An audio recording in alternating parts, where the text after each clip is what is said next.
Alright. Let's get started then, I'm not gonna risk this transition because I know it's gonna scuff itself in some way or another, so here we go. Alright, first things first, reintroduce yourself. Hello everyone, I'm a little sick right now, but my name is Rimmy. I'm a variety streamer is one way to say it, but I mostly focus on strategy games and milsim and all that sort of thing. Primarily a YouTuber. I do Twitch to record my content and also for fun. That's the, I think that's a lot of it. Alright. Damn, that was a lot shorter than last time, god damn. But yeah, no, that's gonna keep it. What am I sick with this time? I am sick with sore throat-itis. It not fun. It's right on the edge of today was the day I woke up and I went, that's weird, my throat feels itchy. And then I took a drink. And then I went, that's weird, my throat still feels itchy even after I drank water. That's not good. And yeah, so I know that like tomorrow I might wake up and I'll sound like this, and it'll be horrible. Oh god. Yeah, oh god. so I'm right on that edge of like, I am downing every possible magical potion the apothecaries can provide me. So in order to immunize myself against what I'm certain is coming tomorrow. Oh boy, don't worry, that's like me after a night of 6 hours of karaoke, man. That's the certain kind of hell, But yeah, last time, I recall that your introduction started off being like very long and just going over half your content creation history even. Yeah, look, I feel like we covered a lot of that last time, and at this point, I mean, frankly, I'm just going over old ground if I keep going over that. It's fair enough. What I found interesting it'll be explained as we go. What I found interesting is you led with streamer this time rather than YouTuber. No, I just lead with variety streamer because that is the easiest cop-out term you could possibly use to describe my job. Like, a variety streamer was, I don't know who coined it, but it's like a really common Twitch term now. And it has been for a while. And I'm just, it is the easiest one-stop shop to say, I get on stream and I talk about shit. It doesn't matter. There's no focus. I'm specifically doing, my job is talk about thing on stream, and maybe there's something in the background. Variety streamer. Yep, pretty much. Like me, anytime I've run into someone that introduces themselves as a variety streamer, I'm like, oh, here we go again. All right, place your bets. Are they a Valorant one trick or are they an Apex one trick? We'll see. We'll see. That is extra funny to me. People who describe themselves as a variety streamer, but are very clearly not a variety streamer at all. Nah, I've had that way too many times with Apex. Good God. Yeah. Anyhow. Just makes me wish Titanfall was still around.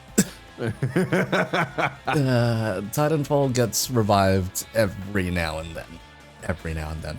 For about a week. Well, I hear North Star's actually doing pretty good these days. I'm very keen to get their lads and set up a Titanfall night with it, but we're always kind of waiting. So basically, one of the main mod teams recreating Titanfall 2. Oh. They had to go through and recreate the AI from scratch, basically. Like, oh, well, shit. Not from scratch, but like the specifically the AI. Pardon me, the movement patterns over the maps. So basically, like the thing that tells the AI where it can go. Pathfinding. Yeah. Yeah, not necessarily the pathfinding itself, but the literal the pathfinding overlay for the maps. In that case. So what tells the AI what is ground that you can stand on and what is air that you should not be standing on? You know, that kind of thing.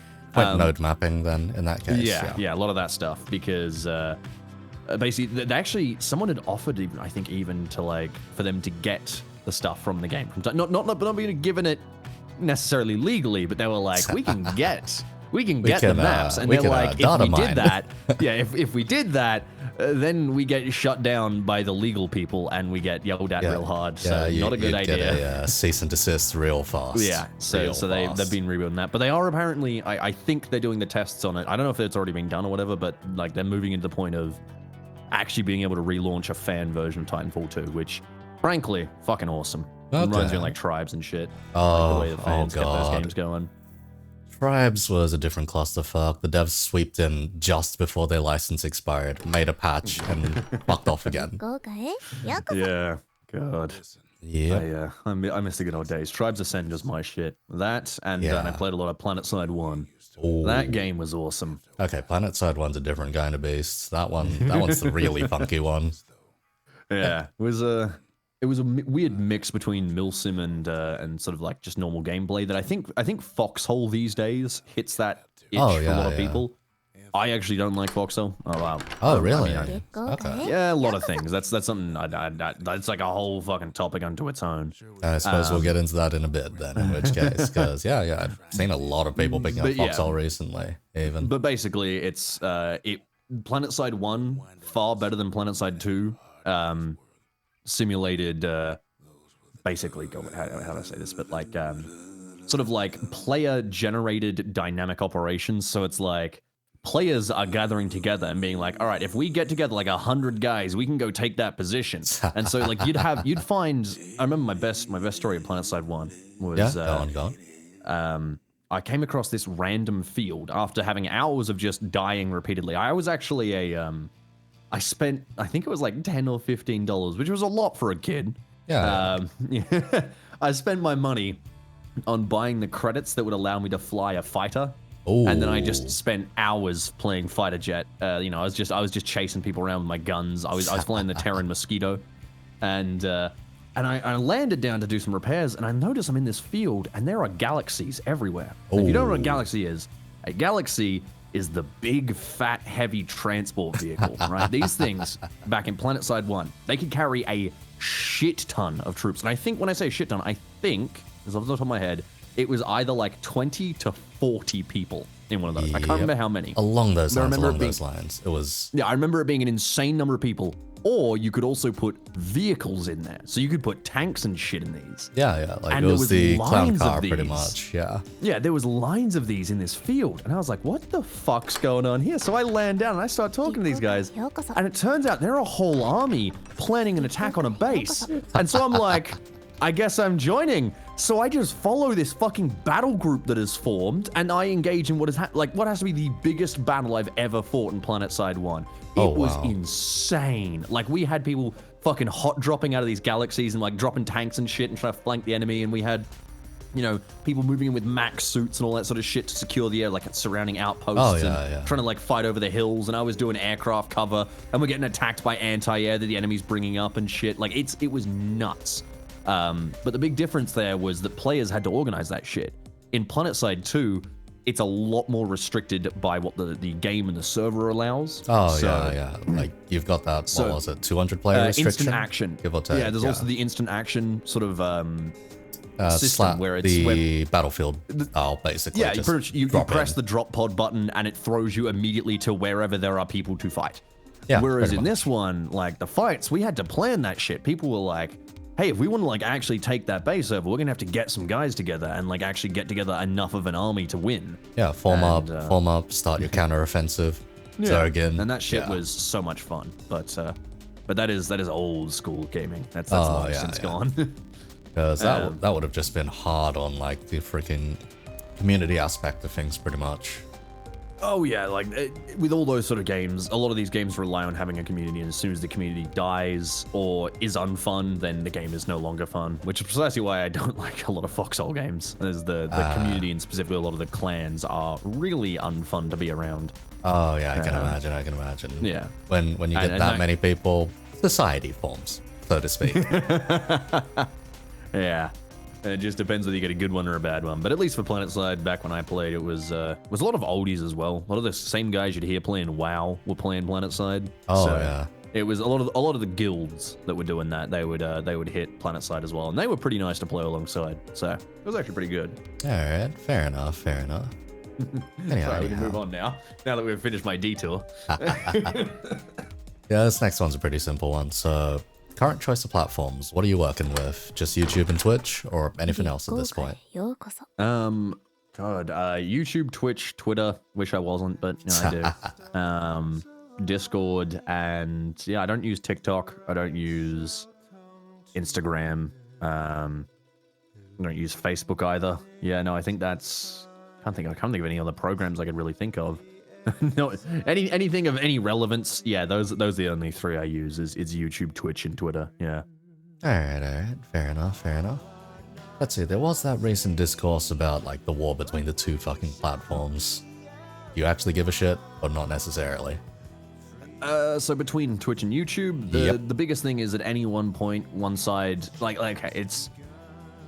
How would I describe this? It is a war with no heroes. You know, there is literally no good option. If you go with YouTube, you have all sorts of fucked up shit. You've got recently the accusations of racism. You've got the clear inconsistencies with how that they review videos, right? For example, a real common trick with YouTubers is that we rename the file that we're going to upload. I rename it 5 times, so I've got like, you know, video1.mp4, video1.wmv, video1. What's QuickTime, QAC or whatever. Like, I rename it to like 20 different file types. I upload all of those, and YouTube's bots will identify some, even though they're identical videos, some will be demonetized, some won't be. And I'll just release the ones that weren't demonetized, despite the fact they're identical to the ones that were demonetized. All that sort of shit. YouTube has issues out the arse. And then on the other hand, Twitch, you can, have sex live on stream, and that's apparently not bannable. Apparently, you're allowed to be nude as long as necessary, quote unquote. Which unironically, people aren't aware is like a genuinely a major issue on Twitch, because it leads to these things which people keep referring to as like, X meta. You know, there was the TV show meta or whatever, like which was people just watching copyrighted TV shows live on stream, and they would get through whole seasons. They would get thousands and thousands of viewers, and then at the end they would get a ban, and the ban would be like a fucking slap on the wrist. It'd be, I'll take a break for 3 or 5 days, And at the end of the day, their return stream from the ban would be big as well. So at the end of the day, all they've gotten really is free publicity from the fact they've gotten banned. They've got free publicity from the "I'm unbanned" stream and from the "Oh my god, he's doing something he shouldn't be doing" stream. And at the end of the day, they're walking away with way more money and literally like they get what, a load of money, a load of subs, and people supporting them because they go, "Oh, you got banned, so I'm gonna help you out." You know, they get loads of viewers, they get loads of more eyes on them, they get lots of publicity, and they also get a fucking 3 or 5 day break. No shit, everyone did that. Yeah. And yeah, it's because Twitch is not about to ban those people like properly because they make too much money for Twitch. But if you're a small channel doing that, you get permabanned for life. Yeah, you're getting shot in the foot, shot in the head, shot everywhere, pretty much. Yeah. But nah.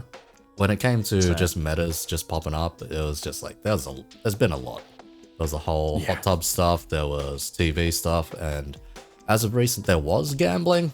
That's about to die very fast.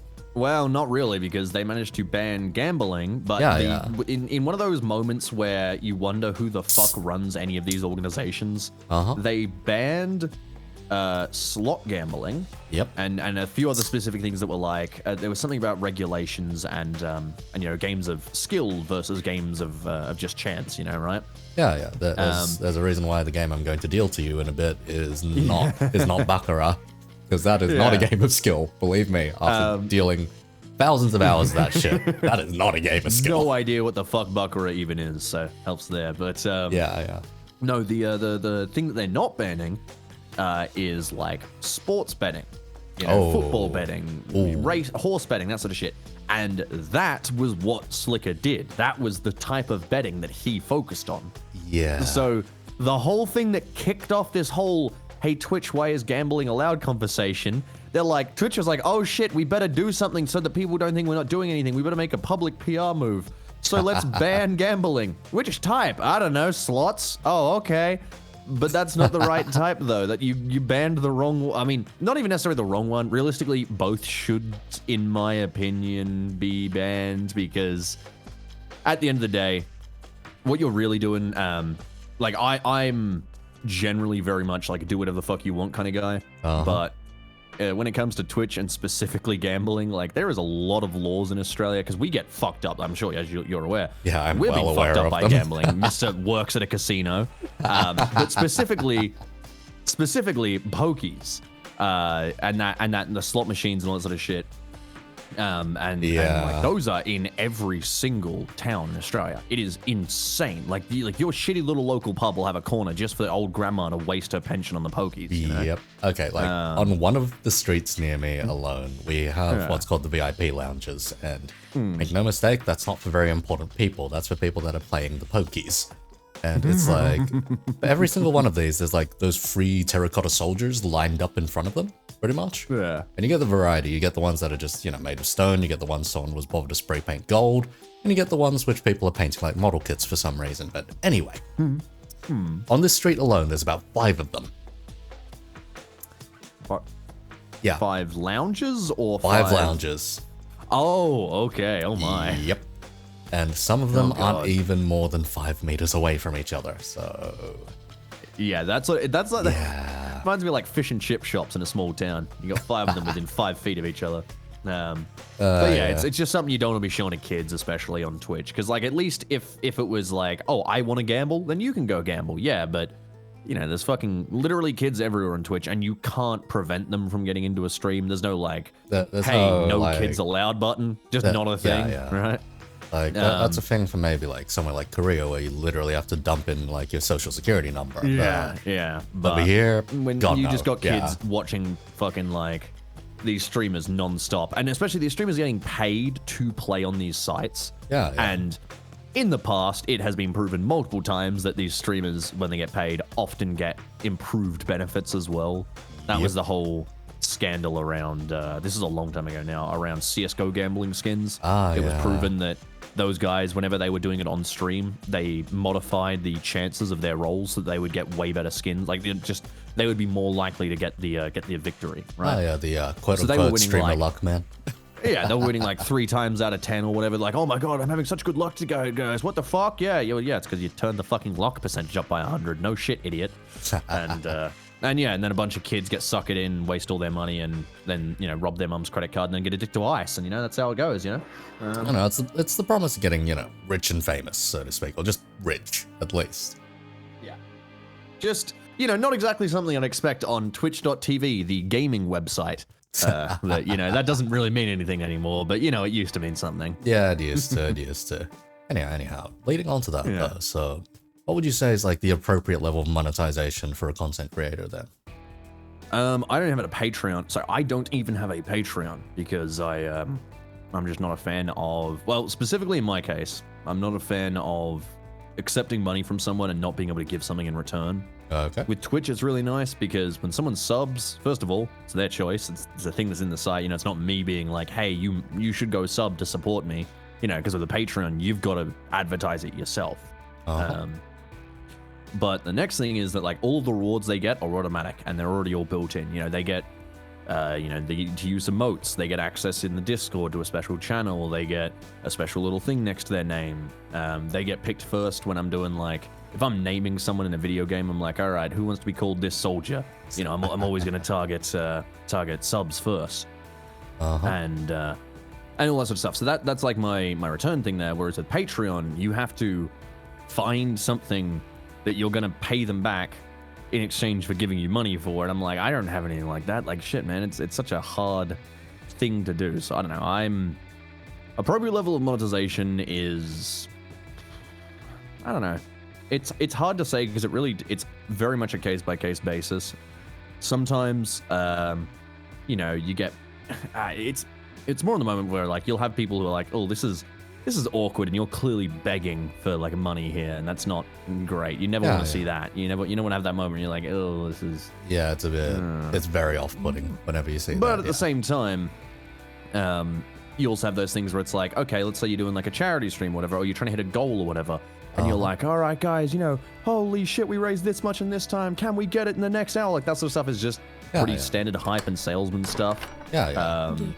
So I don't know. I think a lot of it comes down to the context. There's no, like, answer to the question that is ever going to fit everyone, because every time any answer I say is like, oh, well, you know, subs and donations, they're the only acceptable level. It's like, all right, well, what about some different situation? What about, you know, like a creator who's doing their entire stream, like, purely on Twitch, but they're doing something like Wayne Radio, where they're doing, you know, nice Battle Mac. Yep. Where they're doing, like, insane, you know, highly detailed streams, and they're never gonna be able to pay for that with, like, a normal sub income. So, you know, they've got to try and, like, fundraise for them or something. You know, there's always gonna be exceptions. Yeah. It's just a case by case stuff. Yep. Scale, production value, a lot of things factor in. Yeah. I will be back in just one moment. Sorry, I just have to blow my nose. Yep, sure. I'm just gonna take a sip then.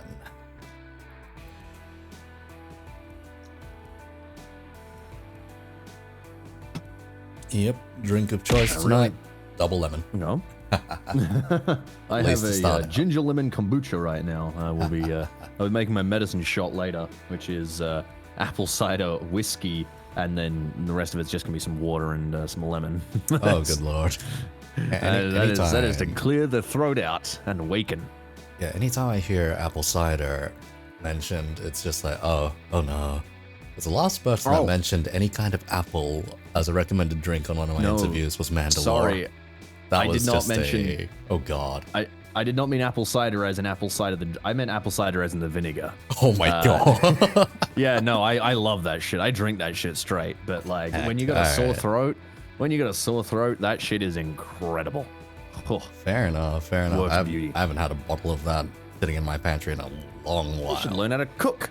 It's a brilliant part of the recipes. Fucking hell, I love apple cider vinegar. Makes for a great salad dressing as well. Oh, fair enough. But yeah, last time someone mentioned apple in any form on one of these interviews, it was Mandalore. It was recommending a drink called the Halligan. I like that.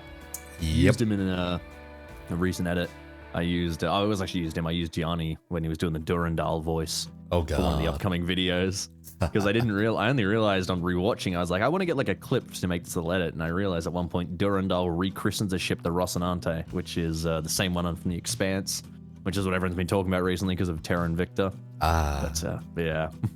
Fair enough. Let's see, this next question will be very straightforward then, in which case. All right. Choice of games, and why has it mainly been Terran Invicta for the past few days?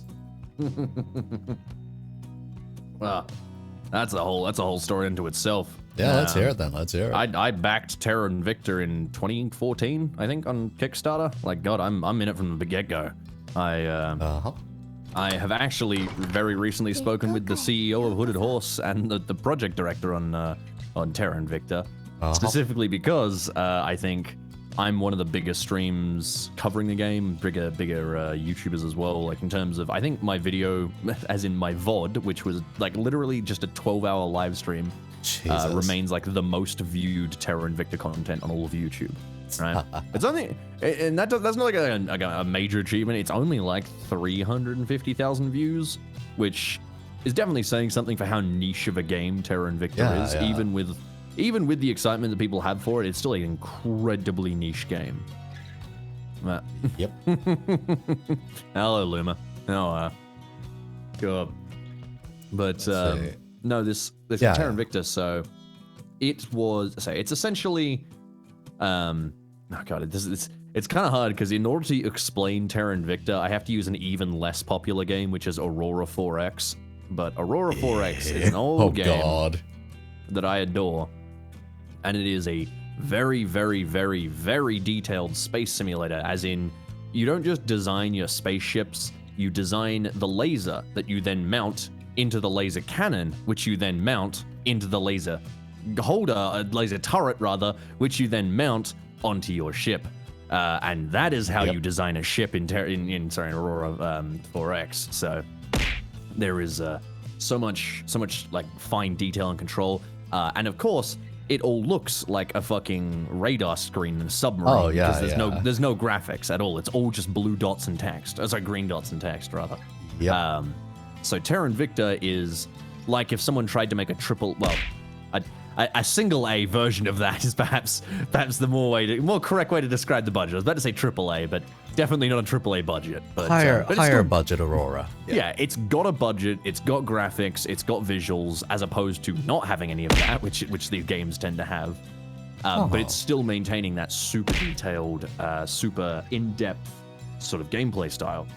Yep. Now, unfortunately, it missed the mark, and there was a lot of problems with it. So, and especially for a game that is like 80, God, actually, I don't know how long an average campaign is. To give you an idea, I am, I think like 40 hours into a campaign, and I'm not even in the late game. I'm like in the early mid game. Oh, okay. Yeah, I have 52 hours in it, and I'm in like the early mid game to mid game right now. Okay, yeah, it feels like playing an endless game, but on endless. Yes. So the biggest problem is once you start encountering issues in a game where like your average playthrough might take you 100 hours, those issues quickly start to multiply. You know, it's not like a little annoyance for a game that you play for 6 hours and you're like, well, I'm glad I'm not playing that again. So I'm currently suffering through hell because of the issues, and also trying to talk with the guys behind it and being like, hey, here's what you really need to fix like pronto to make the game good. Because right now it unfortunately the game is very split into different sections. So because it's so long, the game kind of evolves as you go on. In the start, it's all focused on Earth, and then as the game goes on, you expand out to space as well. Unfortunately, the space part is where all the problems, most of the really hard problems start appearing up. Yeah, that would do it. But you only find that shit out once you get like 20 hours in. And you're like, oh no, I've played 20 hours to find out this game has major problems. That's bad. And so there's a lot of problems here that people are running into with the game right now. But they are looking like they're on the path to fixing it. They are very sincere when I've been speaking to them. So the CEO has been very lovely when I've been chatting with him. I wrote up a no joke, I wrote up a 19-page feedback document included with graphics that I referred to as the 19 Theses. Holy heck, all right. And I read on stream, and we were talking about whether we could crowdfund for me to fly over to America and, nail it to their door. Okay. But, Christ, 19 pages, let's say bare minimum, that's like... Took me like an hour and a half to read on stream. Literally just reading the feedback I'd given, because I go into detail and I explain, why I said this. Because at the end of the day, I've done a bit of QA work for stuff like this before. Oh yeah, QA work. Not officially. Yeah. Not officially. Like I'm not like an official tester, but I've done the same job as a QA tester for projects that just not paying me. And when it comes to advice and feedback, if it is not specific and direct, not just about like what is the problem, but what is the cause that is causing the problem, then your feedback and advice, if it doesn't have that, is useless. Yeah, you can be like, from a game dev perspective, you need to recreate it. It has to be consistent. It's like, hey guys, I think you should nerf X weapon. Okay, why? What is the reason? What is the thing? What would the nerf be like? What would you nerf it to? How much do you nerf it by? What would the changes be if you nerfed that? Would it break the meta somehow? Would it switch how people play the game? Yeah. Like, would it change the ecosystem in a significant way? Pretty much. Yeah. It's lots of I think I actually said this in an email of them. I was like, because the game is so complex that changing any one thing can have a number of like cascading what's it called? Just knock-on side effects. Yeah, that you're not really gonna have that you may not immediately see without a lot of careful thinking. For example, stuff as simple as like buffing a weapon, you might accidentally make that the most powerful weapon in the game, and then immediately every single player stops using every other weapon, and you've just ruined the fun of your game, because why ever use any other weapon because you've just made this one the best weapon, kind of thing. Let's see. So I've got two examples of this, which are wildly different. There is the one time that they increased the champion's attack damage by 2 in League, and that suddenly made that champion meta. And then there was the time in Destiny where they decided to nerf shotguns, and suddenly fusion rifles became the new hot thing. So when suddenly... So Destiny 1's probably easier to explain. Shotguns were a one-hit kill from maybe like 15 meters or something like that. Some really bullshit figure. And when they got rid of that, SMGs suddenly became usable again. And fusion rifles that could do it from a bit longer a distance but needed some skill and priming time could start doing things as well. So it was just like, okay, suddenly the whole ecosystem shifted towards 2 other weapons that weren't necessarily considered until the big bad was kind of like thrown out the window, so to speak. Yeah. So that's an endless problem, especially up. with FPSs. In single player games, it's generally a lot nicer, because when something is like a minor sort of edge in a single player game, people are like, it's a little bit better, but who cares? Like, I could play 5% better if I used that gun, but I'm just going to keep playing with the gun I like. But when it comes to multiplayer especially, that's when you get people like, oh, that's 5% better, everyone is using it, because 5% could be the difference between winning or losing, that kind of thing. Oh yeah, we have the thing at the casino where it's pretty much any kind of poker player is making use of any advantage they can get possible. That includes resorting to violence. If you can imagine. I simply throw my chips at their chips and knock their towers over, they'll be too busy resorting their towers to make a bet. Let's see. So we have a rule, I think, against ankle shotting, I think it was called. And that's pretty much where in poker, if you make a certain motion, it's meant to look like you're trying to all in, pretty much. And what you do is you make that motion, you stop it partway through and look at the player's reactions. Okay. It is very hard for someone to not flinch when they see an all-in, is the thing. See, the best part about me playing poker is that I don't really understand poker. So when someone makes an all-in, I'm still making the exact same face I made before then, because I have no idea what that actually means. That's great. Because, I think we specifically disallow that because I think you actually need to make like a triangle symbol of some kind with your hands to represent you're doing an all-in. So unless you make that, you go out of your way to make that symbol, then there is no way you're all-in. And if you make that symbol, you have to commit to it. It's like, dealer sees it, they're the security camera, they're like, nope, you're all in. We're taking all of your money. Pretty much, to an extent. Poker is the only game we have that is actually PvP at the casino. Really? Yeah. Every other game is PvE. So Baccarat, Roulette, Blackjack, Craps, all of those are PvE. Well, I mean, Blackjack can technically be, or does it run as purely against the dealer? Purely against the dealer. Like, I think so we've got... if someone else got a higher card than me, if I got 20, he got 21. Yep. Do we both win? Yeah, you both win. Oh, okay. Yeah. Like, it's Didn't realize that was how that was played. Yeah, it's pretty much dealer just always has to hit until they hit either 17 or yeah. It's an odd kind of way of dealing it, but it's the most fair way. It's the most fair way. In comparison, if you ever look at the documents for how to deal craps, you would have an aneurysm. Because it is said 19-page thesis. Oh no. Yes, it reads like a raid encounter guide. Jesus Christ. I imagine that all of this is like pre-set up with the most exact strategy possible, where it's like you literally just like in every situation there is a solved answer that you as the dealer is going to have to do. I'm imagining in the event of an act of God, we need to do this. That is like words as written in the manual. Act of God, do this procedure. So what is an act of God? Act of God, I don't know, suddenly a light fixture falling out, a thunderstorm knocking out all the electricity, the windows busting open. Fair enough. An earthquake, as unlikely as it is up here. A real term as well, I believe, for insurance companies. Yeah, like it's legally covered is the thing, because this is in a document we sent to the bloody government. Yeah, here we go. Insurance from Investopedia. Here we go. What is an act of God? An act of God describes an event outside of human control or activity, such as a natural disaster like a flood or an earthquake.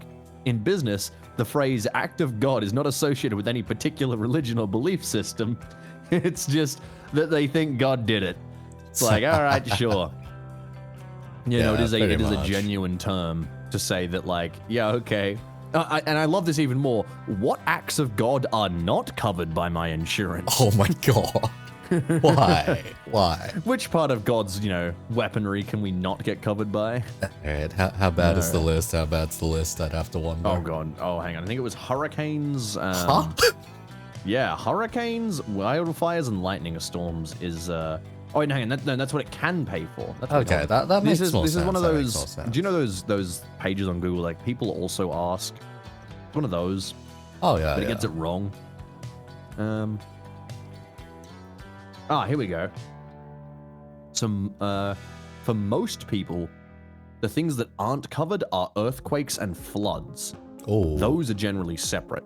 Okay, because those normally come one after another, usually. Yeah. Are fire tornadoes covered? I don't think we've seen a firestorm in Australia in a decent while. No. Yeah. I don't think we've seen a tornado in Australia in a long while. Like that, those things that you get them out in the bush, you get the whirlies. Out in like the middle of Australia, but like on the coast, you're never getting anything like they've got in America. Yeah. Like if you ever see a firestorm, then you know you're screwed basically, because you're not stopping one of those. No, that's good God. More of an American thing. Yeah, Tornado definitely. Alley and all that. Definitely more of an American thing. Alright. Anyhow. I do have to ask, what was your thing with Foxhole then? Oh, okay. Literally just that. First of all, everyone wants me to play it. Literally everyone. And I mean, like, on every fucking video I ever make, there's someone like, hey, was Rimmy ever gonna play Foxhole? I'm like, first of all, I already have. And you can just Google Rimmy Foxhole. You'll find some video or VOD or some shit on it. I've played the game before. Yeah, damn. But I mean, that's true for so many games. There's so many people who are like, oh my god, is Rimmy ever gonna play this game? I'm like, I literally have already beaten it on video. It's on my channel. Just Google the fucking game, idiot. Like, come on. But no, it's like one thing is being asked to play it all the time. There's another two reasons. First of all, is I played it way back when I played it like the early days, and then the changes afterwards, I hated. Ooh. The game for a long while changed to a very heavy emphasis on AI defenses. Ooh. So when I would I had this period of time where I played the game, and I played it for a few days, and this got me just to quit it. I was just like, fuck this, I'm not playing anymore. God damn, alright. Was when I was playing as like this just rifleman, just trying to do my job, trying to find out what to do, and running around, trying to find this. I'm like, all right, cool, I'm gonna join this thing, I'll go attack up this area. And so we're like attacking some town, and we're slowly clearing our way through these foxholes, as they were called. And I think this has been changed since, but basically, for I think it's 50 basic materials, you could put down a foxhole as this little building, and it would have an AI rifleman inside of it who was unkillable. He was you couldn't kill him. He was just invincible. Like, you could suppress him, Or you could destroy the entire foxhole. But destroying the entire foxhole took multiple grenades, which was... alright. If the foxhole was like 50 basic... The foxhole was either like 50 or 30 basic materials, and then grenades were like 50 basic and 30 explosive or 20 explosive or something each. Something like that. It was... so the point is that to destroy a wise, foxhole... Yeah, destroying a foxhole was significantly more expensive than building one. And so every time you fucking walked into, there would just be a wall of foxholes. And I'd be like, wow, okay, all right. So we were just like fighting our way through this, and I fight for hours. And at the end of it, I stop and I went, wow, I've like, you know, made it a few feet into the enemy defenses, because this shit takes forever to do. And I haven't seen a single enemy player. And yeah, we cleared out this whole town, not a single enemy player. We just fought fucking AI foxholes and AI houses and shit, and AI bunkers and AI turrets and shit forever. And I'm like, this is the most boring game I have ever played, and so I quit playing. And apparently they've tried to change some of that recently. Like they've had multiple things where they flip back and forth on the game modes. Yeah. So they had for a while, way back when, they had a game mode where the AI were now, you had to keep them maintained. So you had to deliver resources to make sure the AI would actually stay alive and keep fighting. And so if players weren't actively in the area, like, you know, supplying the AI, then they would go dormant, and then the enemy team could walk past them. Okay, so like and that changed the game. Ant trail supplies. Yeah. That changed the game pretty heavily, but then they didn't end up settling with that, and that was just like a temporary mode. And they changed it again. Like the game's been changed loads, and now it's back to this new version. I don't really care about the new version. I have no particular drive to go play it. I'm already busy as is. So that gets in, like, you know, Reason 3 and Reason 4. Reason 3 is just clans. Okay. A lot of the people I've seen in that game are just very fucking rude. To put it very politely, clans dominate the game because, you know, they of course they will. You know, it's a game about... They got the numbers, pretty much. Well, it's more than anything, it's the organization. If you have a team of 100 people and 100 people who talk on Discord, the 100 people who talk on Discord are gonna fucking win, because they're the guys who are like, all right, we need them at this location. All right, you 20 people, you're doing logi. You 30 people, you're doing fighting. You're digging holes. You know, they distribute our jobs. You know, they've got an organized system where they're constantly bringing up supplies. Their fighters are all, you know, skilled and practiced, and they're all talking to each other. And all, you know, if there's any time an enemy breaks through, they can just put up the fucking alarm, and 100 clan members descend upon the enemy. So, you know, like, that's, of course, the organization is the major thing there. Yep. Unfortunately, there's also a lot of dicks when it comes to the clan. For instance, you know, when it comes to this game, you're meant to basically share everything. You know, you're meant to be side A and side B. But what really happens is that clans will often, like, take supplies and stash them away for the clan, right? Not for anyone else to use. So they'll just start fucking robbing the team, you know, to try and make sure that their guys have the cool weapons and their guys have all the extra fucking ammo and shit. Oh boy. And that stuff's horrible. And then there's all the outer game drama as well. And every time a streamer plays the game, you get people hating on the streamer because they're giving away intel. How dare he? How dare he? As if it's literally impossible that any player could simply buy a second copy of Foxhole. Pro tip, it is not impossible that any player could simply buy a second copy of Foxhole and then just spy on the enemy team. But, you know, I wouldn't be surprised if that is... I wouldn't be surprised if that was a tactic, as well. Yeah.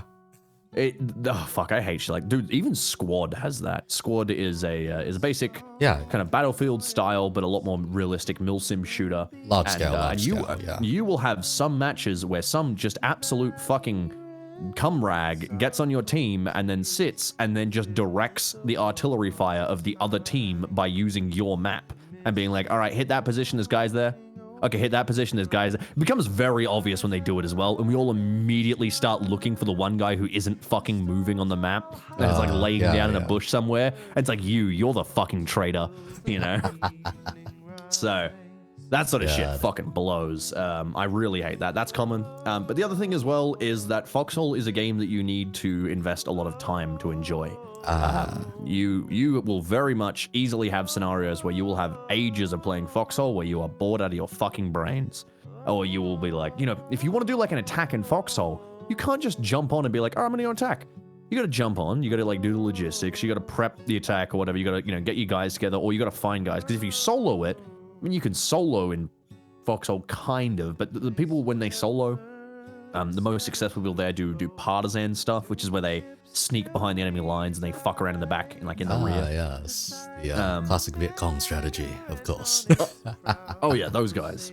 But that is like not a viable strategy when you're at the front line, right? Because you have shit like artillery, which needs 2 people to operate. You need tanks, which have multiple seats. Yeah, it's a crewed vehicle. Armored cars. Yeah. Yeah.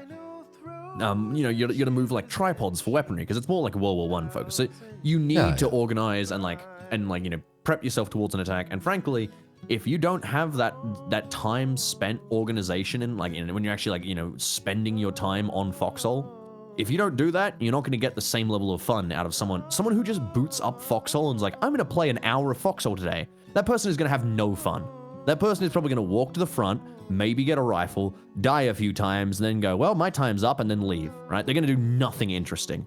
The Foxhole's interesting stuff happens over the course of hours or even days, and you need to stay invested, right? People are, they call them wars, right? Like day 1 of the new war, that's basically like a new server wipe. Okay. Right? Okay. Well, not necessarily a server wipe, but sometimes they transition between areas, right? Yeah, like, yeah. oh, okay. Like a reset of some kind, essentially. Yeah, yeah. And they're like, okay, so, we're now fighting over this area. On day 1, they captured this position, but we pushed them back at this position, and, we did that. And that stuff you got to keep track of. And frankly, I ain't got the fucking time for that. I don't have the spare time. I'm trying to fucking play Terran Invicta. That game barely, I am probably, if I'm going to play it from, hours 50 now, if I'm going to beat that game, I probably still have to do another, 7 streams on it if I want to complete that game. Yeah. And that's just to get to one ending. So, I ain't got all the time in the world, unfortunately. Because, I'd imagine Foxhole is a game people like hearing stories about, so to speak, but not necessarily going through the motions of, in which case. Yeah, Terran Invicta is the same right now. I've got a lot of people who watched Terran Invicta who are like, damn, this game is way more fun to watch than it looks like it is to play. Because, they're just hearing me fucking lose my mind about the controls and the fucking UI and the camera and shit.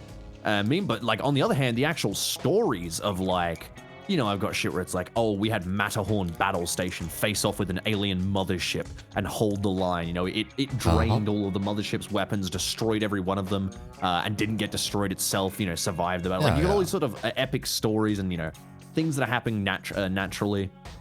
But actually getting those stories is a pain in the dick hole, so people don't want to do it. So. Yeah. Oh. So those kinds of games where you shove in, well, you need to shove in that time investment before you can finally do something of, that's why Dwarf Fortress, one of the most popular ways, rather, that people have heard about Dwarf Fortress has never been a Let's Play of Dwarf Fortress. They've always been AARs instead, which is where someone explains the story of their fortress rather than being like, all right, welcome back to part 3 of me building this fortress. Which I did that, by the by. Oh, but, shit. That was... No, I did the Let's Play stuff. God Never damn. as popular as AARs. Yeah. People like hearing the stories and the breakdowns of just what the heck happened, how did it all go wrong, etc. People don't necessarily like going through the motions because when you realize, it is pretty much that day-to-day grind until something interesting happens. A single story of... Now, see, Darker, that's where you're wrong. A Dwarf Fortress isn't great to watch. It's great to listen to the stories of. Yeah. Right? Nothing happening in real time in Dwarf Fortress matters. Dwarf Fortress will crawl down to 1 FPS so quickly. And by 1 FPS, it literally means that every 1 second in real life is 1 tick in the game. So it gets to the ant farm level where you just leave that program up on your computer for 6 hours and you come back and you're like, hey, did they build that building yet? Oh, they did. Oh, nice. Well, time to give them some more orders. And then they walk away again, As it melts down your CPU, pretty much. But yeah. Let's see. Space Station 13 was mentioned here. Not comparable. Not comparable. It's much faster paced there as well. Yeah, you can very much. AARs are still interesting because it cuts out the boring parts where, but necessarily the boring parts in Space Station 13 isn't isn't the same as the boring parts in Dwarf Fortress. The boring parts in Dwarf Fortress, I may not even be at my computer. I'm gonna be like, I don't fucking care. Goodbye. This is gonna take 3 hours for them to build this house. Yeah, okay, cool. I'll just let them do it. I'm not gonna fucking pay attention. I'll go play some other game. I'll go jump in VR or whatever. Yep. But with Space Station 13, it's an active game that you're playing for, even if you're on Bay, like a max of 8 hours. That is the longest that you can play it for before the server is probably going to reset. Yeah, so like for Space Station 13, you're pretty much scheming something or doing something. Yeah, that's you're important always to your doing role. something in Space Station 13, and generally your rounds will, for most servers, will run from like 2 to 4 hours, so you can generally fit in a lot more, and a lot faster as well. A lot less to cut out. Yeah, like it's more streamlined, so to speak.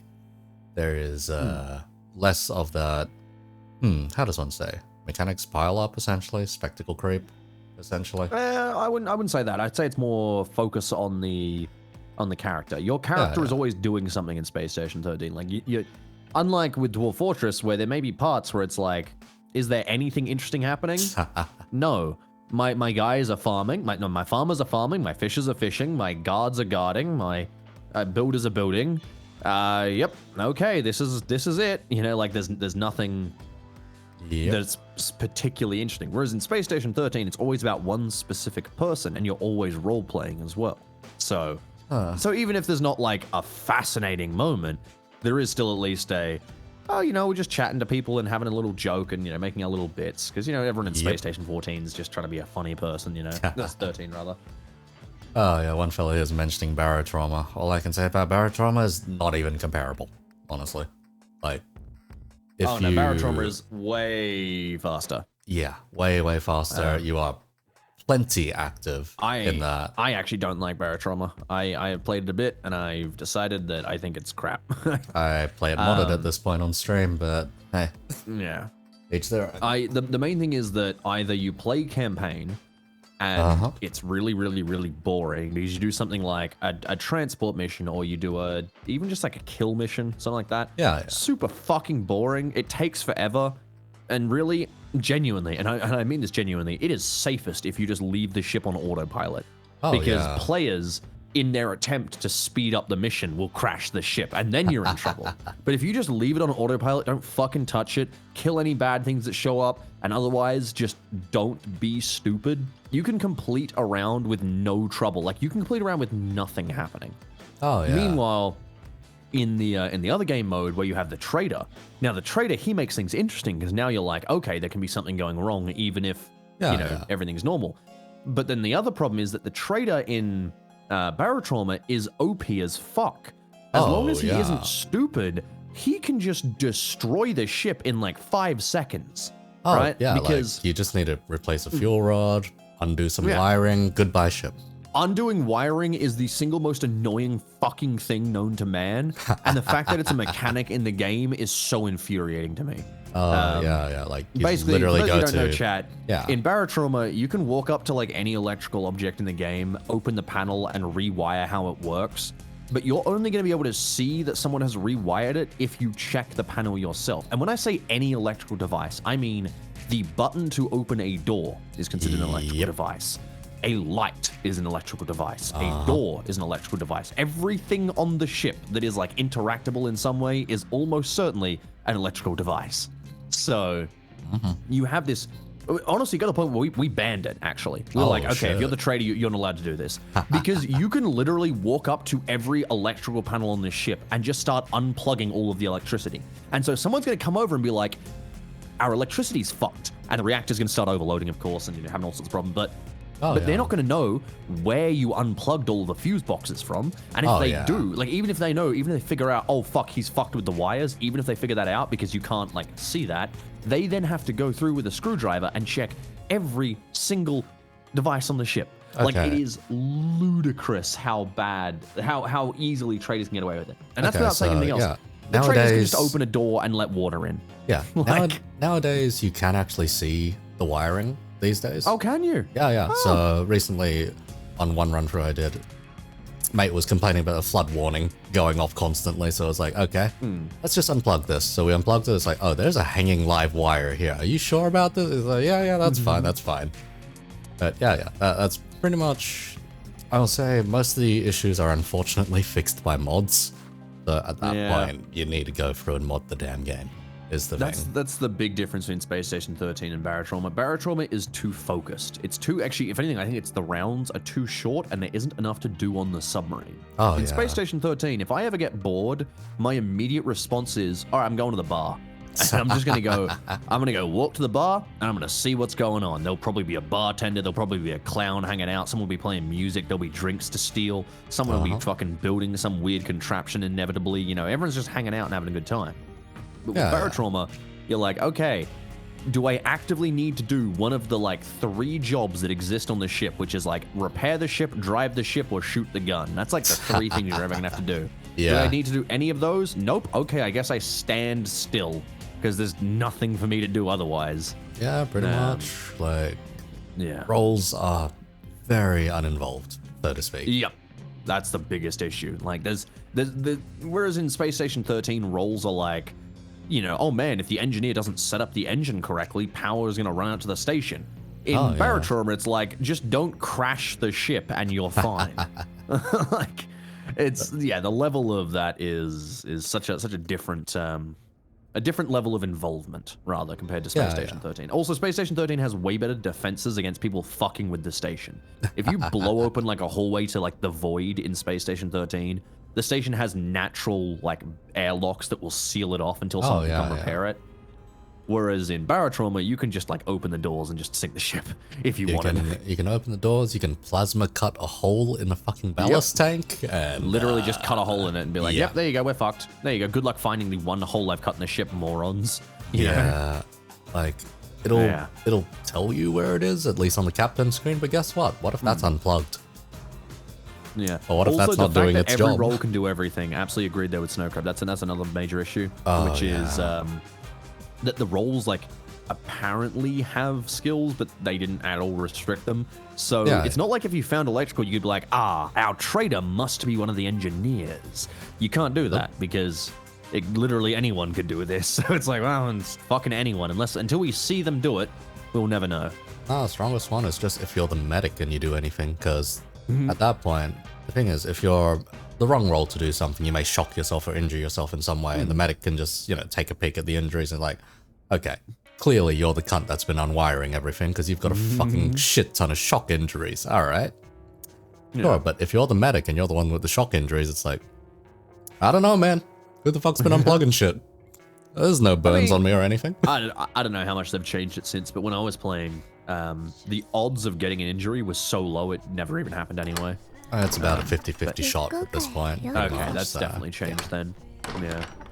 Alright. Yeah. Like, the damage isn't the most, how to say, it's not the most noticeable, but if a doc does check you, they will see it.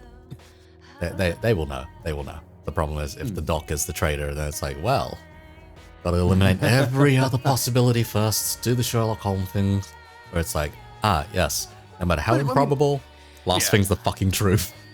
The other problem is that the game is so short that there generally isn't enough time for a traitor investigation. In Space Station 13, you can have, like, full-blown investigations where you'll, like, interrogate witnesses and shit and be like, all right, what the fuck happened here? And then they'll be like, 2 to 4 hour round, so... Yeah, you got, like, a 4 hour round. Whereas in fucking Barotrauma, it's like, if I don't... You know, if the traitor doesn't act aggressively enough, even with them fucking up the ship, they're just gonna, like, get to the end and you'll be like, well, that was quick.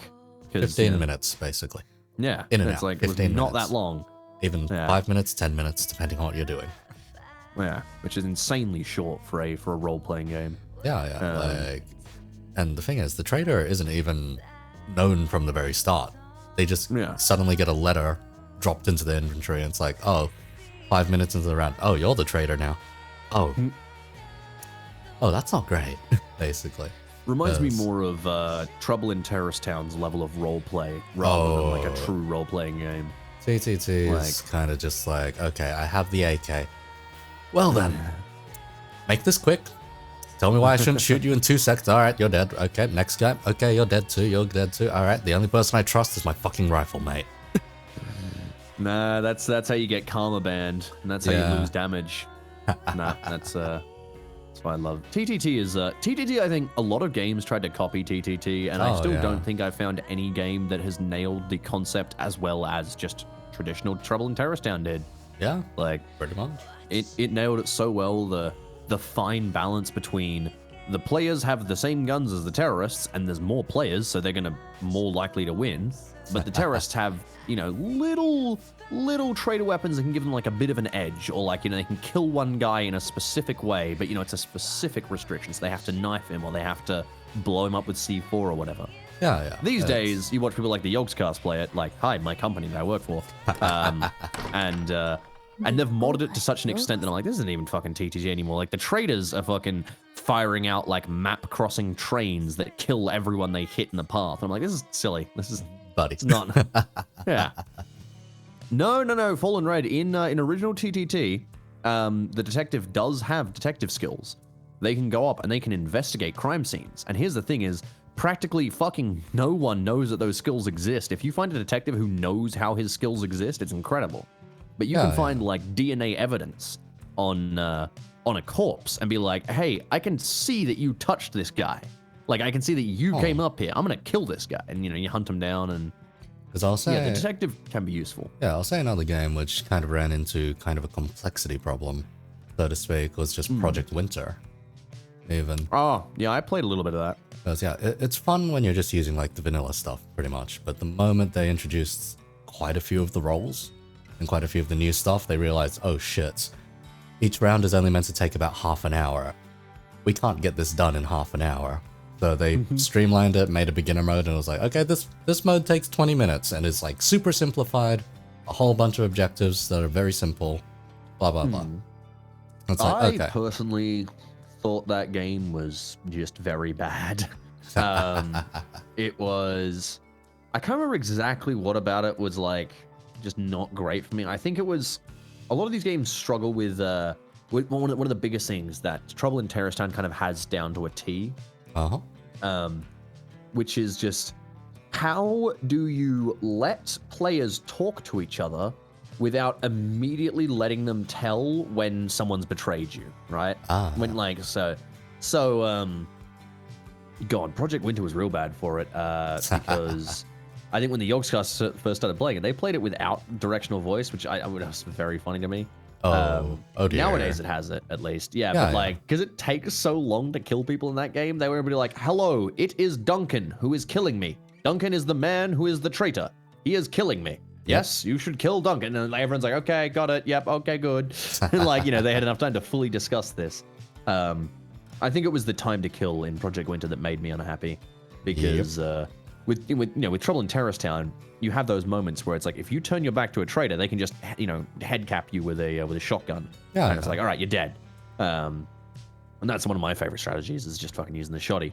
But as long as you can knock someone out quickly, then you can kind of maintain some stealth. Whereas a lot of these games try and have like full combat systems. It's like, no, this is not how that game's meant to work. You're not meant to have a full-blown combat system. No, you're meant to murder someone in 2 seconds flat. Yeah, you're meant to be able to murder and then get away.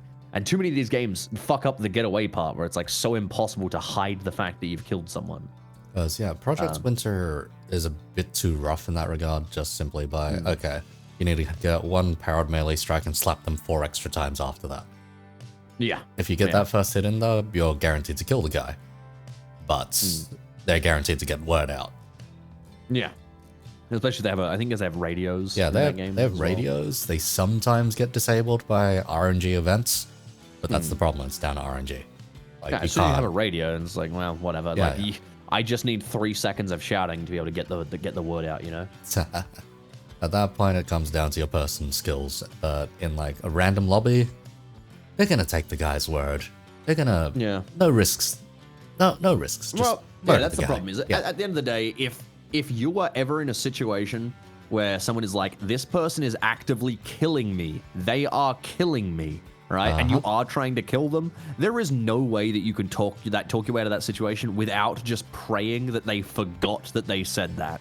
You know, like, because like, of course, if you come back and they're dead and you're not, and you're like, no, I didn't kill them, they're not going to believe you. There's literally no way out of that. You know, it's like, it's the foolproof accusation. Yeah. That's the victim accusing you is pretty fucking solid evidence. Pretty much. Like, the way of getting out of those is just make the kills faster. That's about it. Yeah, you need the time to kill to be very high in those styles of games. Even if we go down to like the board game level of things, where everyone's like in between rounds, it's like everyone close your eyes, guy do this, guy do that. Yeah. You don't get to see it happen anyway. It's like we used to play Werewolf One Night Werewolf rather. Yeah. We used to play that every single lunchtime for a long period of time at school. We just had a deck of like pre-made cards that we'd had printed.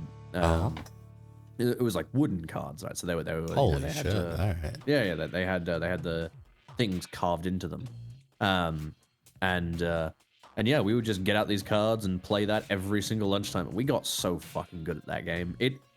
There's a few games I've done that. We also did the same thing with. You ever heard of the game Coup? Oh yeah. Coup is. Yeah. I actually like. Hate that game now. Hate that game because we solved it. We solved it at least within our group.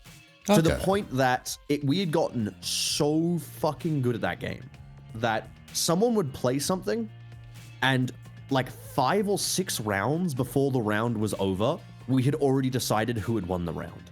Because it was like, okay, all right, I'm playing, let's say like I have the captain. I know you have the Duke. You win. Done. Like, that's it. I'm just like, I'm sorry, I can't beat you right now. Like, you will literally win.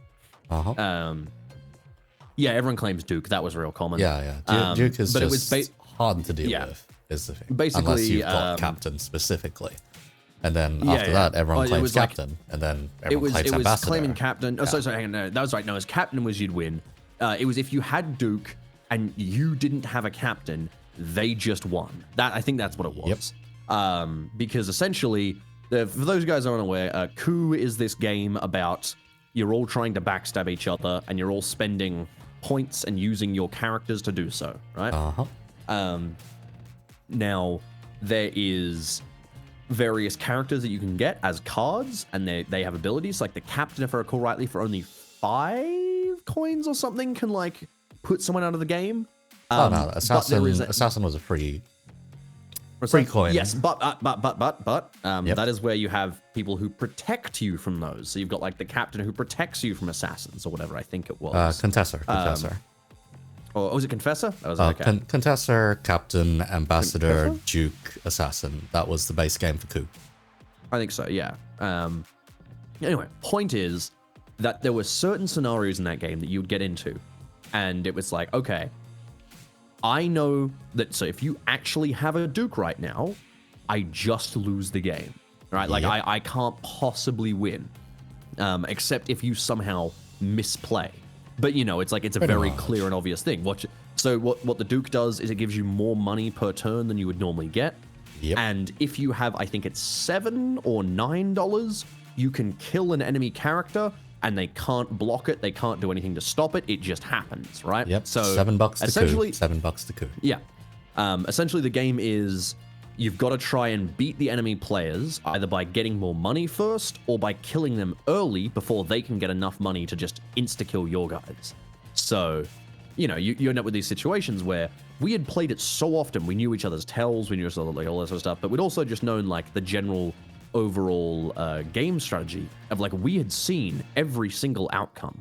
We have seen like I know every outcome where I was like, okay, I have seen what happens if I have a captain and a Duke right now and you have a Duke and an assassin. And I have seen what happens if you have a Duke and the other one is a Confessor or whatever, or a Contessa rather. Yeah. And like it got so annoying where I was like, it was on a trip. It was a science trip in high school. But eventually it was just like, I quit this game. I'm not playing anymore, guys. I'm so fucking bored because we have solved this game and it doesn't even, we're not even having fun playing anymore. We just start around and we're like, we will get some hand draws and we'll be like, yeah, I'm fucked. Whatever. Like, yeah, it's just like, I'm just screwed this round. Okay, sure. And then we'll play into the round. And then, a few rounds in, we'll figure out what everyone else has. And we could know, because there's not that many cards, right? It wasn't hard to figure out. It was not a hard game to solve. You'd be like, well, okay, I know what everyone's got. And, I'm fairly certain that you're not bluffing and you are bluffing. And then it was like, all right, well, we're done. Can we just start a new round? Okay, let's start a new round. And then we start a new round. I'm like, well, a few rounds in. Okay, well, we all know who's going to win. We play it out. Okay, well, he win. That was unsurprising. Oh, well, let's start a new game. And I was like, yeah, I got to stop playing this. Yeah. anything I solve becomes unfun quite quickly. Yeah, the expansion, I'd say, is what shook it up to a certain extent. But once you figured that one out as well, that's when it went downhill. At the end of the day, it's a very, very, very basic game. And it can only be you can play with a so regular long. pack of cards even. Like, you don't, Yeah. I mean, you don't you need just to need a use regular any pack of fancy cards and cards. bloody couple tokens and you got enough. But, Yep, pretty much. Like, you can use one regular pack of cards, maybe 14 cards off the top, and the rest is just coins, so you just use those face down. Easy enough. Yeah, fair enough.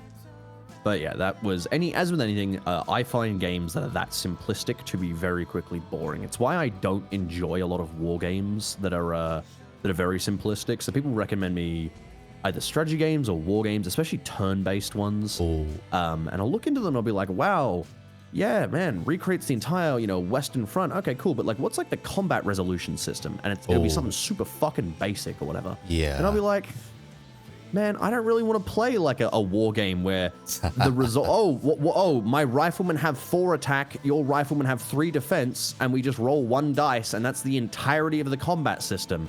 And I'm like, oh, okay, this is a fascinating game. I'm not gonna be bored of this in 10 minutes or anything. Yep.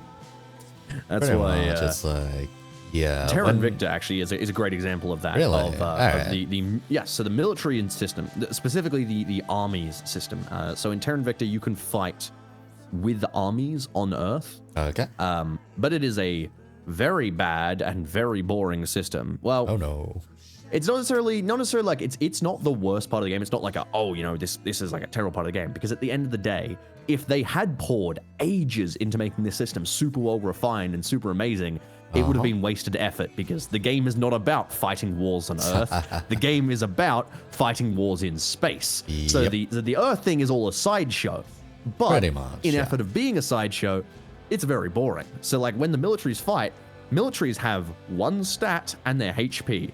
And all it is it compares that stat, and then they just roll dice until one of them dies. And it takes forever. But like, it's like they both have 100% HP. One of them has skill rating, 5.6. The other one has skill rating 5.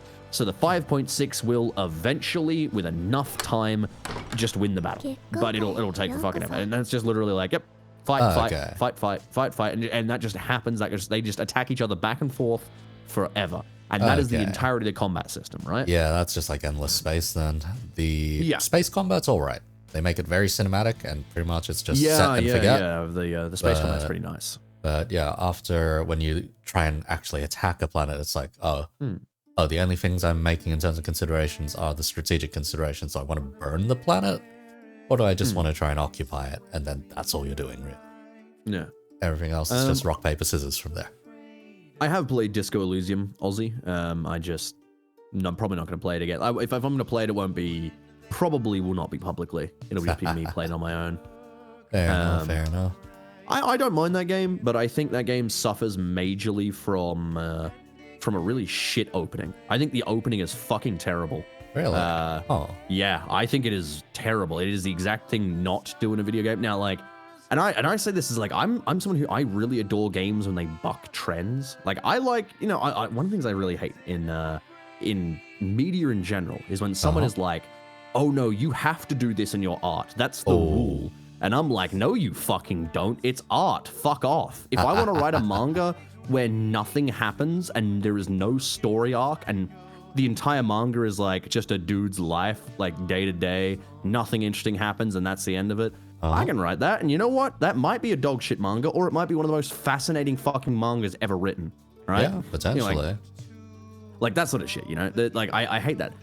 But Disco Elysium was still like this is what not to do for an opening, which was it throws you in there, and then I have played, let me actually check how many hours I end up getting in that game. How far did I get in? Because I think I got like a few hours in.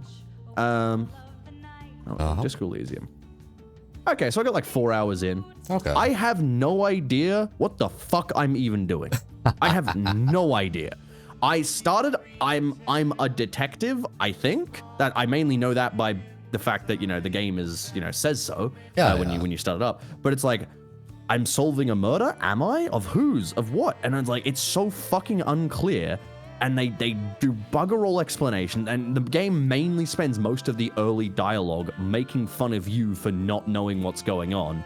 And I'm like, oh, okay, all right, sure. I literally, all that happened was I was like, okay, I'm so confused. I'm in this fucking area. The dialogue is weird. I don't know what the fuck I'm actually trying. Like I was just wandering from like person to person in the starting area being like, what is my goal? Who even am? What am I trying to achieve? I'm just talking to people, and then dialogue options are appearing as if it's like, as if it understands like what I would need to do. But I'm like, yeah, but like my character knows what he's talking about. What the fuck? Like, I don't know. My character's here like, I'm here with the investigation. I'm like, what fucking investigation? There's an investigation? And so you have this whole situation. I just end up shooting the kid in the face, and then I got the ending where I get arrested. And I was like, cool, I'm done. Oh, God. Fair enough, yeah. fair enough. That kid fucking deserved it. That kid was the most annoying piece of shit known to man. Holy shit. Yeah, it's like early adventure game syndrome, pretty much. Yeah. Oh, yeah. But even early adventure games still nailed that a lot better, where it was like, hey, here is your main goal. What is my goal? Get in the tower, get in the castle, all right? Save the princess. I don't know. But at least if I have a goal, like a main goal, my main goal in Disco Elysium was figure out what my main goal was. And unfortunately, as funny as that may sound to bust out in a press conference is like, the main goal of Disco Elysium is to figure out your main goal. Yeah, it's actually not fun in practice. It's really fucking boring. And very quickly, you're like, wow, this dialogue's great. If only it meant anything to me. All right, cool. You know, I was like, all right, whatever. So this is essentially what happens if a DM just doesn't give you anything to run off of. Yeah, no, it's actually a great way to explain it. Because I've played a fuckload of D&D in my time. People say, you know, have your players make the fun, but at the same time, no, God, no. You need the guiding hand. Like, else the players aren't necessarily the best one is know. a kind of a middle ground thing. You need shit prepped. If you show up to a D&D session with nothing prepped, unless like it's been explicitly said, oh, we're doing beer and pretzels and we're doing a silly, dumb, off-the-cuff adventure, right? Unless you're doing that, you're being a piece of shit DM if you show up with like nothing prepped. You're just like, oh, I'll just improv and wing it. No, fuck you. That's horrible, dude. You're just wasting your friend's time. I'll say the one exception is if you're that good at improv. Problem being, I'm good. I'm very good. Problem being is not a lot of people are very good at it. Is the thing. I don't think no one can improv as well as you can plan. Yeah. Because you will never be able to put like here's the difference, right? If you improv, you can be like, you can think up a good twist, you can do all that sort of stuff. But if you plan, you can set up the twist. You can prep that shit. So for instance, I had one of the best D&D games I've ever run. I knocked off do you know the game Night in the Woods? Night at the Woods, or Night in the Woods. Cat game. Yeah. Yes, cat game. So I knocked off the plot of that and I put it in Only War. Holy shit, okay. The players were on R&R, and they were just enjoying it. I still have that document around here somewhere. It's huge. Goddamn. But essentially, the players were in this town for R&R, and they're just here to relax, and they're unarmed from their usual kit. Like, they have, like, personal weapons, but none of their usual military stuff. And they're just hanging out, and you know, we had some, like, a lovely few sessions of, like, just full-on role play. And, you know, no combat for once, which for Only War is rare. And it's in the title, goddamn. Slowly, shit starts going weird and wrong, right? And, you know, and they start seeing people, and things start getting stuff, and they start talking to people around the town, and be like, "Hey, what's going on?" And you're like, "There's weird shit going on," and it builds up and builds up and builds up, and the end, like, execution of the mystery was phenomenal. But it only worked because I had everything pre-prepped, and I had like all right, day 1, nothing happens. Day 3. You know, if they're in this area, they might see this person on the roof. But if they're not in this area, they won't see him. You know, and I had that shit pre-prepped. So, like, they could naturally... And, of course, the players are actively trying to look into the investigation. So I'm trying to figure out, okay, where are the players going to do? Like, and I'm using the rule of threes for my clues as well. Okay. The rule of threes is that the players are going to misinterpret one, ignore one, and think that the third is a red herring. Or something along those lines. So you always need more than 3 clues. Because if you can have 3 clues, if you only ever have 1 clue for something, your players will always miss it. Yeah. That's what you must assume. Like, they're never gonna, they will gloss over it. Yeah, you're gonna have to be the one to be like, guys, it's a clue. Use that one. Like, because otherwise As a DM, there is, I think, one of the funniest fucking moments to ever have happen to you is that moment where one of the players turns to another player and they say something that is so fucking wrong that you like have to stop yourself from laughing. Yeah. They're like, yeah, you know what? I think it's the mayor. He's probably the one that did this. And you're just there like, bro, why would you think that? What? That no clues connect the mayor? What? Huh? It's like the mayor is the one being attacked. What? You're like, and you just have this moment of like complete confusion as someone completely misses the mark. They think they have like, the biggest brain moment. It's like, Yeah. holy shit, all And the you're dots just sat connect, there and it's like, like, what the fuck? No. it's like, no, God, no, God, no. God, I've had that moment. Blow my nose again, sorry. Yeah, I've had that moment a lot on stream where I'm just like, no, God, no, that is not. Oh, Jesus Christ, what are you doing? You're trying to lynch the oh God, they lynched the victim. Oh no. Yeah, but that's why I very much lean towards I prep it in a very specific way. Okay. I don't write a story when I play D&D games. I never write like, okay, here's what happens, then this happens, and this happens. What I write is primarily, when it comes to the characters, I write goals. So, what does this person want to do? Because here's the thing: is like if I insert someone into the story, let's say it's a villain. All right, his job is that he's going to burn down this corporation's train or whatever because they killed his wife. I don't know, and he wants revenge, and the players have to stop them. Right? That's what they're getting paid to do. But what if the players go, wait a second, they killed his wife? Fuck them. We want to burn down the train. Well, then you're like, oh, shit. And then you have to like suddenly like scrap all your shit because now you don't have a boss fight because the boss isn't there anymore. So instead, what you write shit is like, okay, this is Derek, the evil villain. He is going to try and blow up the train on this day, assuming, because then when you say he's going to try to do that, that's when it's like, okay, but if the players, let's say, intervene and they make the train run on the Wednesday instead, well, then he obviously has to, he has to change his day. He's got and to that might reschedule change some other things. Yeah, and for instance, it might be like there's a mercenary who's like, okay, he's only in town for like 1 month, all right? But he's going to try and do this job while he's here. But if it pushes past a month, then, and then you look at that, well, the mercenary's only in town for a month, so mercenary's got to leave now.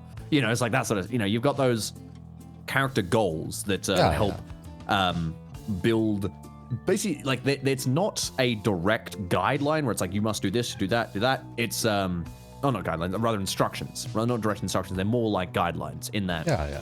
Okay, I'm in this scenario. What does the king actually want to do?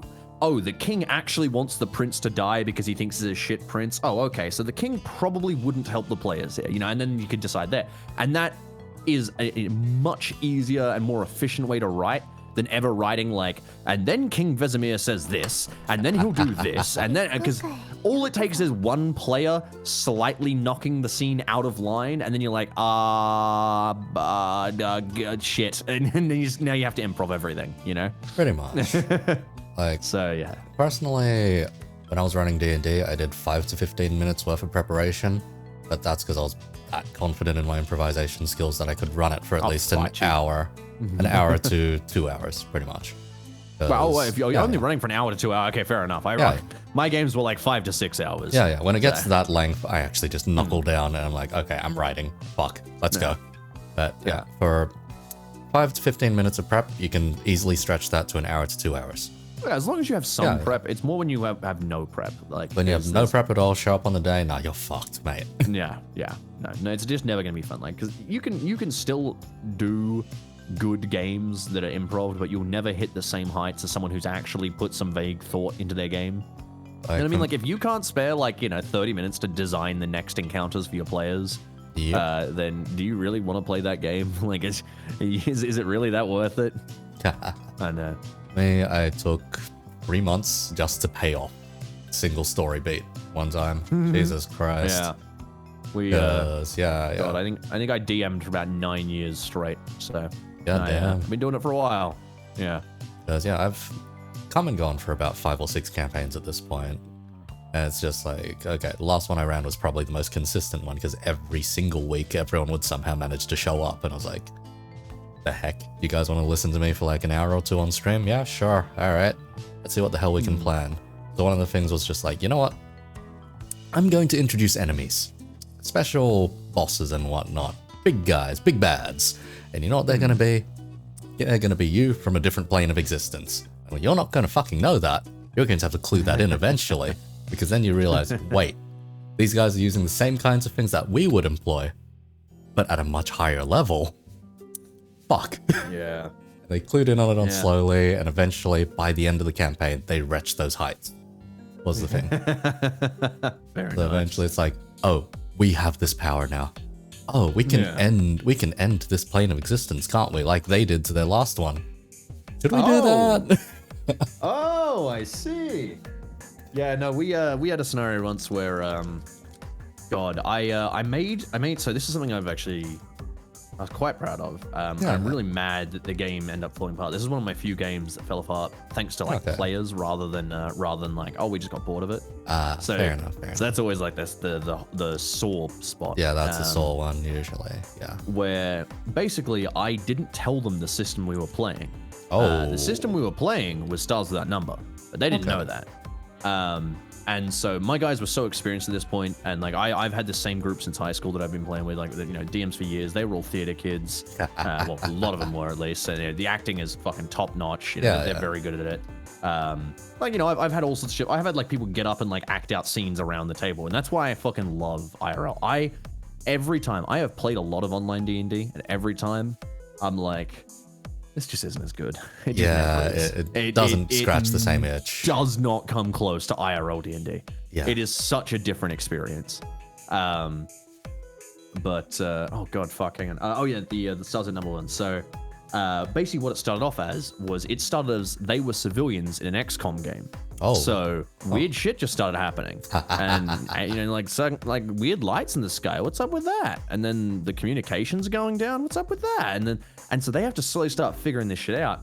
I would tell them when they needed to roll for things, but until the point that they had an achievement, they didn't even get a character class. So the guy who ended up becoming a warrior became a warrior because like they walked into a local radio station, and they encountered one of the aliens that was invading the planet, fucking with the local powers and the communications and shit. And he grabs a pipe and he starts just wailing on this thing, and he succeeds in hitting it. I'm like, all right, cool. And that's when I revealed, like, all right, due to the fact that your character has, armed himself and has gone in and, succeeded in beating the fuck out of this dude with his pipe, he succeeded in the battle. He's now a warrior. And then I had someone else who got like mind fucked by one of the psychic aliens. He unlocked psychic powers. He was now a psyker, which is a class in Stars That Number. And then we had, all those other things. And so we had these naturally developing character classes who got their classes because of what they did. And we also had this kind of situation where it was all of their characters were very grounded because I basically said you have to make a character, but you have no character creation rolling. So people weren't like, oh, I'm a level 3 bard with this, and I have this skill. People are like, I'm Jeremy, the knife. One of them was a knife salesman. He was a traveling knife salesman. He had a bunch of knives in the back of his. I think we were set in like 1990s kind of thing. Okay. We were in the back of his like sedan, and he was traveling around, going house to house selling knives.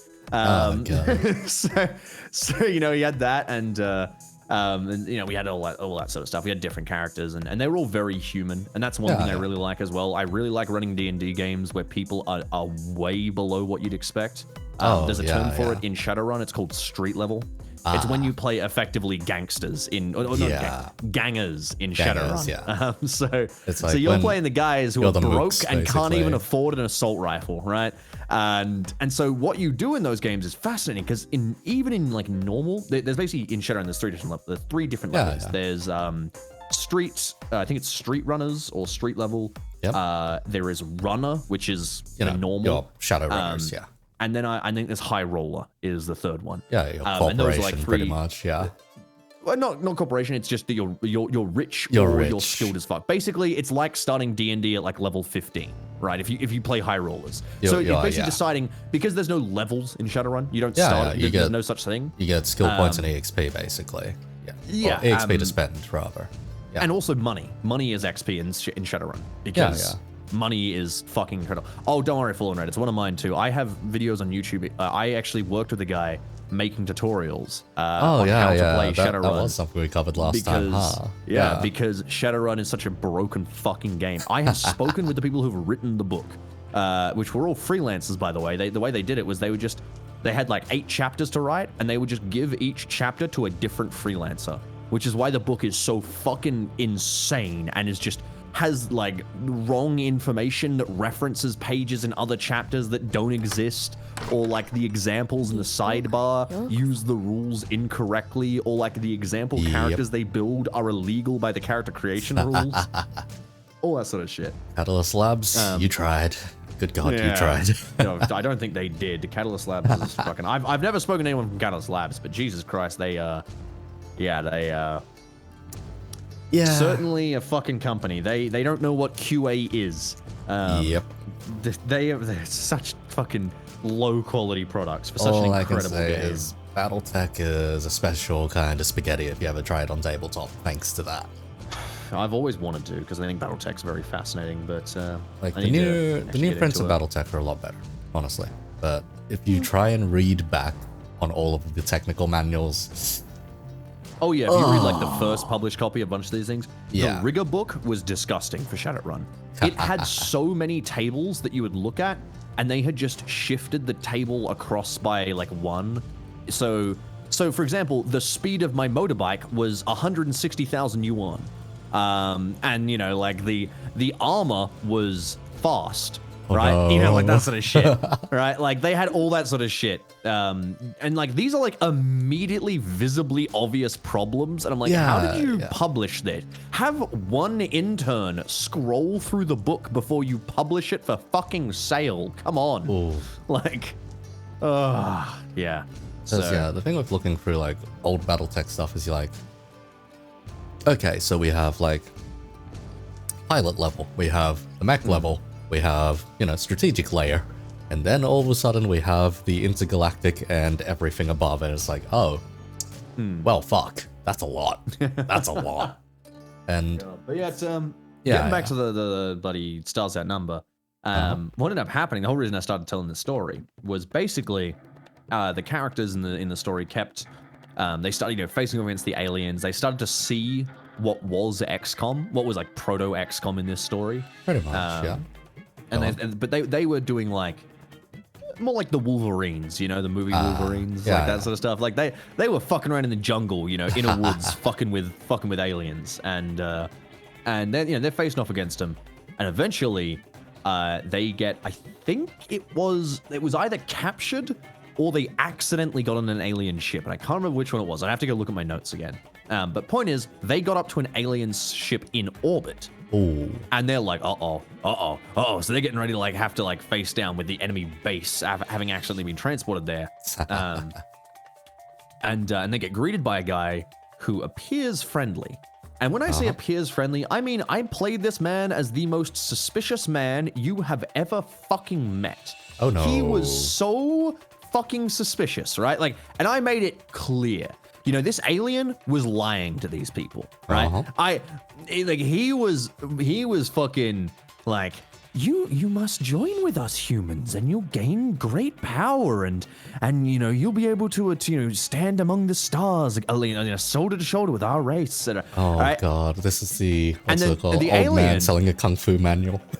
The alien is like, you know, gives this whole spiel about why they should come with them, and basically, so if you don't know, for XCOM 2, there is this thing called Advent in XCOM 2. Oh, I see. And Advent, for those of you who are unaware, are basically modified humans, kind of similar to the way that happened in Half-Life, where they take humans, they dunk them in the gene vats, and then they get turned into Advent, who are essentially slave soldiers who are just mind-controlled by the aliens and are like genetically modified to be better soldiers, and you know, have like biochips put in their head. No, that's right. They're not controlled by the aliens. They have biochips or whatever that control their brains. Little leader because chips and whatnot. in the DLC, there's like a faction that breaks away from Advent, you know, which I think was cool as fuck. Yeah, that was a really cool DLC. Those guys were great.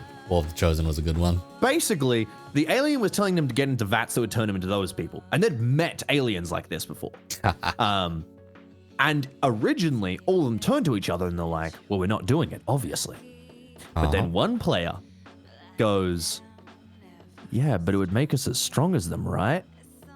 Oh, no. What proceeded to happen was that player convinced every other player except for one girl to all agree to get in the vats. Ooh.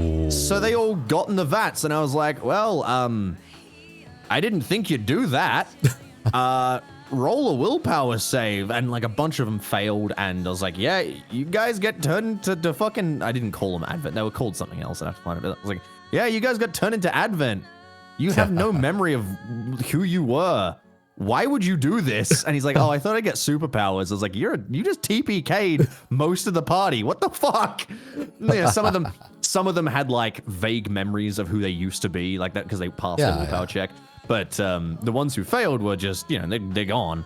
And then the one survivor she actually, I think if I recall right, they ended up escaping because the attack that was meant to happen on the ship afterwards ended up happening, and she used that chaos to get out of there. But one player was actually so mad at that was part of the reason he was the problem player. But like problem player for other reasons. It was like out of game reasons. Fair enough. But just like separately to the out of game reasons that caused the cancellation of that game, he was mad at me. He was like, "What?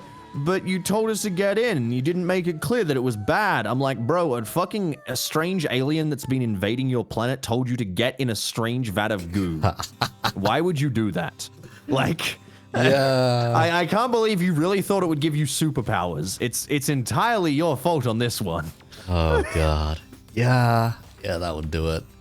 Okay, let's see. I think the one game that I was a part of, at least, when it came to being like pretty much down at the street level, that was when I got dragged into Delta Green. Oh, yeah.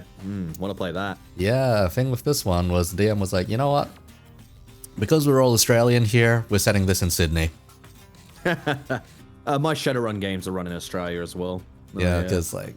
There is maybe 3 paragraphs of information about Australia in Shadowrun, and all 3 paragraphs do something about referencing Mad Max. So. Oh, God. Yeah, that would do it. Yeah. But yeah, we were average guys going around Sydney, and because we were all like dirt poor, pretty much, we were just like, yeah, you know what, where are we eating tonight? Okay, all right, we're all going to the local Red Rooster. So for whatever reason, the team's food was just go to Red Rooster. Why the hell did we have an obsession with Red Rooster? Anyhow, everyone started going insane, like that, bit by bit. Bit by bit. I went insane first, and I TPK'd. Wow. Yeah, holy shit. Because as it turns out, when you're at that point of insanity, DM is just like, okay, here's the stuff you need to grab for a ritual. Please do these at some point or another. And every time we'd stop by a hardware store, I'd be like, hey, can I buy this? Can I buy that? We'd go to like a $2 shop and it's like, yeah, I need one of these, and give me some candles and this stuff. And yeah, I'm gonna need a knife, some extra wax, this and that. Then eventually it leads into, so you're in a hotel room. Everyone else has gone out for the day. What do? I start the ritual. And as the guys either come back one by one or get eliminated by other stuff because I'm not there to help out or stop things from happening, suddenly it's just like they gave me too much trust. Now they're about to pay for it. One survivor comes back home and it's like, what are you doing? What are you doing? I activate the ritual at that time. Eldritch Horror comes down. The Eldritch Horror has a 50-50 chance of picking either myself to take with it or take the other guy. It took the other guy. And blasted a massive hole in the side of the hotel room while it was at it. Yeah. So there's me left, and it's like, well then. I'm quite a fan of tabletop games that allow for PvP. I know that some people hate the idea of players ever conflicting, but I adore it. Nah, the thing is, like, conflict, if done right, it's either going to be like, okay, you managed to weed out the problem in the party, or you develop something that's far better and you develop like an organic kind of relationship. Because what group of friends doesn't eventually go neck and neck with each other and be like, okay, fuck you, here's my opinion, blah blah blah. Who's not gonna butt heads? Yeah, we've had like whole blown fucking like power struggles over who was in charge of the squad in Only War, because we had a commissar, but then we had an officer, and those in the Imperium are like technically equal but different. And so like we've had scenarios. In fact, what literally killed our Only War campaign in the end, like what kind of has like not necessarily killed it. Well, actually no. I mean, it did kill it literally in the sense that we just haven't played it since. Okay. But that was also just related to we have lives now. They all became college students. I'm, fucking YouTube and doing shit all the time, Fair enough. At the end of the day, we're like, do we really all have a time once in the week where we can get together and play for like 4 hours? And the answer is almost certainly no. At least for how many of us we were playing. But yeah, they had this whole like struggle and shootout between like half of the squad, because half the squad was on one side, half of them on the other side. So you had a civil war. Got it. Yeah, basically civil war in the squad. Over who was in charge, and that was in the middle of an enemy attack as well, which was extra funny because the side that won drove out of the town and then got hit by the ambush that the enemy had prepared. And I was like, well, and then I think there was like one guy left alive at the end. I was like, Jesus fucking Christ, you guys just killed all of yourselves. And when I'm saying this, I mean like we've got like 8 to 9 players in any one point. Yeah, so, goddamn. Yeah, a lot of people. Yeah, that's a lot to organize for. Jeez. Because I've done 8-player D&D before, but Christ, that's hard keeping everyone's 11 attention and 12 for. is the largest I've done. Because yeah, once you get past about 7, it gets really hard to keep everyone's attention, pretty much. Entirely depends on the, well, I wouldn't say attention. I'd say if there's one person who's not too bad at keeping attention of a lot of people at once, it's gonna be me. But but seriously, like it's mainly down to the system. D&D 5e is a game that I will never ever again run with more than 6 people. To be fair, D&D 5e is a game system that I will never ever again run. Just flat out. But some systems are good with lots of players. They work well. For instance, Shadowrun is a fucking brilliant system for that. Because the more people you have in Shadowrun, the more, not necessarily role crossover, but like focus time you can give. So when it comes to Shadowrun as a normal group, let's say you have like 5 guys, right? And even then, that's still like not many for a Shadowrun team. And because you've got the street samurai, you got the street samurai who does the fighting. Then you've got the rigger who does the cars and the drones. Then you've got the tech guy who's either a technomancer or a decker. And he does the tech stuff, right? And then you've got 2 other guys, and you probably have a mage, right? Almost certainly you've got a mage, because everyone needs a fucking mage at some point. And then you have like the 5th guy is like the kind of whoever. Usually they're going to be a face. That person is going to be a charismatic face. There can also be infiltrators in other class. Like, as you can see, there's already a point where you're like, well, shit, I can see like there's a lot of skills here that you might want. Infiltrator is a pretty big one, or like a stealthy person in general, as opposed to a street samurai, which is fucking huge. Face is definitely always a very good choice, though. In fact, so much so I'd rather say like face than rigger often. Like you can do without cybernetics to a certain extent. You can switch it either way around. But the problem is, let's say I run this right, and I'm like, okay, it's time to do the decker part where we talk about the cyber attacks and programs and whatnot. And that in a normal game of Shadowrun and even Cyberpunk is generally really fucking boring because you just don't do much. So you don't do much for the rest of the players during it, right? So it's like it's just for this one guy. It's his turn. He's doing everything on his own. It's a really weird moment where it's like an attachment to the rest of the game. But if you have more players, then it's like, okay, so you 2 are both going to hack into this. And so it's 2 players now fighting a hacking battle while the other 5 players are breaking in and, like all that sort of stuff. You have those like, you have a bit more of a spirit around. You also have more variety in the roles as well. Like when you get to the point where you can feasibly split the party and make them do asymmetrical objectives. Exactly, that eventually a feasible split becomes a very real scenario. And so you have a lot more fun there. I find Shadowrun works really well. The system is also not that bad. It rolls a lot of dice, but as long as you know what you're doing, because we got real good. As long as you know what you're doing, you're like, all right. I go like, okay, it's gonna be this skill, go. And they're like, okay, it's fucking, I don't know, like intuition and it's guns, go. And I just go, it's like 6 and 7. All right, I roll this many dice. I roll fucking 11 dice. Sorry, 13 dice rather. Like you get to the point where you're like, okay, I full auto dump and I reload. Okay, next guy. It's and basically like with how easy it is to come do that. You grab up, you have all the stuff that pre-prepped. You grab it, dump the dice, count it, sort it, go next guy. So as long as you like have that stuff down, it can be pretty quick. There's it's especially because the rolls are opposed, so that's actually a lot easier when it comes to speed. Because you make 2 rolls, but Opposed rolls are generally easier because you can just look at the roll and be like, okay, you won. It's like, okay, oh, that's like, higher, that's not higher. Yeah, you immediately know which person won just by looking at the dice, kind of thing. Yeah. So that was real common. Yeah, it's not like Dark Heresy where you're like, okay, degrees of success. Okay, fuck, that's a lot of degrees of success. As much as I love Only War, fuck, degrees of success is annoying. I love it as a concept, but it's just an annoying part of the system being like, hang on, fucking, okay, so you have 63, the goal is 52, so I got a minus 10, that's 53, so you got 1 degree of success, minus 10, oh, and now beneath it, okay, so I think that would be 2 degrees of success, because you get 1 free for passing, but then every 10 pass, you get another. That's me fucking trying to remember my Only War rules right there. Yeah. The math gets troublesome, is the thing. Yeah, the slowdown is a lot more annoying. But at the same time, Only War is also another game I would recommend for more players. The combat is a little slower, I will say, than Shadowrun. I actually say, although I wouldn't say overall it's slower. I think the biggest difference with Shadowrun is people are generally are thinking a lot more, because you know, in Shadowrun when the combat starts, you know, they're also like, oh shit, the combat started, we now have 5 minutes to get out of here before the cops arrive, you know? And so everyone's like trying to be the most efficient possible. Whereas in Only War, often it's like, okay, we just gotta kill those guys, you know? It's a fucking fight. It's a straight up fight. We kill those guys or they kill us. That's the choice. Let's go.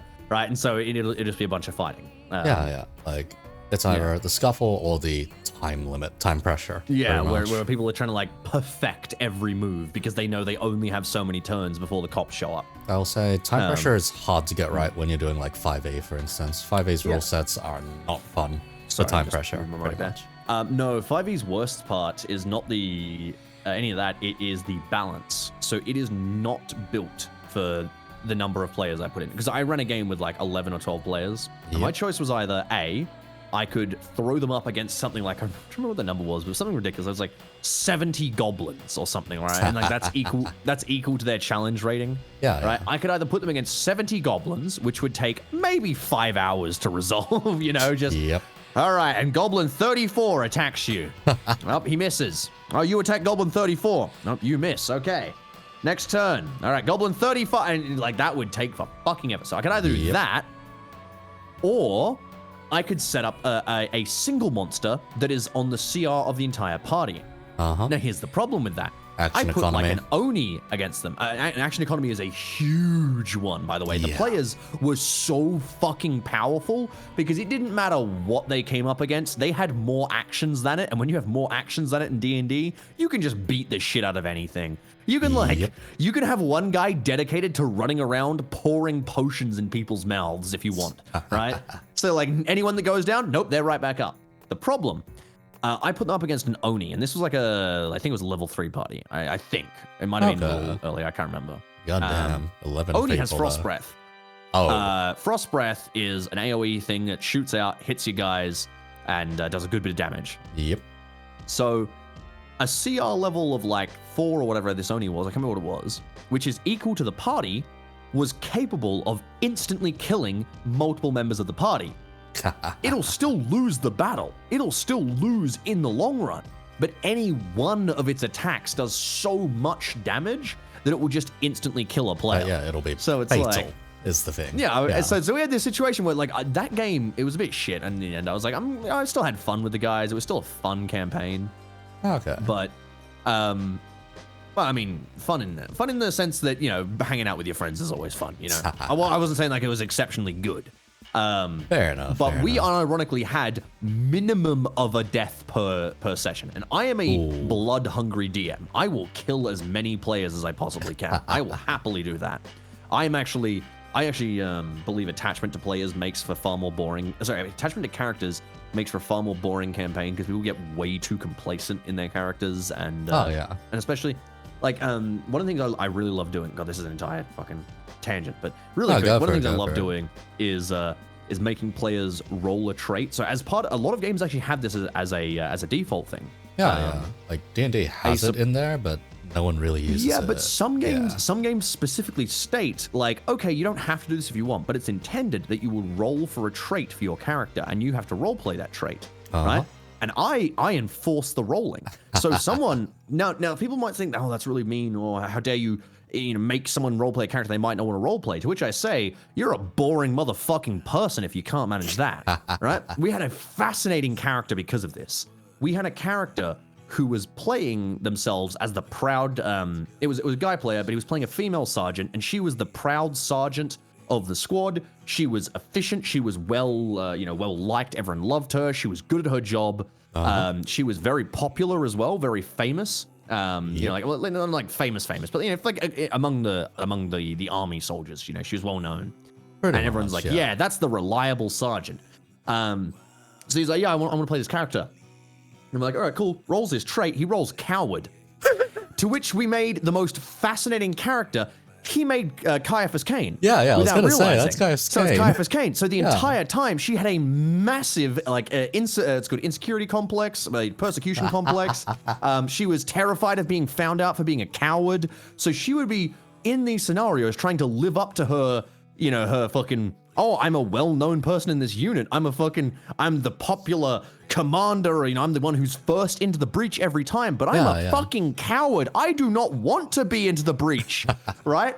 But this character is getting forced. Yeah, like every time the commanding officer comes up, he's like, it's lovely to see you again. I'm trying to remember what the name was. It was like some fucking name. It was like, nice to see you again, Sergeant. It's like, we've got a special job for you. Something I'm sure will be to your liking. She's like, yes, where do you want me to go? Well, we'll be storming an enemy bunker on the next hill. And he's like, oh, fuck. And so this character had constant moments of trying to appear as though she was heroic, but avoid danger in every way possible. Ouch, and it was fascinating. So much fun. One of the best characters of that campaign. Hero of the Imperium. Yeah, pretty much. It's so... I'm very much a fan of that because otherwise, especially when you play with a group for as long as I have, because I play with my group for so long, eventually I'm like, all right, guys, we're just playing the same characters at this point. Because one guy always plays essentially the dwarf. One guy always played essentially the mage. One guy always played, the same kind of things. And I was like, all right, that's it. Let's mix this shit up. So I started introducing the traits thing, and frankly, our roleplay got so much better. Because we were now playing characters. We're like, oh, okay, this character is doing something. We're not just playing us, but we have a funny voice. Yeah. What do I personally want to do? You need to have that kind of dynamic is the thing. The character isn't one-dimensional. I'm the mage, therefore I am smart and I do this. Yeah, no, exactly. you kind of need the, I'm a mage. Why the fuck did I study? Because I wanted to get out of the house. Okay, so... all right, that's why you became a traveling mage, blah, blah, blah. All right, so what happens if your family comes back after you? Fuck, basically. See, there as well, it's on the other end, I'm the, see, what Ozzy said in chat, that's what I really like doing. Treat characters as expendable, roll for traits, and then fill it out as you go. I don't like pre-writing backstories. If someone comes with 3 pages, anything... If you already come to 3 pages, I'm already concerned. You come with more than a page of backstory... I'm like, all right, bro, hold on a second, because I'm not gonna use most of this. Most of this is gonna be wasted, but a lot of this is stuff that you could have just made up as we went. There's no reason that you can't decide your family the moment someone asks about your family, and then that's it from then on. Until the point that someone asks about your family, writing a 3-page backstory about your famous house and the struggles it went through might mean nothing if we never go to that planet, or we never interact with that house, or we never do anything like that. And I mean, frankly, no one cared until the point that we ask the question, right? Okay, so have basic shit okay, I'm a noble with a family, they live on this planet, done, right? You don't need to go into and in 1375 they assaulted this position, and my father was at the lead of the vanguard and he was wounded, but his friend whose name is this guy said, I'm this is too much.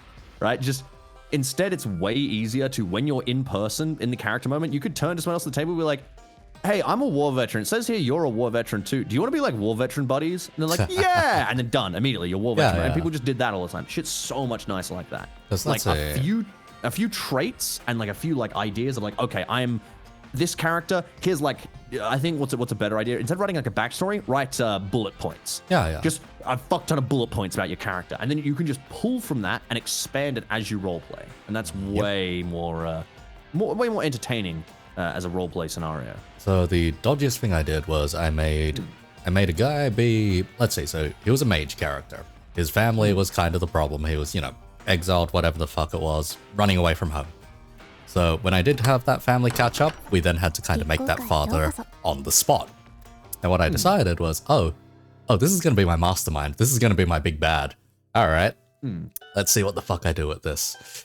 And as it turned out, it was just like, yeah, your family, the quote-unquote Keck family, yeah, they've been known for doing a lot of interesting stuff. Yes. Yep. And you have a lot of cousins. This guy's kind of like the Genghis Khan going around fucking in every other place he wants. And you know what? You're going to run into a lot of your siblings here and there. So I kind of just centered it around, okay, Keck, you're the protagonist now, basically. I have turned to my players before and been like, and you guys turn around and you see a figure approaching, and I'll turn to be like, hey, what does your dad look like? And I'll just be like, all right, your turn. Congratulations, you're the DM now. Explain to me who is approaching and what he looks like. Or is he not? Because you don't have a dad, or like, you know, assuming that, like, that's that moment where you kind of have that little chat back and forth with the players.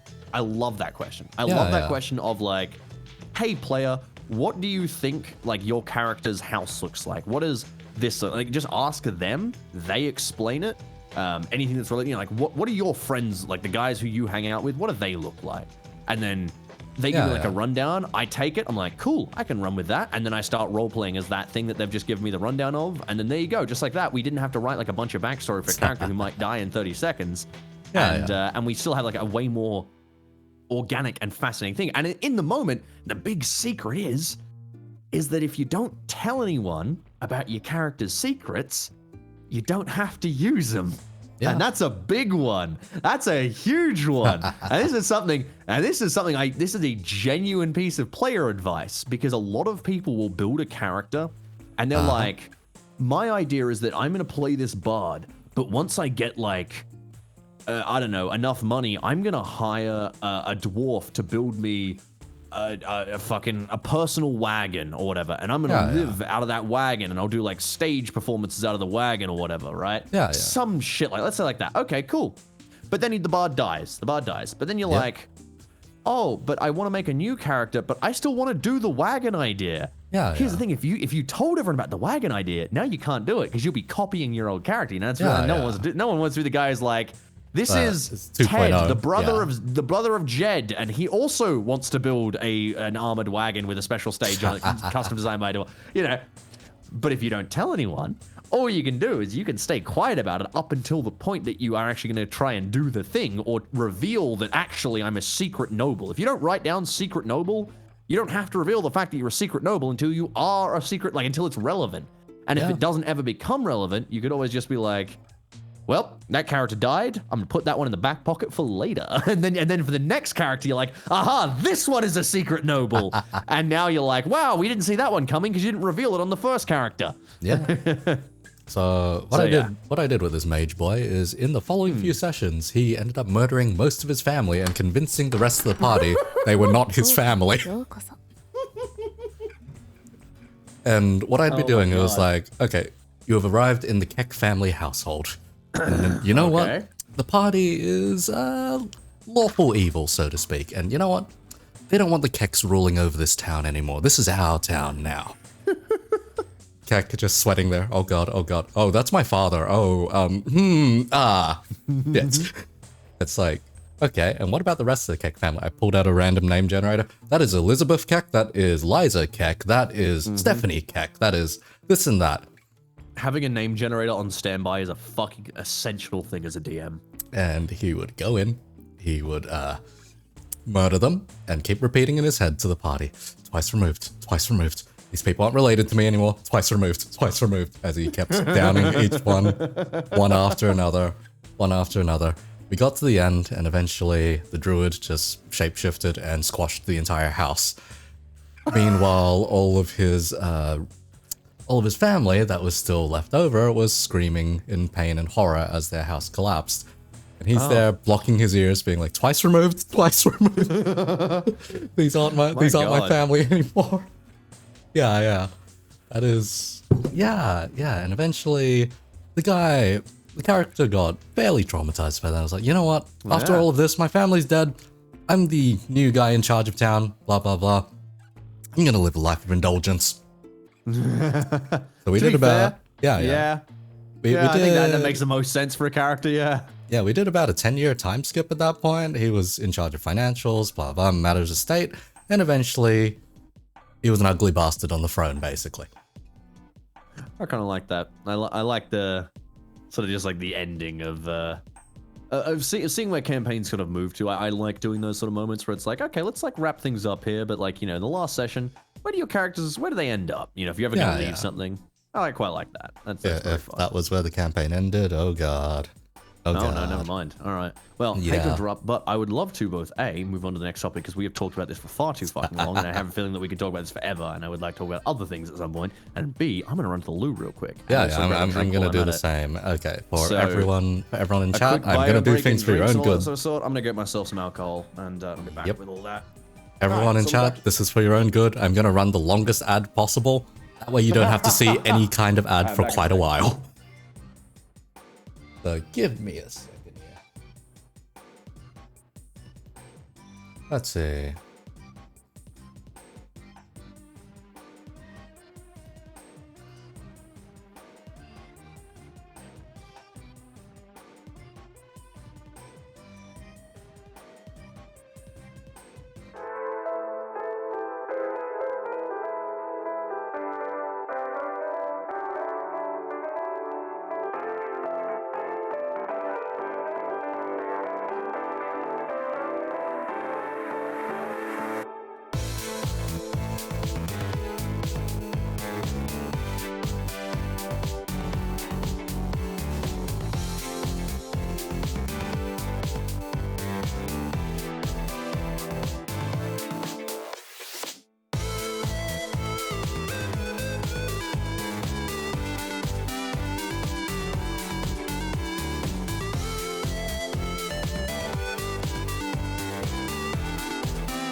Alright, so for the fellas still here, I haven't actually run that ad yet because I saw that ad being run, so I'm just like, what do? Up Twitch, man. Let's see. Give me a second here, I'll see if I can't find a way of handling things.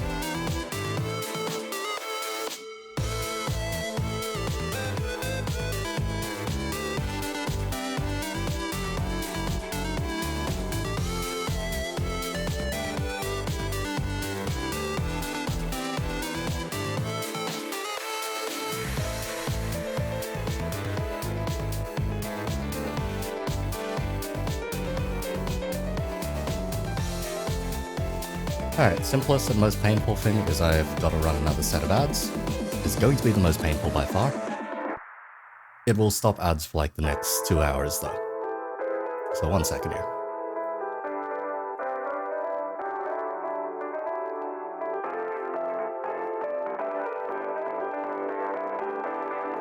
In the meantime, I'm just going to say that in the meantime, I don't have pre-rolls, so if you tab out for like a couple of minutes and come back, you'll be right back, pretty much.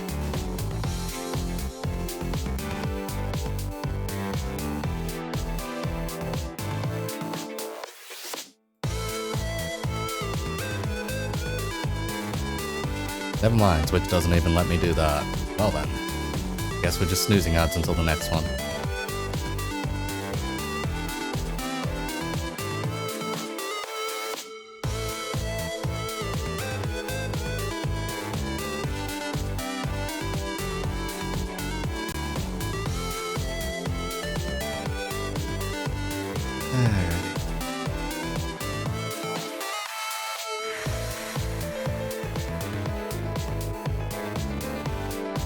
Oh, we're just on a bio break for now, buddy.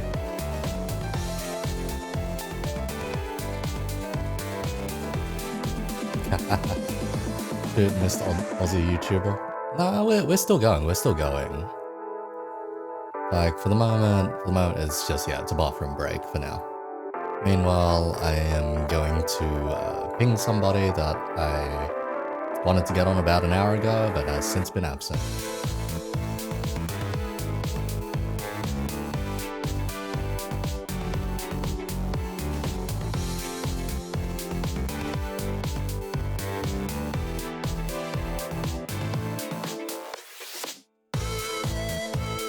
Alrighty. Yep, give me a second here. It didn't let me run an ad because apparently it ran an ad recently, so yep, I guess we're gonna have to deal with it. Alright, in the meanwhile, give me a moment here. I am just going to set up something really quickly, actually. Alright. I will just need to shrink you into the corner a bit.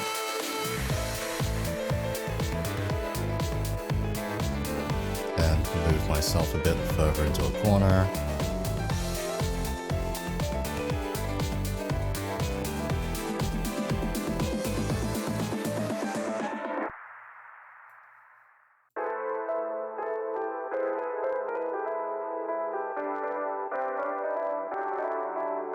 Alright, you're back?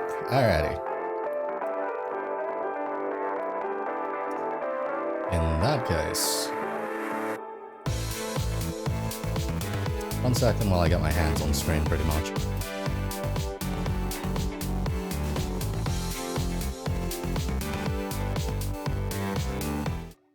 Alright, unfortunately the other fellow I was gonna drag on isn't awake yet for whatever reason. Feels bad. Oh, good. So I guess we're getting started a bit earlier with this kind of stuff, I guess. But yeah. Alright. If that one does wake up, I am going to sweep them in immediately. Oh, good. I'm gonna prep my whiskey. Actually, you know what? It'll probably be easy enough if I just add them to the group DM and see if they actually hop in eventually. Got some lovely starwood here. Oh, nice. Alright. Love the design on that. Alrighty. Oh my god, I'm so surprised. If they eventually show up, then yeah, they can just quickly hop in. Alright. Alright. So essentially, this part is where I drag out 2 decks of cards, shuffle them together, and then you're screwed playing Blackjack. So good question. Have you played Blackjack before? I pour lemon into my whiskey glass, followed by apple cider, followed by whiskey, and then I drink it all and scream. Fair enough. This is a new pack of cards, the second one. So nothing has been done to it. No tampering. I'm not rigging this game against you. I really feel like you're explaining this as you are legally required to do so at a casino. Take out the jokers. Throw this off the table. Get rid of this mechanical pencil as well. This is the bet full of all the wagers and whatnot. Alright. So here's the spread. Pretty much, this is a new pack of cards. Alrighty. That much is obvious. Yes, of course. This one, get rid of the jokers, instruction manuals and all that. And I'll spread that in a second. Move my mic about. There we go. Alright. Alright, so have you played Blackjack before? Yes. Good enough then. This I one's have already in fact shuffled. robbed children in Pirates of the Caribbean Online. Oh. Oh god. I see. Anyhow, the way this is gonna work is essentially you against me. Yep. Whoever wins is spared from whatever comes out of this bag here. Oh, excellent. Now, if the third person comes in, if the third person comes in, then it'll just be between you two. Now, you're a bastard. All right. Except for the fact that if you both win, then it's on me, and if I'm the only one who wins, both of you've got to do it. Okay, all right. So, yep. If a certain tactical Dutch lady shows up, then yeah. you're going to have a time. You know, I never knew what the smell of apple cider starward and lemon would be like, but it smells dangerous. Yeah, that sounds about right. All right, let's try it. All right, I'm gonna roll up my sleeves so you know I'm not introducing extra cards. Clean hands. All right. What the fuck? That's really nice. Okay. Sorry, I'm over here drinking my medicine, and this tastes. Oh my god, that's cool as hell. So I just saw the card spin. Yeah. This is what we my call the medicine is chamois. incredibly drinkable, actually. Oh, nice. Okay. So this is chamois. I need some fire in my chest, so I've got to drink some whiskey. Sorry, that should not have done that. I should not have done that. My throat just regretted that immediately. I'm very much used to. I get loud as fuck in my streams. You know, I can switch between, and it's actually that's one of the things I'm kind of happiest with, and something I'm actually working on practicing a lot. Oh, okay. The voice actor talent that I most admire is not. It's not really to do a voice, because that's pretty fucking easy. If you want to do an orc voice, there's a couple of steps you can take. If you want, oh, hang on, the stream is dying on my end. Oh god. What I respect though is the ability of a voice actor to seamlessly switch. Because if I want to do like a Scottish accent, I kind of got fuck, that's not even close enough. See what I mean? It's like I need like a lead in. I need to start with like a. Oh, yeah, laddie. Now I can do my Scottish accent. You know, like I need to like build into the accent. And then you watch some fucking voice actors who will just go boom, boom, boom, and just switch between accents like that. And I'm like, how are you doing this? That is what I'm most impressed by. The ability to change energy and voice in a single sentence is an insane talent, and I really want to get better at that. Anyone who can snap between voices, they're the ones you need for the most part. They're definitely the ones you need. The orc one is one I always go to because it's a really easy, like a 5-step one. I got taught it by a YouTube video. I can teach other people it. It's you put on a Cockney accent, which you don't even need to be good at, but you just remember you kind of sound like a Cockney. Right, and then from there you jut your jaw forwards, right, and then you put a bit of a growl on it, right. So now you've got, you put those all together, and you've got, who are you? Get away from me vehicle, you crits, or I'll crump you good.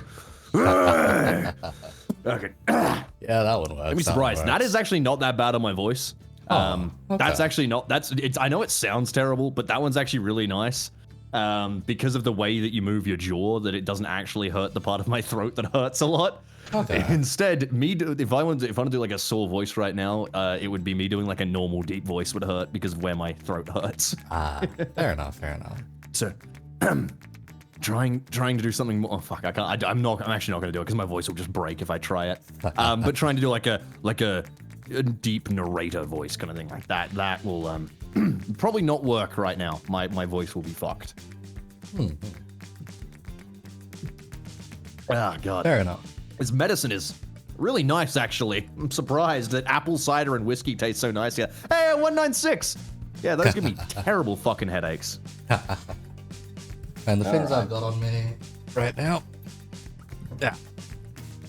Hendrick's a bottle of gin and 2 cans of 196.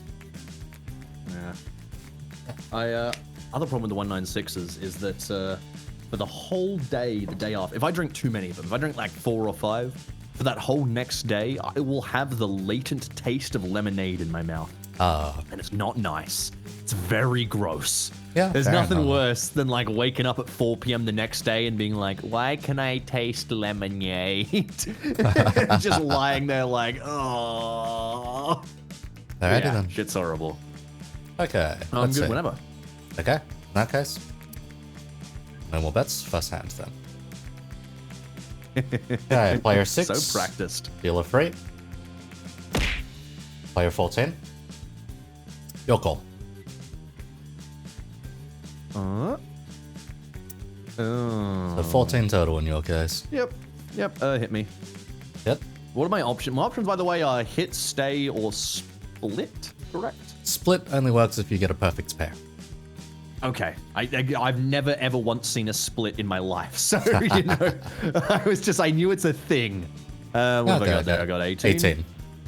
That's a dog shit position. All right, I'm gonna stay. All right. Dealer open. 6.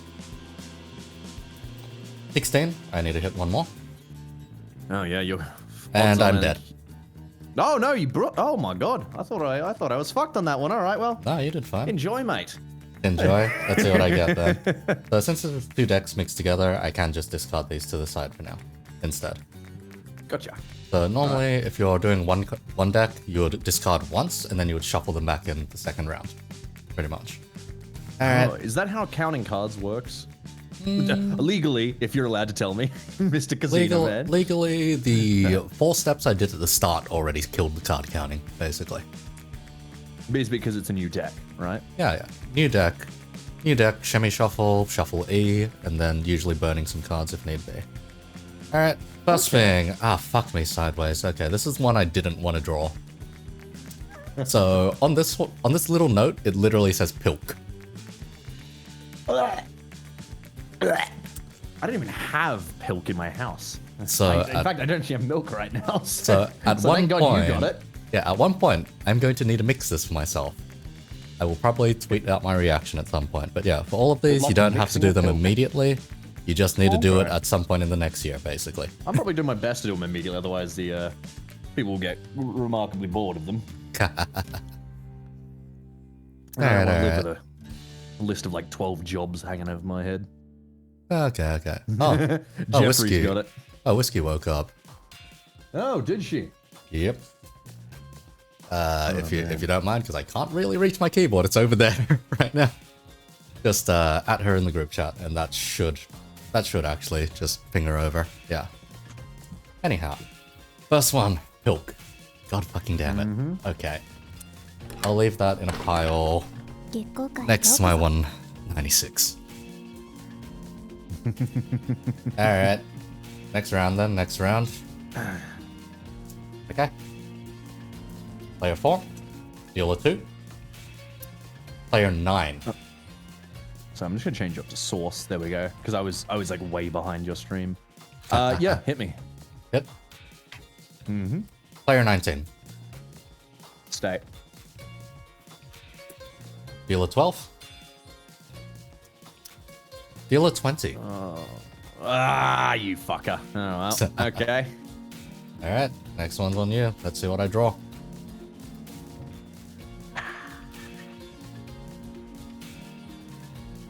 Alright, out of this weird black bag of God knows what's in here. I'm gonna keep it $1.50. I may genuinely start mixing my whiskey with apple cider vinegar because this shit's actually fucking delicious. I thought it would be like, I thought it would taste like death, but you know, like awaken me. But, So, no, it's here's just the very thing. nice. Convenient that you were doing some voice acting there. Because this one just simply reads script reading. Which script? Normally, it would be the winner choosing it for the loser. Okay. I will figure something out. Fair enough. I will figure something out down the line and send it to you. So good luck when that comes around. Probably when you're on a better throat. Anyhow. Well, I mean, I can offer you this real quick. Hold on. Let me. Yeah, go for it. This will be in an upcoming video, but I don't think anyone else has heard it yet. Alrighty. Let me just go. Win it. Like that. And then we should. Sorry. Let me just. I have to adjust my Discord audio one real quick. Sure. And this is the one, I think? One of them will please you. Enjoy. Okay, so you can hear me. First to my normal voice. Yeah. Oh, I love grass. I just can't get enough of it. This was I love recorded for grass. Rye I just and the can't Bread get enough Boys. Oh I god. love grass. I just can't get enough of it. I'm not sure if you can tell what the line is, but I it's love grass. I just can't get enough of it. It's that. I'm gonna run through a few of the edited lines now, and But then I do some different ones as well. Oh no. Oh no. oh, I love grass. I just can't get enough of it. Oh, I love grass. I just can't get enough of it. Oh yeah. Yeah, a bit. Just a bit. Oh, I love grass. I just covered the whole front and back of my house in it. I just can't get enough. Replacing the Jesus. floorboards with it too. Oh, me. Oh, I love grass. I just can't get enough of it. hello. I'll see if I skip. Alright, I am alright. so All right, and to sorry wrap it for up, just some wacky sleeping voices and in. takes to Don't see worry, if don't you worry. might want We had to- a pretty lengthy talk already. Can't get enough Right. of it. Jesus Christ. love grass. How many variations on this are there? I think I have in here as well, like some Eshe voice as well, where I'm like, Oh. I love grass, eh? Oh, Oh. you dog. I just can't get enough of it. Jeez. yeah. Jesus. So, That's not what I expected to hear when I wake up. Good sorry, job. that was for your sister, Oh boy. not for your ears. Sorry. No problem. Oh god. Oh god, how are ya? Booster shot just completely fucked my sleep schedule, so... At first I couldn't fall asleep at all. And then I So- just completely passed out elsewhere. And Oh, slept boy. until now. Does this make us just the circle of sick people? Yeah, yeah, to an extent. Wow, real geriatric kind of fucking podcast we got going on here. Yeah, yeah, like the my right hand is kind of anonymous, crippled, which is why it's like narcoleptic, shaking like hell right now. Circle. Alright, No, I'm gonna I- give this a fresh shuffle then. You guys can catch Sure, up for a bit. thank you. Which guys? Oh, good. Alright. Yeah, can you No, quickly Whiskey, toss me the link? Let's see. The link? The link? Oh, you mean for this? Oh, right. Hold on. Here you go. We're not Yeah. actually. We're just watching what Echo deals and Yep. basically telling whether we hit or stay. But no, Alright. Whiskey, I was gonna say I'm drinking right now as my cold medicine, whiskey with apple cider and lemon in it. Apple cider vinegar rather. So it's apple cider vinegar, lemon, and whiskey. And honestly, it's actually really nice. Just tastes really good. Oh Well, I boy. can Just, guess some Americans recommended it to you for sore throat. Nope, that was all me. Oh, I just really God. like. Okay. I love apple cider vinegar, and I use it to help my sore throats. So I was like, "Fuck it." I like whiskey with my, this stuff I've got. Starwood, it puts real fire in your chest. Same with the Loch Lomond. Don't worry, everyone likes whiskey. Oh yeah. Like I was saying, you put a real fire in my chest, and so when I'm feeling like sick, I want something to fucking wake me up a little. So these are both very nice. Combine that with some apple cider, and then throw some lemon on top. Wow. I would be more embarrassed if I weren't so fucking dead. Okay, so I am going to put this jig over here. Let's see. Whiskey, your cards will be in front of the jig. Rimmy, yours will just be on the other side. So easy enough to see. Easy enough to see. Anyhow, I've sent the brief over to Whiskey before. It's literally just, round of blackjack. Winner is spared from whatever comes out of the bag. If both of you win, I am screwed. And if I win against both of you, then both of you have to do whatever comes out of the bag. Pretty much. You better not suck at blackjack whiskey. Any good? Oh! I didn't play it in years. You're absolutely safe. Okay. Think we're gonna be having a good evening tonight, gentlemen. Anyhow, I'm gonna burn some cards this time. 7 cards burn.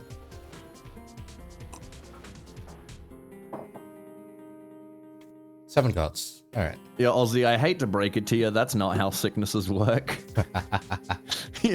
That's not how any of it works. Vitamin C. Good lord. A doctor will tell you if you ask them politely that that's not how sickness works. Okay. Yeah, symptom, like some medicines do just suppress symptoms, yeah, but like that's the point. That's what symptom means. It doesn't. That's not the cause. It's suppressing the symptom. Alright You then. know. Shall we begin then? Yep. Alright. Okay. No more bets. Thank you. Okay. Whiskey, 19. Rimmy, 13. Fucking. Dealer, I see 7. the dealer is very polite around these parts. So who goes first, by the way? How are we gonna play this? Okay. Let's go whiskey first then in this case. Ah, sure. So your total, 19. Hit or stand?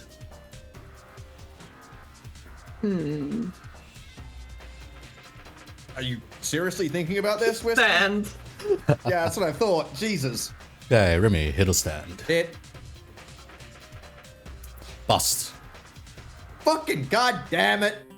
Dealer, 17. I don't have to do anything. I lose anyway. Alright. In which case, Rimmy, next thing that comes out of this bag is yours. Okay. Let's see. Alright. Funny. Shut up. Oh, this one's an interesting one. So it just reads, cook the winner's request. Cook the winner's request. All right, Whiskey. What do you want me cooking? Do you want me to be mean? Or do you want me to be nice? You know me well enough to know the answer to that question.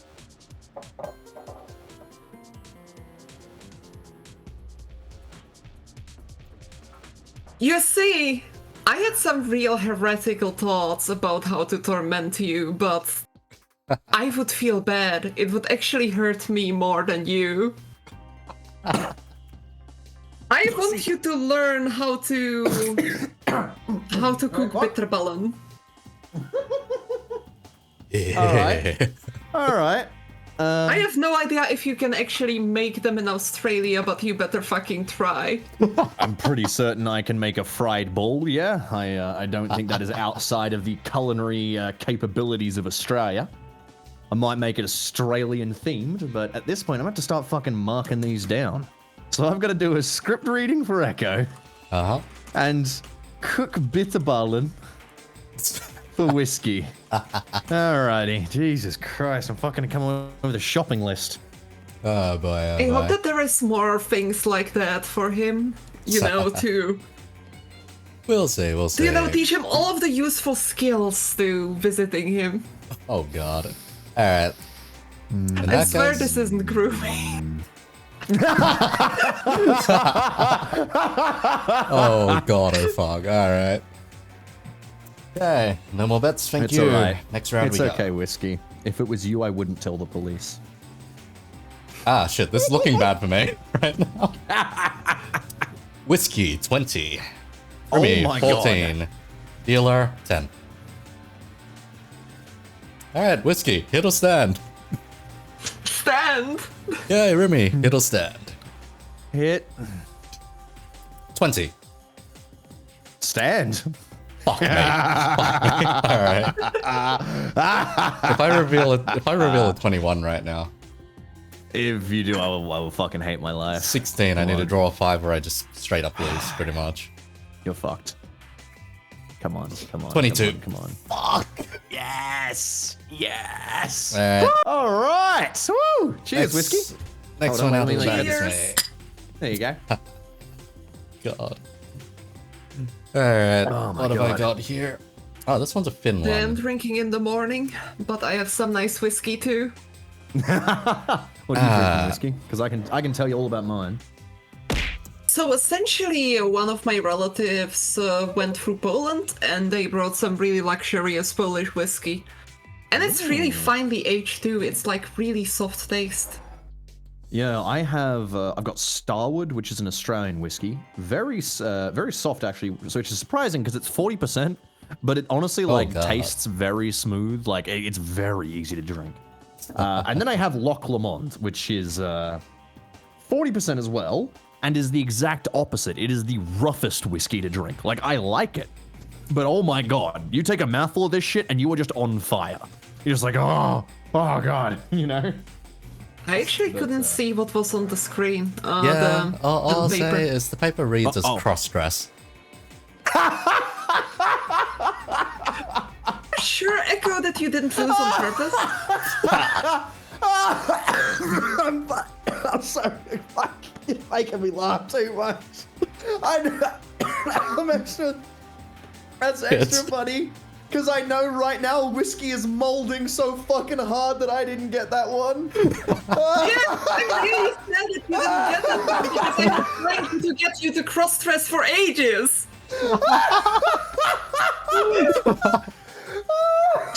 Ah, fuck me. Fuck me. I'm really unlucky. Oh my god, sorry. I needed more of my medicine after that. Because yeah, there were two of those I didn't want to get, and yeah, that was one of them. That was one of them.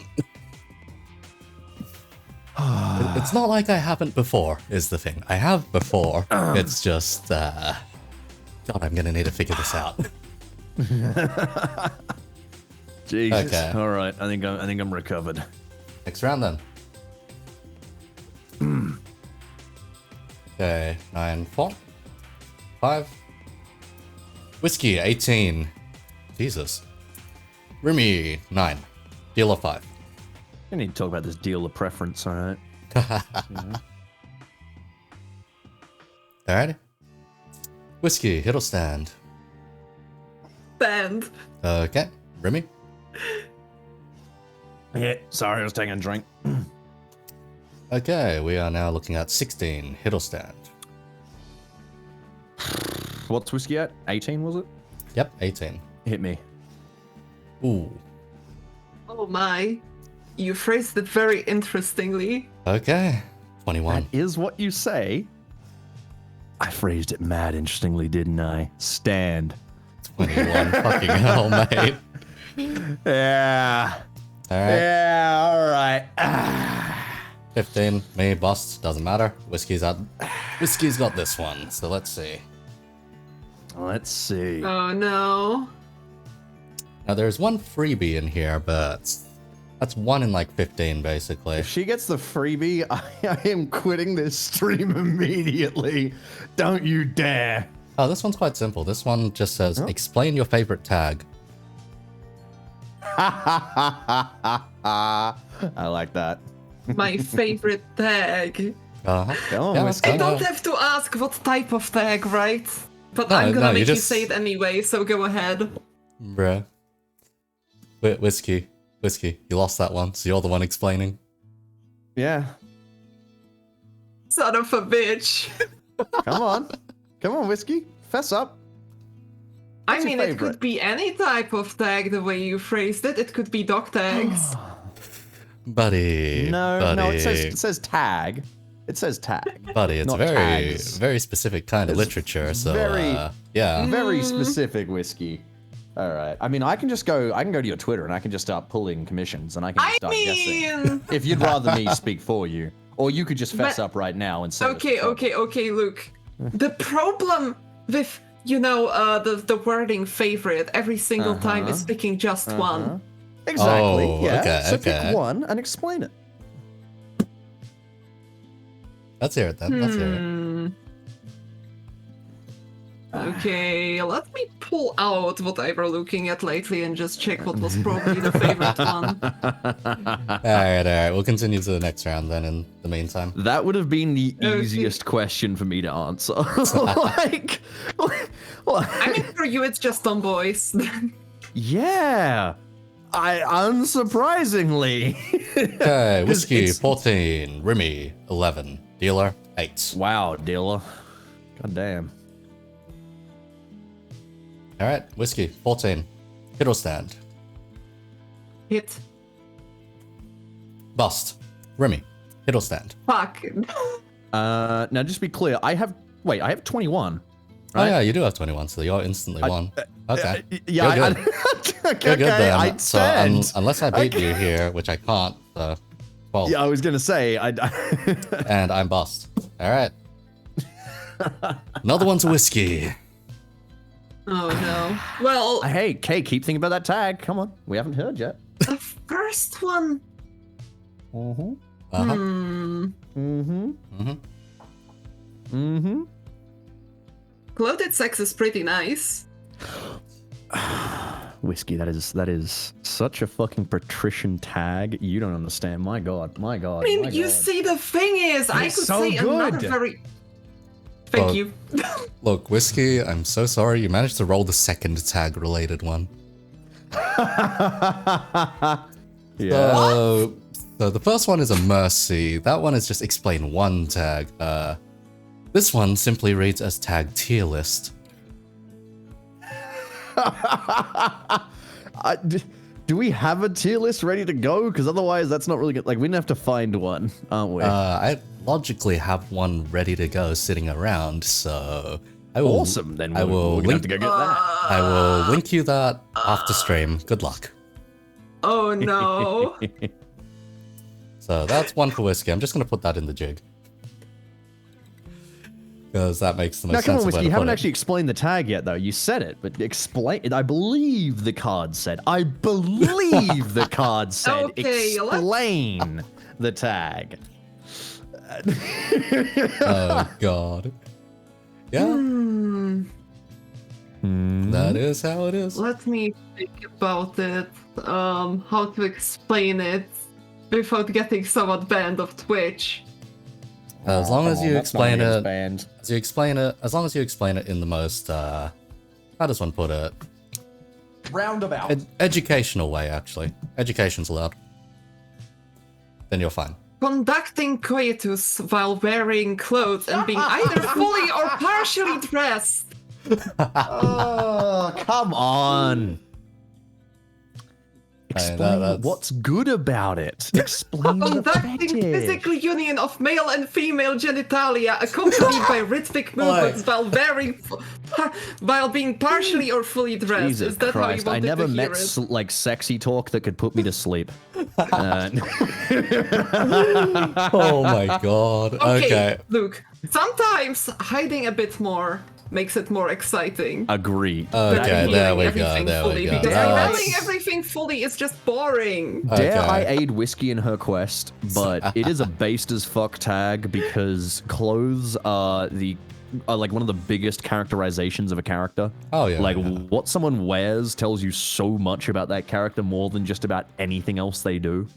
And so having those clothes on not only hides a bit, which is good because hiding things, and if something is hidden, it can be anything until you see it. Which is why someone could be like the most beautiful woman you imagine, and then you take off your her clothes and you're like, oh no, she's not actually that pretty. But if she had clothes on, you know. But also the other thing is that when everyone is naked, they all look the same. Like close enough, but like if you have like 6 naked anime women next to each other, they all look pretty much the fucking same. They have different haircuts and different tits, but like Yeah. they're gonna look roughly the same. But if you got different clothes on all those ladies, then you've got something different, you know? Then you got, I just hate those unique clothes. Alright then. No more bets, thank you. New round. Can't believe I haven't helped you with your tags. Come on, Whiskey. You better help me cook the bitter ballen. Okay. 3, 3, 8. I feel like you got the winning Okay. side here. Whiskey I'm 10. angry. Rimmy 5, dealer 8. Remy, Jesus Christ. All right. Alright, Whiskey 10, hit or stand.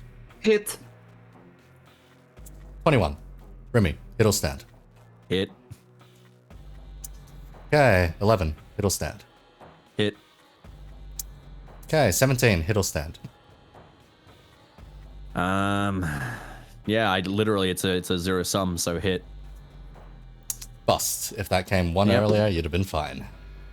Dealer Such is 18, life. Whiskey wins. Rimmy, this one's yours. All right. If he gets the freebie, I'm gonna be so fucking mad. Will you cry about it? Oh, No, I will in fact not cry about it. I will make sure to put it into the book of minor grudges. oh boy. So this one's actually a pretty simple one. Might take you an hour or two maybe though, depending on how fast you write. This one simply reads as write a one shot. Not hard. I write all the time. What do I have to write about? Nothing in particular, just need to write. Or I pretty much mean, that's just fucking boring. Whiskey, Oh, what am come I on, writing you're about? not even write about your tags. Wait, I have to write a one shot. Okay, when you say one shot, do you mean a short story or do you mean let's see. Like, what- I believe this would be a session, in which case. as in like D&D? Like game system of your choice, write a one shot. Okay, now that's actually like a lot of It's going to work. be harder. That's a lot of work. Like, unironically, if I'm writing a one shot, I'm writing tables and shit. Like, that's gonna be like 8 hours of work, dude. Oh, boy.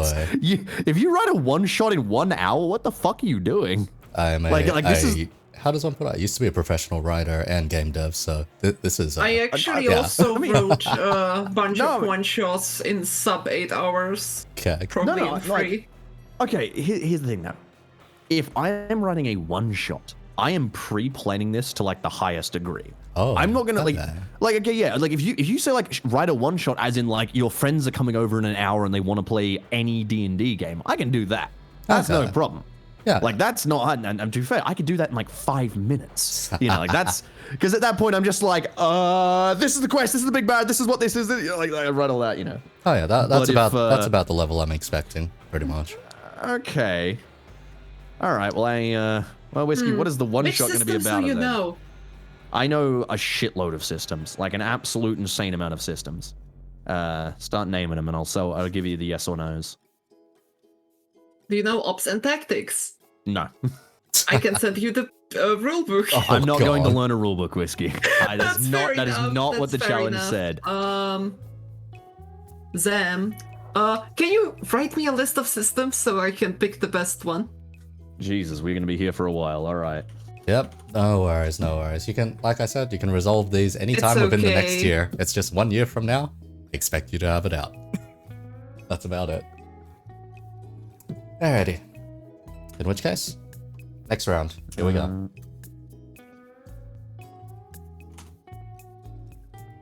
Yeah, Let's see. Whiskey, 19. Rimmy, 5 or 15. Dealer, 2. In which case, Whiskey, hit or stand? Hit or stand? Stand. Okay, Rimmy, 5 or 15. Hit or stand? Hit? Mm-hmm. Okay. Let's see, 12 or 22, so 12. Okay. Hit. Okay. 15. Hit or stand? And Whiskey's on 19, correct? 19, yes. And, yep, okay. Hit. Okay. Bust. Fuck. Oh my god, alright.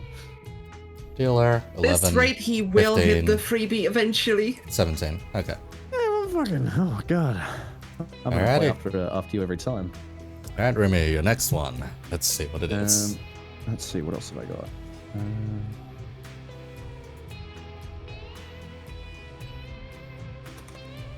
Huh.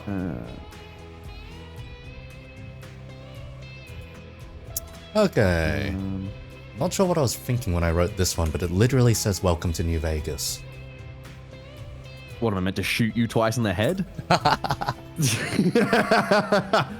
think the original intent was either recount some kind of experience that you had with Fallout New Vegas, or just play New Vegas if you haven't already. I have recount an experience. Jesus, fuck, I can't remember. I haven't played that game in forever.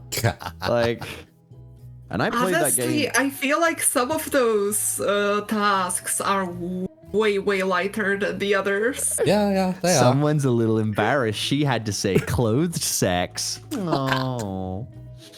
Here you go. You want to see? Yeah. I honor my taste. They are based. Hey, do you want to see my my Welcome to Vegas story? Yeah, sure. Yeah, sure. Here you go. It has 1.9 million views and is the most popular video on my channel. It's got wait, hang on. clusterfuck. I see. No, it's oh wait, hang on. It's about to become the most popular video. It's actually chasing up behind Peaceful Hitler. Oh. It is my video about Fallout: The Frontier. There you go. And here I can actually provide a fun. Oh fuck you! I have to phone verify to talk in your chat. What the fuck, bro? Sorry, I had too many creepy people out there. I'm not doing that. Sorry. Honestly, that this is going to be so funny. I feel like the moment that video becomes the most popular on your channel, you're going to be so happy that you're no longer the Hearts of Iron 4 streamer. Kind of, but I don't really want to be the Frontier person either. So, fun fact that is, like, slightly related to everything that's going on. So, the person who whistle blew to me about some of the final Fallout: The Frontier stuff, right? Because okay, to give you an idea, I actually still have the folder of all the evidence that I collected. And when I say all the evidence, I mean there is, I think, like hundreds of gigabytes of evidence. And I'll have to, actually, I don't know if it's hundreds. I'll have to go check it. It's definitely gigabytes of evidence, all right? of all of the stuff that I ended up collecting about Fallout: The Frontier. All of the information, the screenshots, the testimonies, the recordings, the everything. I have like screenshots of of almost every private chat involved with Fallout: The Frontier, because someone somewhere at one point was so fucking like they either hated what was happening or they just, you know, hated who was involved, and they spilled the beans to me, and they gave me like to the point that fun fact, I live really close to the lead dev.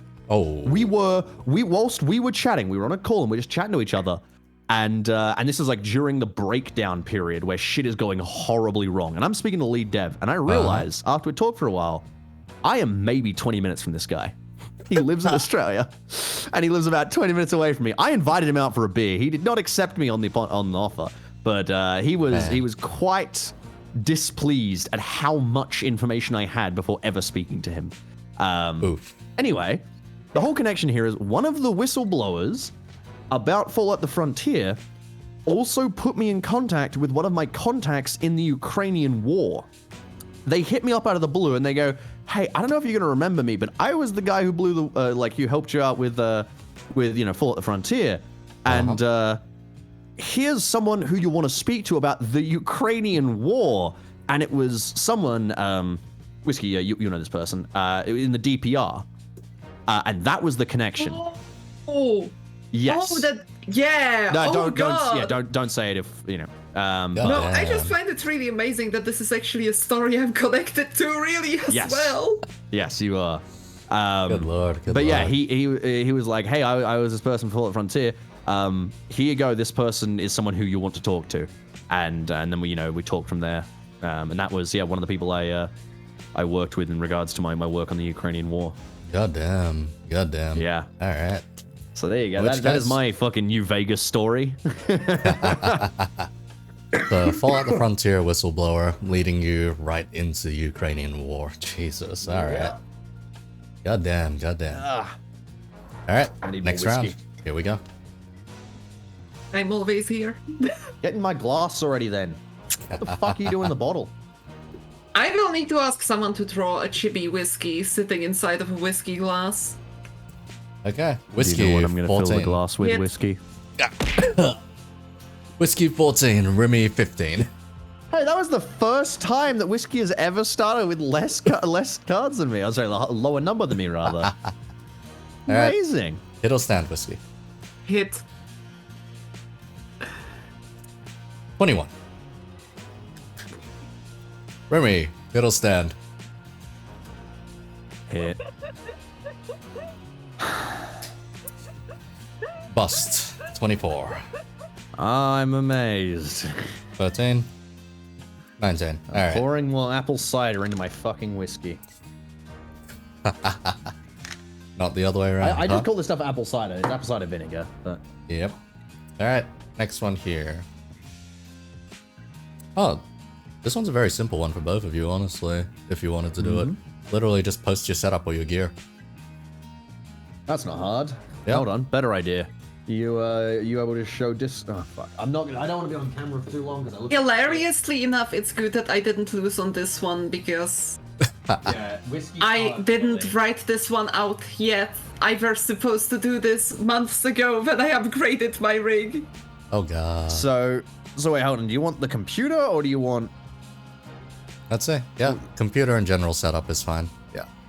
Okay, because those are two different things. The computer is its own thing. The setup is a setup. I have an office, right? Oh, right. Yeah. So, tell you what. Let me make sure I got nothing like exposing when I'm not meant to show. Yeah, I gotta make sure of this shit, dude. It's the once you start working in like OS int stuff, that I've noticed a lot of this. I am infinitely more careful about the pictures I post online because I'm like, if someone can see out my window in a picture, that they can figure out where I live. Oh, yeah. To be fair, it's not exactly it's not hard to figure out where I live, but like, yeah, it's Honestly said, it's kind of like, you know, hard getting where you live. Knowing is one thing, getting to the other side of the world and walking upside down is the other. Yeah. It's okay, Whiskey. I'll buy you a plane ticket one day. You can stop crying. But I think we're good. All right, here we go. So you're going to see it from the perspective of my TV, so my monitor rather. All right. Oh, no, you won't, because Ecoest Discord... webcam utility. Hold on. Nice. Okay, my webcam doesn't work right now for some fucking reason. Okay. 1 second. Why you don't work?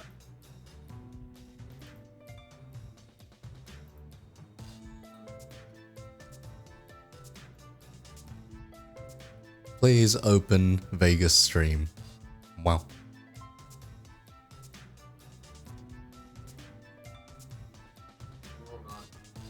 I'm fucking the shit down here. Alright. I may be unable to use the webcam at this point without a restart of the computer. Alright, that's fine then. You can just snap a photo of it at some point. Let's see. Alright, hello. There we go. Alright, Okay. give me a second here. We gotta pull up on stream. So. Yep, that's easy enough. Alright, for a moment, everything's gonna disappear. There we go. The man literally has a keyboard. Whiskey Hey, in it's front me. of him. There we go. Yeah. All right. Oh god, I just. Hey, nice Apari. I've also got the snuffy hoodie on right now. There you go. that's the shit I'm wearing. That's why I got my my collars. All right. First of all, this is my 6 setup. All right. Hold on, actually. Oh, I gotta. Hello, it's me. Oh god, my hair. Jesus. Yeah, I didn't do my hair or anything because I wasn't expecting to be on camera.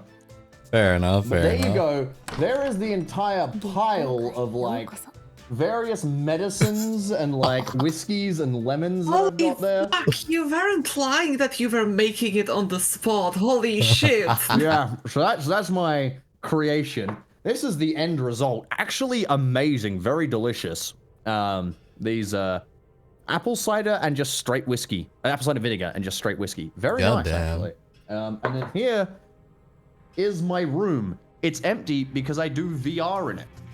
And a lot of VR. And then there's my base stations up there. I've got Glepnia up there. And yeah, welcome to my little thing. That is my setup. There you go. All right. I am. I just realized I've been covered by you that whole time I was in the scene. There we go. All right. I'll hide myself now, so you got to get me off camera. All right, sure. Easy enough. Bap and bap. Hey. We are back to Blackjack. Alrighty. Nice. Next round it is. Rimmy, your pile's looking a bit on the higher end, but anyhow. You've gotten lucky on do you the... think that is? You've gotten lucky on the severity of them, at least. Oh yeah, because it's so hard to say that you like having sex with clothes on. Except I'm more worried about the tier list. Don't worry. The tier list isn't that bad. It was made by 3 degenerates anyway. Actually, no, it was made by the combined brains of about 9 degenerates. So, Was it made to be bad, or was it made to be easier to handle? It's just a list. It's a list of all the tags, right? It's a list of... Yeah. It's a list of popular enough tags, basically. Anyhow. Yeah. Next round. Here we go. Worried.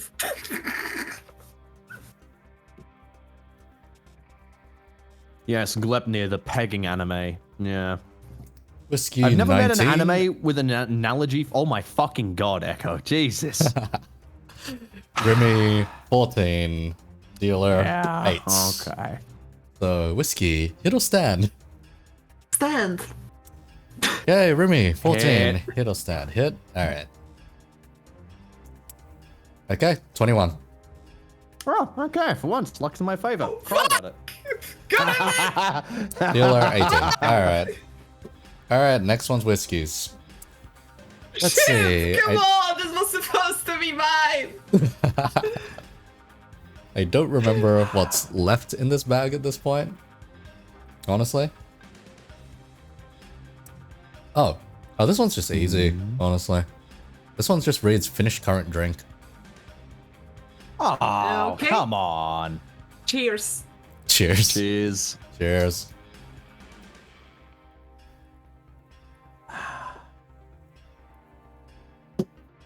I have realized that if I want to drink... This you is good? so tasty. This is really tasty.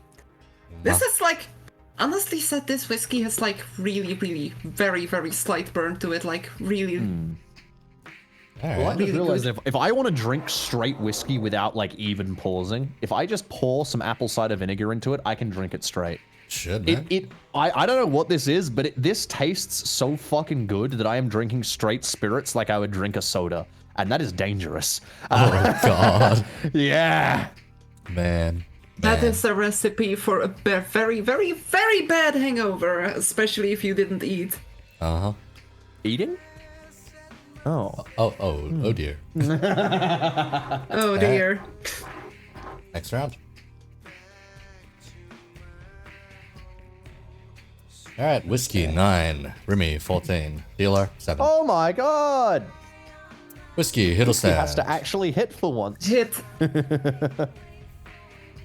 19, God damn it. How much did Rimmy have? 14. 14. Stand. Okay, Rimmy. Hit. 14, hit. All right. Bust. All right. Dealer 11. If I get a picture here, both of you are doing the next one. Come on, dealer. Nope. 12. God damn it. I will need to get a 9 off of this one, and now the picture shows up. Okay. So, Rimmy, Rimmy, you only. Alright, what do we got? What do we got? This one might be... Oh, this one's very simple then. Okay. So... Kind Okay, of, sorry, kind go of, kind of simple. It'll require some planning on both of yours parts, actually. It just simply reads, collab with the winner's choice. God damn it. So, yeah, Whiskey, you get So to I pick... can pick anything. Yeah, you get to pick whatever.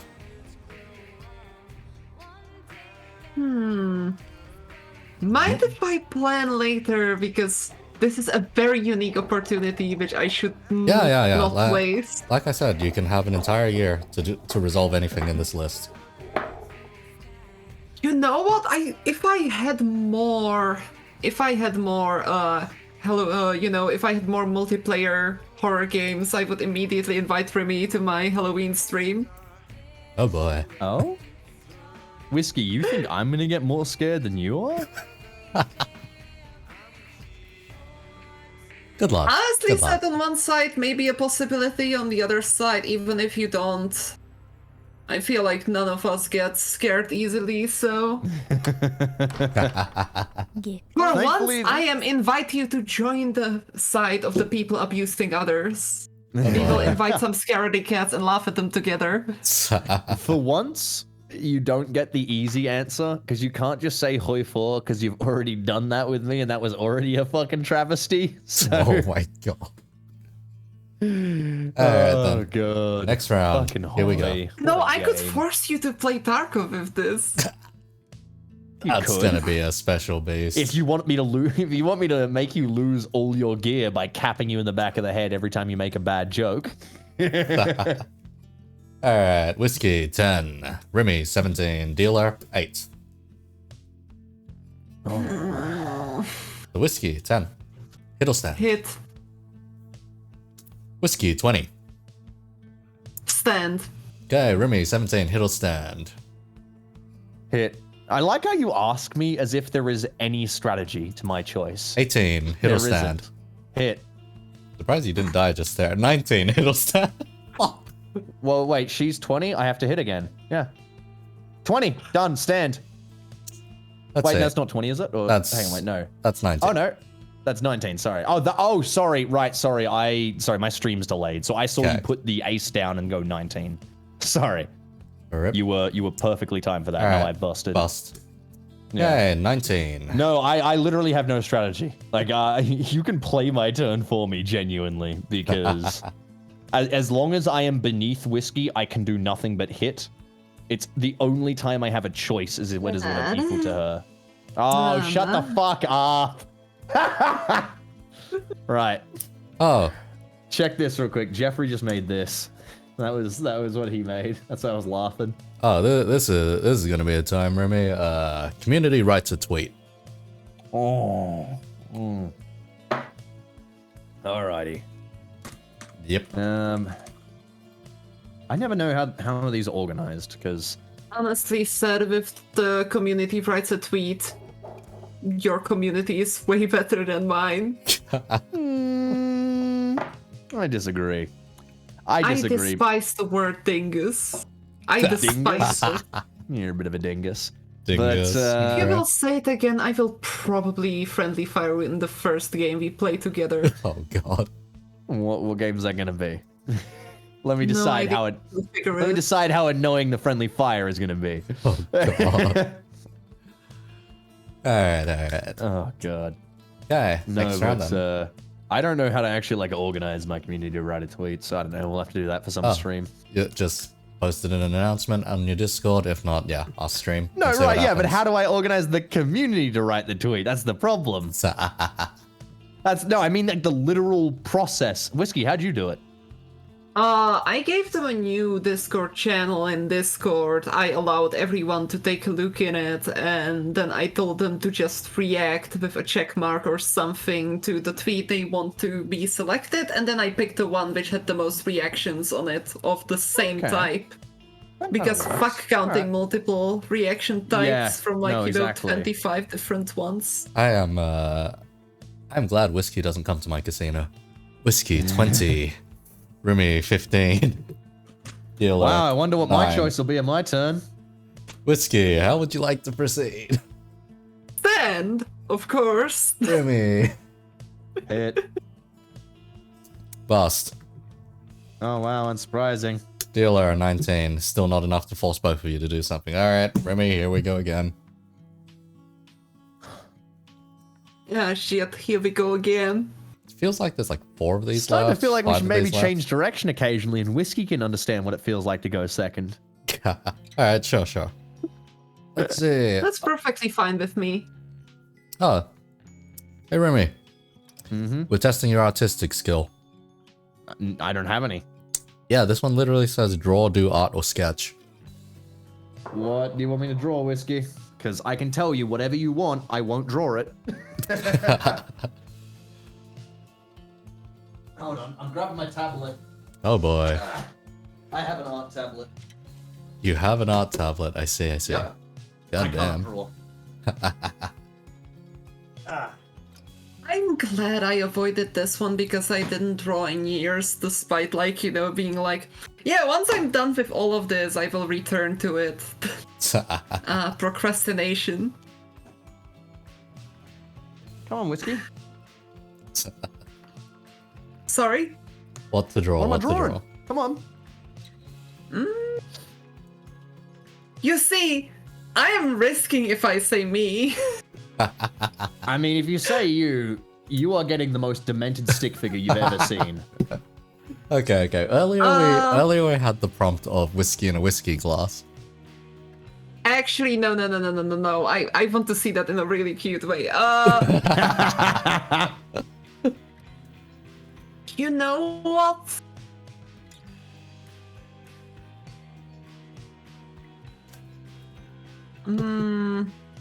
Draw an aircraft carrier. That's not too hard. That's a box. All right, easy. Aircraft carrier. Alright.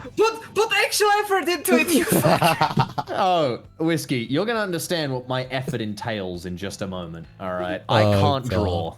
Alright. We'll go Remy first this time, whiskey second. We'll see what All happens. right.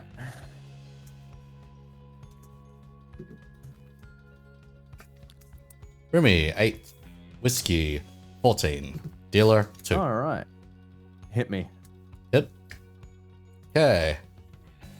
Remy 11, I believe that is. Yeah, 11. Yep. Cool. Hit me. 21. Stand. Son of a bitch. Whiskey. if you get a 7 on this one, you actually beat him. Hit. Unfortunately not. Whiskey 16. To even him, you'll need to get a 5.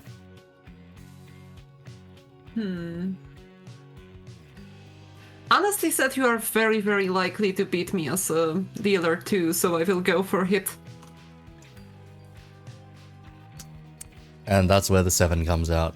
Whiskey bust. Son of a bitch. Dealer 12. 14. Bust. You could have made me take one. If you were just patient enough. Alright, Whiskey, this next one's yours.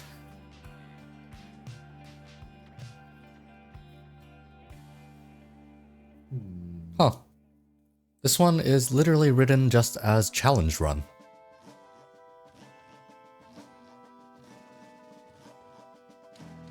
What is that?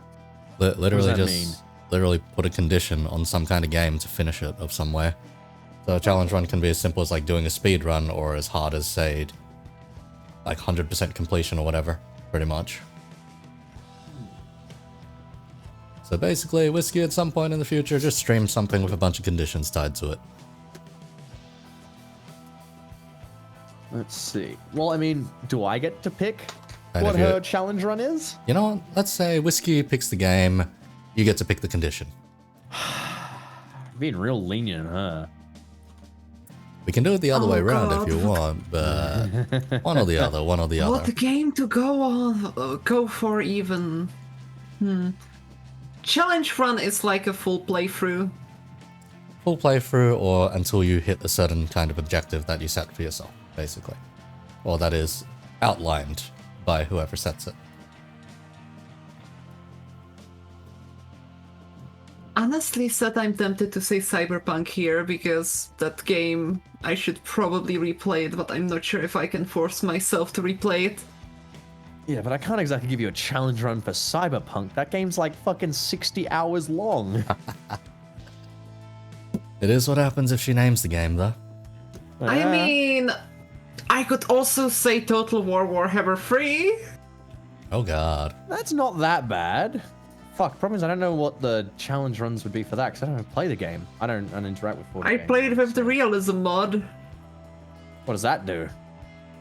It makes formations actually fucking work, so the game is not so dumb. Wow. Huh. Like, for example, it gives spear units a phalanx formation, it gives shield units a shield wall formation. And it actually means that you need to use your brain, so Huh. instead of just like, you know, smashing better troops against cheaper troops until they Wow. die. Okay. Well, up to you. You decide on the game. I'm busy drawing an aircraft carrier. God damn it. Ah, I just had my girlfriend I'll thrown say at me. let's go for Warhammer because that is a game I want to play more, and you were right, Cyberpunk is like... Actually, I Okay. could also say Terra Invicta, but I feel like then... I am not issuing a challenge run for Terran Invicta. That is Cyberpunk, but worse in every way. That's 80 hours. God damn. I'm wondering, would you be gentle if I said Terra Invicta? No, I would make you regret your decision so you'd never make it again. Okay, Total War Warhammer 3 it is. Oh god. Okay. Good. Alright. Warhammer 3. For that, I can think either certain factions. The most common challenge run for that is actually the Total War challenge, where you declare war on literally everything the moment you see it. So no allies, You no see, nothing. that is funny because as my moderators know from when I played with them, literally the first thing I did when I played as dwarves was I went to every faction in the world and I took their money for declaring war against all of their enemies.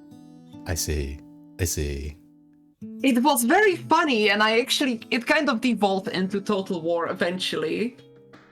Because yeah, if not there's Total War, if not there's short runs, or there's like any kind of completionist run of any kind. If not, you can place restrictions on specific kinds of units. Or she must clear the game with only one specific kind of unit, for instance.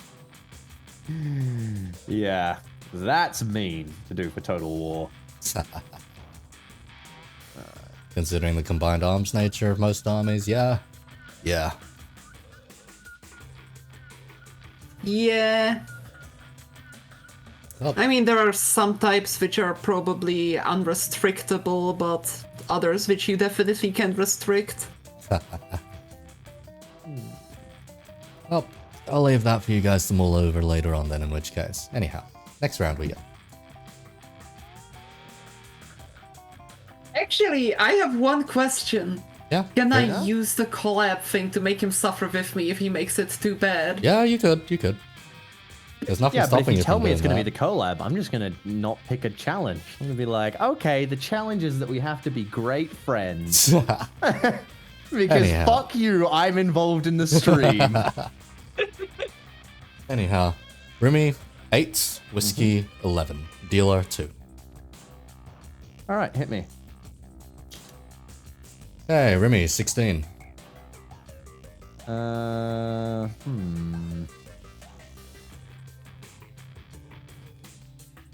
Hit me. Okay, Rimmy 20.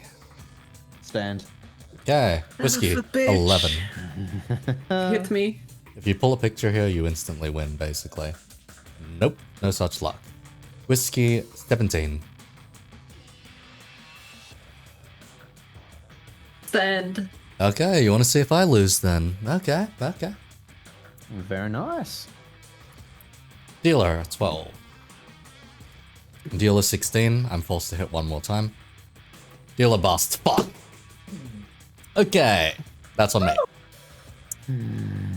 Ah, Okay, so very the nice. So the freebie is still in the pool, by the way. You get a freebie, that's bullshit. No. I actually fucking pulled it. Ah, Son of a bitch. That means neither. bullshit. That means neither of you are getting. Rigged. That's bullshit. That means neither of you are Rigged. getting the freebie, basically. In other words, what's left in the pack? I know at least one of them that's left in the pack now. Is it bad? What do you think? For Whiskey, yeah. For Rimmy, 50-50. Probably not as bad. What? Probably not as bad. Why is it worse for me? Believe me, I wrote these with either, let's say, targeted at either you or Rimmy, or at myself if I fuck up, basically. That was the main way I wrote these. I see. Anyway, we're just gonna give this a simple riffle, and then reshuffle these back in. The house always wins. My ass, I just lost that one. Kinda, but not as much. Not as much. Alright, next round it is. There I should find be a it funny couple that of the these thing left. which hit you in the face Uh-huh. flew at you the moment you were shuffling, so it looked as if you dropped one of those cards and it smacked you in the face. Let's see. Rimmy, 18. Whiskey, Okay. 16. Dealer, All right. Queen. So you've got either 8 or... Wait, no. Stand. But yeah, never mind. Yeah, that's 8 or 18. Alright. Whiskey. Oh wait, I have an ace. Ooh. Yeah. So that's an 8 or an 18. Okay. Yeah. Fuck. I'll stand. Alright. Whiskey, 6 or 16. Hit. Bust. Yay! And Wait, now, Dealer? How is that? Dealer, 20. Wait. Oh, I see. Okay. Both of you do this next one. Oh, Wait, hey, no, both that's- lost. Nice. Wait, hold on, hold on. How is that a bust? Oh, alright. Let's see. That's an ace, dude. Yeah, you're right. Blackjack's not my forte, but nonetheless, if you want to hit again, then, in which case, we can go back here. Your goal is 20.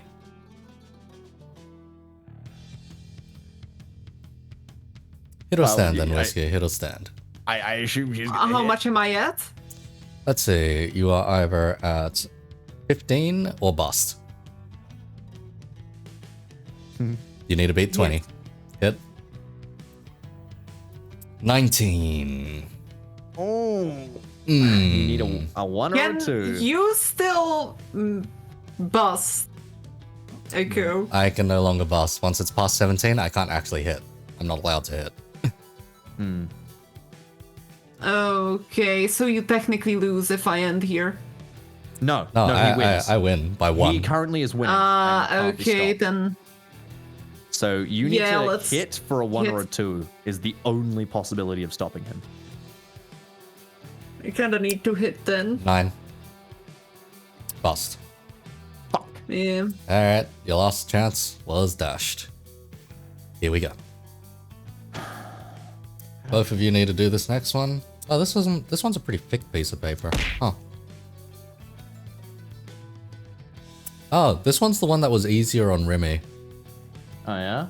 Yeah, this one Son of a simply bitch. reads, play a VR horror game. Oh, that's easy for me too. All But you right. see, the funny part is that was part of my September, which we didn't reach, and I'm not avoiding it anyway. We might have to. I will need to get used to VR again and Good move luck, that good fucking luck. table. But yes, VR horror. What's out there for VR horror these days anyway? Unfortunately, fuck all. Phasmophobia. Oh no. That is a pussy's excuse. It for a VR is, horror but I game. have no other VR horror game. I mean, I got the Stalker one, but that's hardly horror. Into There the are radio. free ones as well. Yeah, there are some free ones out there. Yeah. Okay. Phasmophobia isn't scary. It is Phasma, it me. is what it is, Phasma. If you play it in a It group, used to then be yeah. scary. Now they've- it's like They've tried. the They've tried biggest making problem it with harder. Phasmo is from the get-go. The game design does not allow it to be scary once you figure out how the game works. Oh. That's the problem. All right. Yeah. Alien You're fine. Isolation. I still don't know it.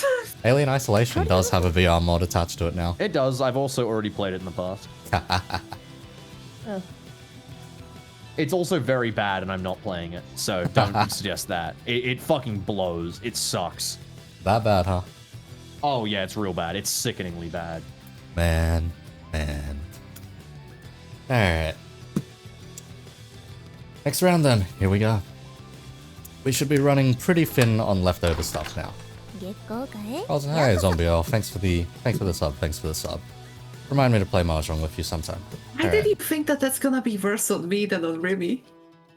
Okay. Remy, 11. Aw, Whiskey, you afraid of horror games? Remy, I'm not 11. afraid of horror Whiskey, games, that's the thing. Whiskey Oh, you're 20. not afraid of horror games? Well, then why was it a I challenge on was- your September? Huh? Because the thing is, setting up VR horror stream is such a fucking bitch. It really is. Setting up VR streams is a bit. Yeah, it is. I've tried. It's a bitch. Really is. Anyway, Remy, 11. It'll stand. Hit.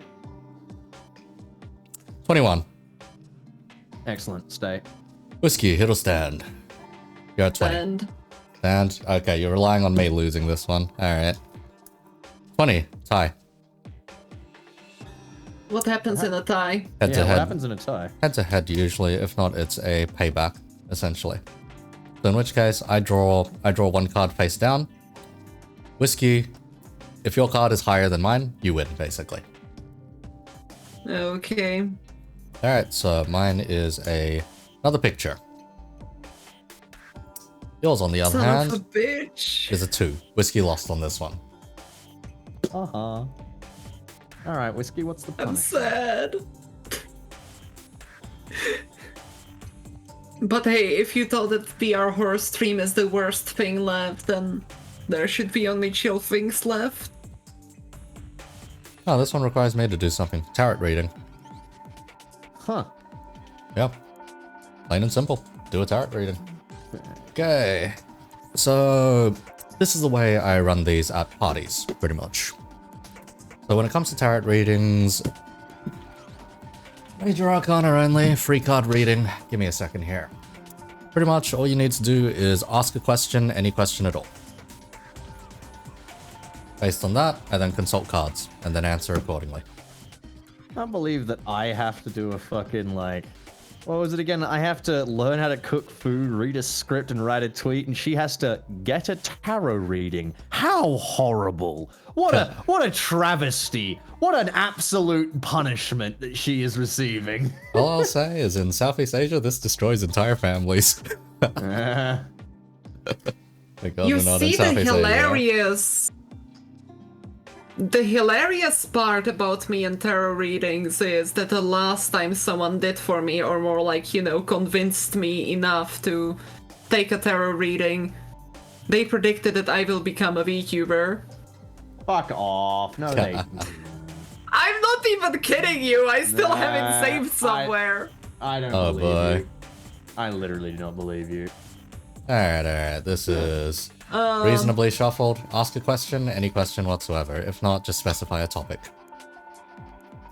Nah, it wasn't even that unspecified, Zam. Anyways, what question?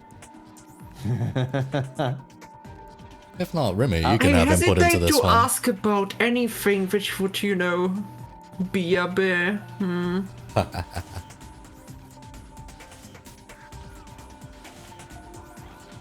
Build the launch of Battlefield 2042, be good.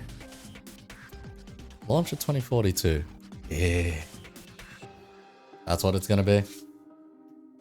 Do you want something less boring? You know what, Rimmy? You got anything off the top of your head? Nope. Something a bit less than that. Something at least slightly related to yourself, then. Shit. I ain't got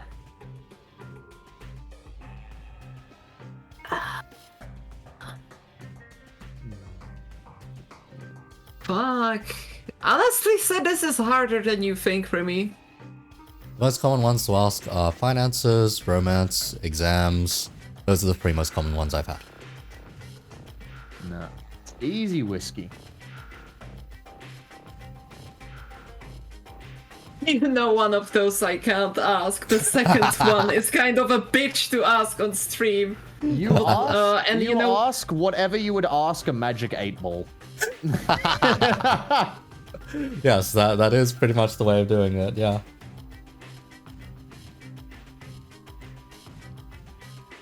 If not, yeah, chat can have an input here, even.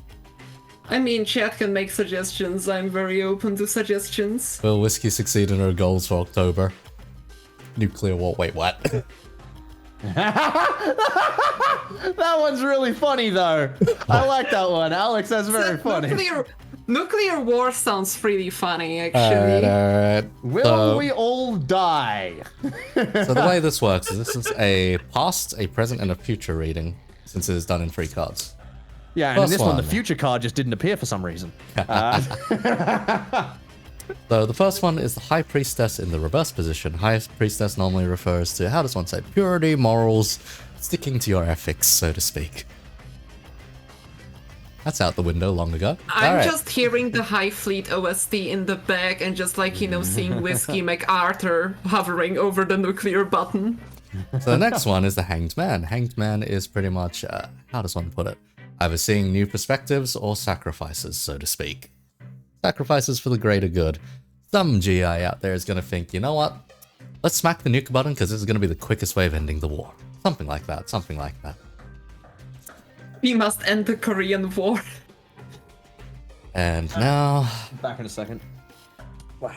And now for the future. Ah. Oh, that's not great. How does one put this? The Fool in the upright position normally refers to infinite possibilities and the start of the journey.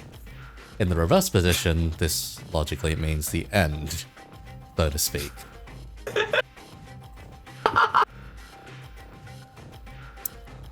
The end potential has been reached. The end of the journey.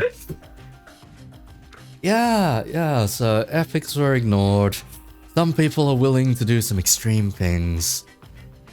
Time for everybody to die. This is very positive card reading. You know what? Honestly said, I need to say, we might all of us die in nuclear cleansing fire. However, I did not ask about romance or finances, so I'm safe.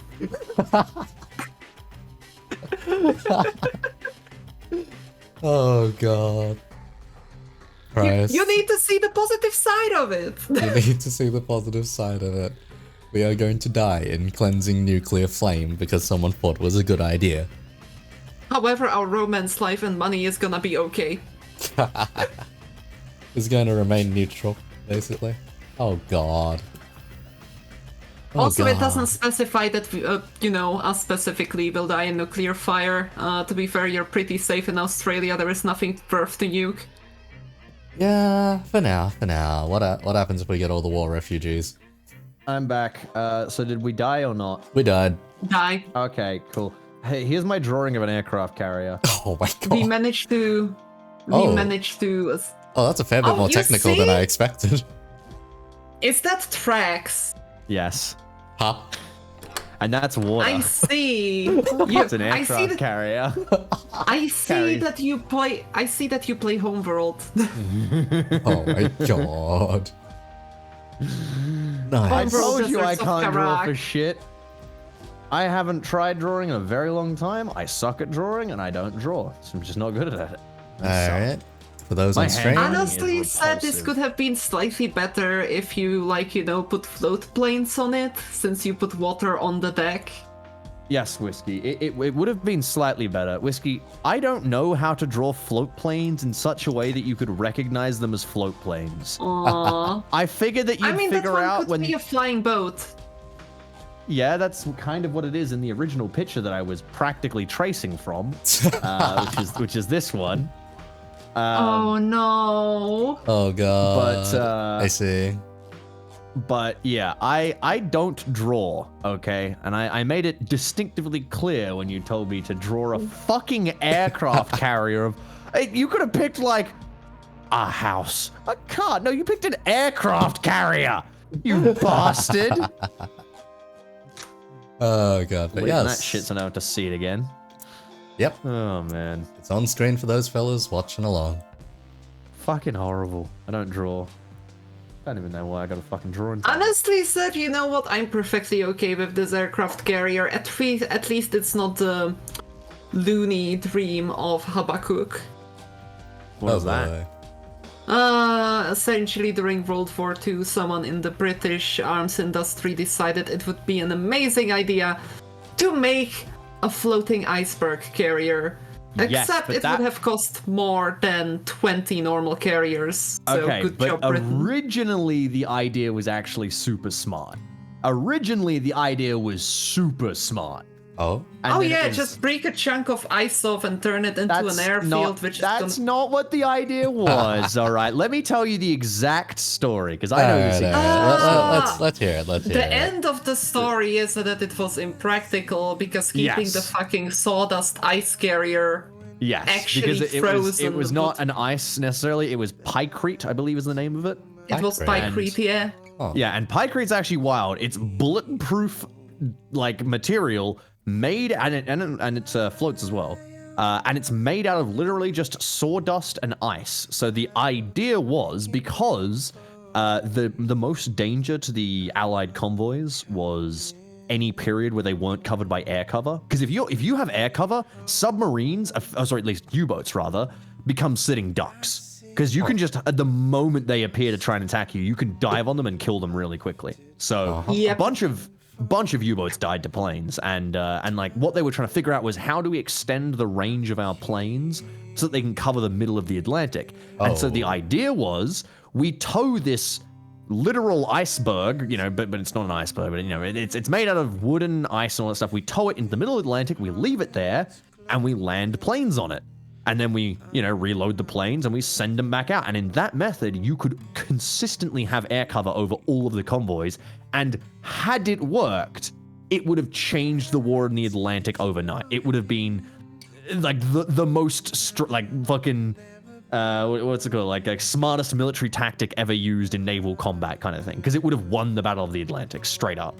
Huh. But obviously it didn't, because they realized that the cost to actually keep it frozen and like keep it working was way too high for It the was actual a good payoff. way to lose the War of Atlantic by bankrupting themselves. Yeah, I see. okay. As if we were ever gonna lose the war of the Atlantic. The Yanks are the ones that caused the fucking second. I'm happy pretty time. sure that building the Habakkuk would lose the war.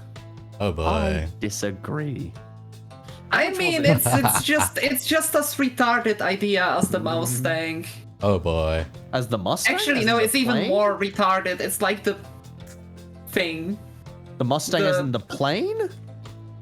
No, I said as the Mustang. The mouse Oh, tank. I thought you said the Mustang, I was not gonna the say. Mal's tank. Honestly, this is even bigger investment than creating a Mustang or even a Ratte. That's more like the putting railway guns as guns on battleship. Dear stupid. Oh boy. No, hold on. What was? How much was the cost?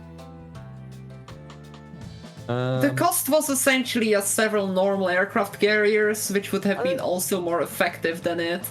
Yeah. And an aircraft carrier is bloody expensive. Well, not when it's made out of pie crate. Honestly said, in World War... Okay. I need to object here. In World War II, aircraft carriers weren't as expensive as in today's terms. They were actually way cheaper than a battleship, closer to the cost of a heavy cruiser. Yeah. Yep. It's a flood. Which is something which is not represented correctly in any fucking war game. I mean, what about the plane And it cost? triggers the fuck out of me. That's to be fair, because for those war games, they're trying to balance it as well. And if you were at all logical, you would realize, oh wait, if I mass produce aircraft carriers as any nation, I'll win the naval war.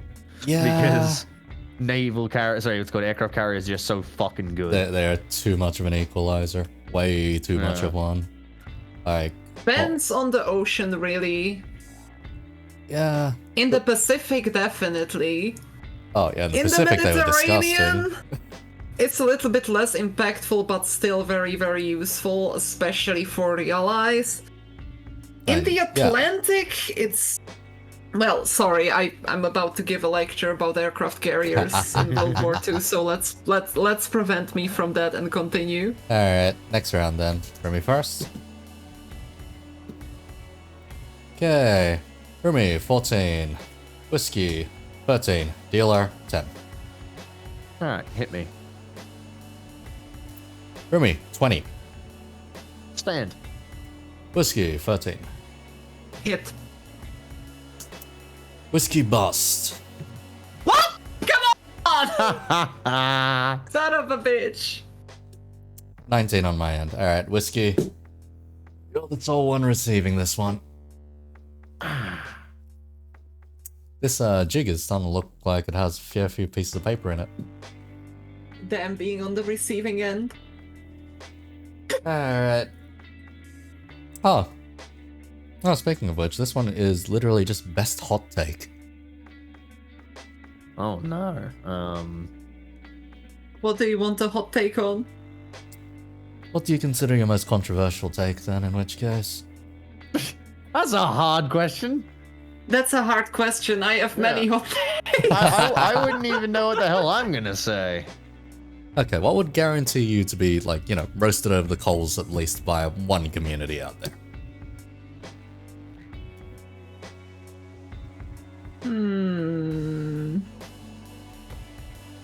By at least one community. Yep. Jesus, there's so many there's so many hot takes I have, but I wouldn't talk on stream about. You know what? First one that comes to mind. Well, the first one that comes to mind is I don't think that artists are in danger of being replaced by AI art. I really don't think it's capable of replacing them.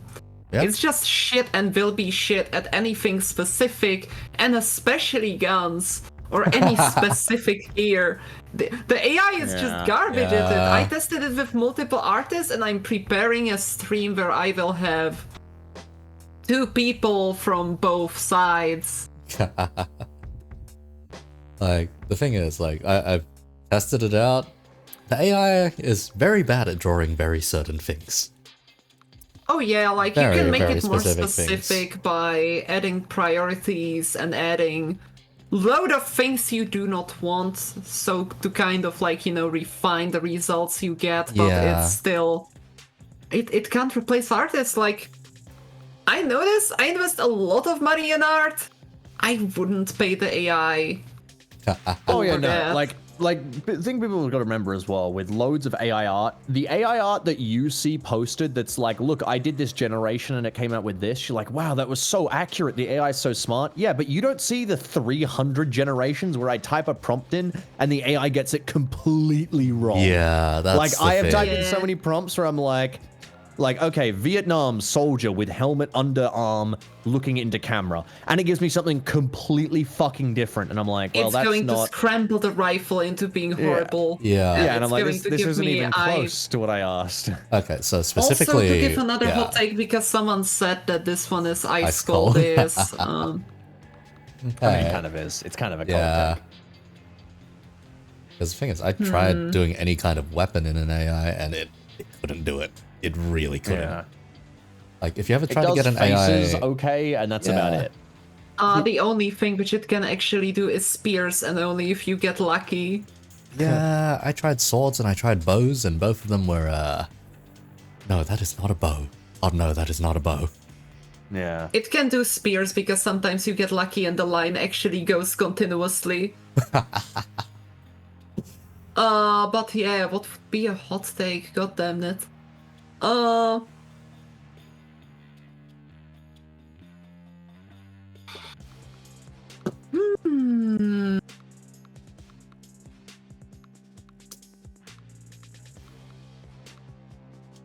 This is gonna take a while. Yeah, we can move on to the next round. I'm then. indecisive about this kind of things.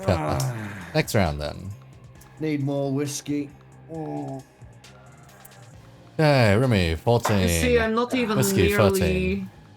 intoxicated enough to... Hit, 21. Stand. You keep tempting me by saying that's Rimmy. Alright, Whiskey, 13, hit or Then stand. why don't you grow some balls and fucking do it? Bruh.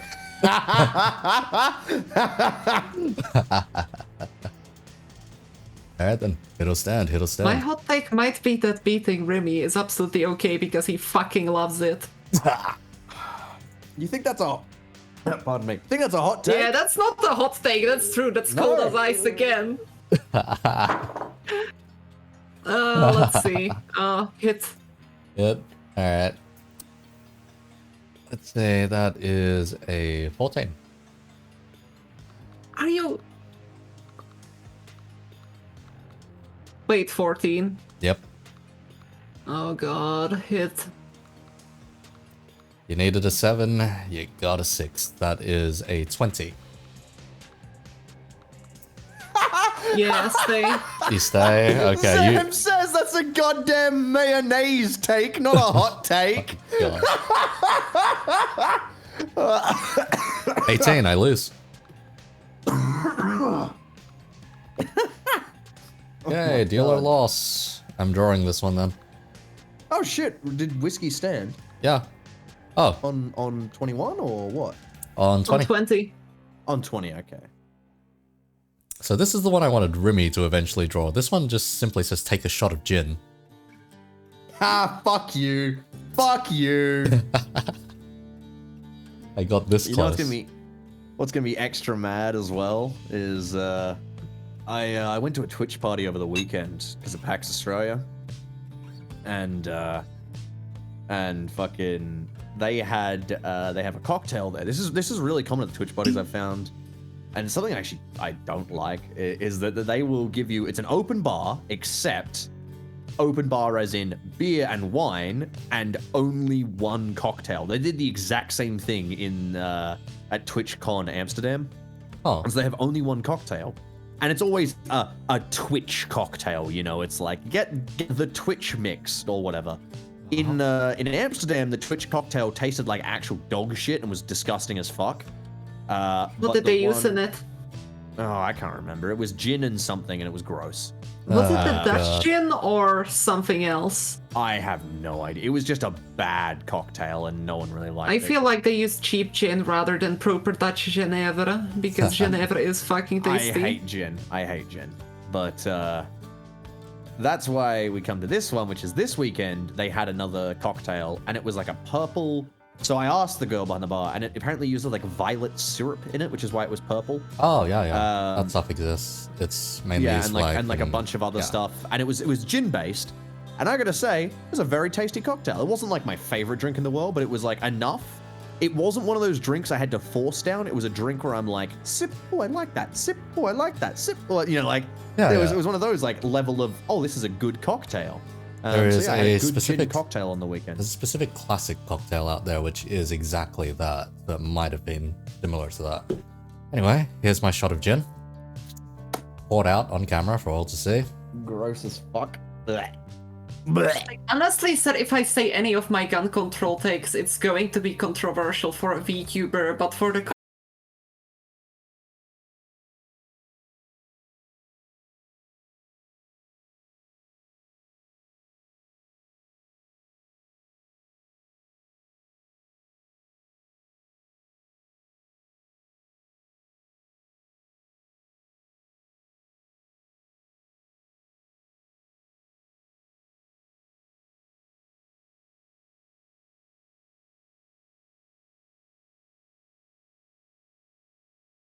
like you ripped over something? Nah. I'm not connected by Ethernet to begin with, so yeah. It is what it is. It is what it is. Anyhow, I'll leave this pile of whiskey stuff not drowned in the gin. Well, anymore. that was the hot take. Too bad that the stream died. Oh god. Because the funny thing was, I could hear you guys the entire time that my net was dead. That's just what happens. Sometimes like my upload just completely dies, but download is still perfectly fine. So I get some very weird experiences One of in my hot games. takes, which I keep arguing about with people, is that I think that out of all of the Dutch laws to be repealed before is the right to bear arms is really stupid. They should have kept that. I understand why they went against it, but I stand against, repealing that from the principle. And the second thing which I need to say is, fucking hell, why did they raise the drinking age? I were perfectly fine with the lower drinking age. I started drinking at the lower drinking age. I didn't develop any bad habits from it. Don't say anything. I was about to say something. And it's perfectly fine because it has. Honestly said, I think that in fact the Her lower name drinking age is around Whiskey, and adults- she says she doesn't have a drinking problem. Wait a second. And I think that because of the rules which were attached to the low drinking age, it actually taught the young people on how to drink, because nowadays when I go to the Netherlands I see no one fucking holding their drink anymore, even though they are 2 years legal. I kind of agree with that, because Americans have fucked it up for the rest of us. And what age is drinking in Amsterdam now? Oh, sorry, in Netherlands rather now. It used to be 15, 16 around your parents. They raised it to 18, I think? I have no idea. Is it not still? Because in Australia, if you... Wait a second. Pretty much anything over 12, I think, if a parent is there, they can give you alcohol. Oh, yeah, But yeah. they still have to be... Go on. Yeah, pretty much. Essentially, in the Netherlands, it used to be that from 15, your parents can power you alcohol. Now you can't touch alcohol until 18. Really? You can't even have it with your parents? That's a bit weird, yeah. Nope. From here, we're it's you can have it as long as your parents give it to you up until 18, and then at 18, you can get whatever you want. Yeah, pretty much. Mm-hmm. Yeah, and I think that's absolutely retarded. I usually am pretty, okay with what the Dutch government does, but there's a bunch of really, really fucking stupid takes. Another thing which I think is really fucking retarded is that they, You love that. You love that word, don't you? You love historical that. fucking... Me when I buy whiskey at Thesaurus. Wait a second. Oh boy. What I absolutely despise is that they mess with traditions and they decide that a tradition is racist just because it can be explained in a different way. Okay, but whiskey. I know the Dutch traditions, and if They're you're not about to talk, racist. if you're about to talk about the one that you are about to talk I'm not about, I going would to advise you not to. I would, as your friend Okay. and confidant, I would very Yeah, much don't worry. advise I'm you. not going to go. I'm not gonna go into specifics, but what I will say is, essentially, during when that decision was taken by the government, there was essentially a referendum which people could vote on. And naturally, people were like, "That's stupid. Why the fuck would you ruin tradition which the children's love?" And despite that thing, like, showing that everyone thinks it's, stupid, they still went through with it anyways. Wait, so they took a referendum, the referendum disagreed with the government, and then the government did it anyway? Pretty much. It was not exactly a referendum because they knew what the answer would be.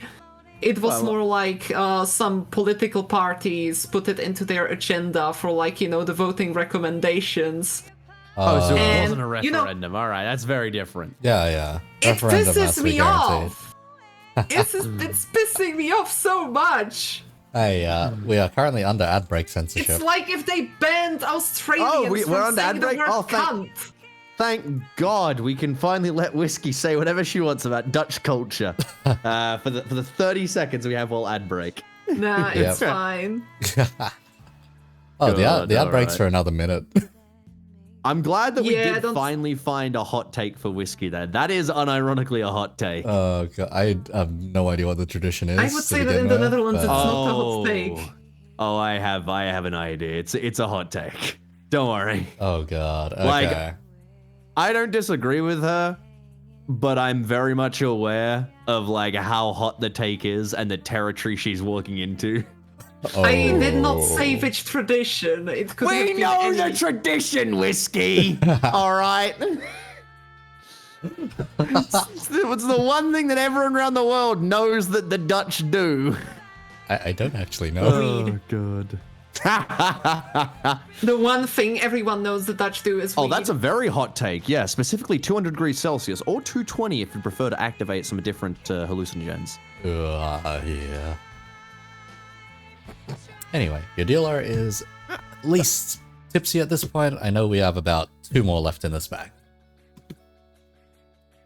Well, I am about to shot my next whiskey and then carry on. So I'm actually surprisingly yeah, sober for the amount of whiskey I've drunk. I don't know how I'm so Someone- sober actually. Someone in your chat just realized that there is a Dutch broadcasting station called the NTR.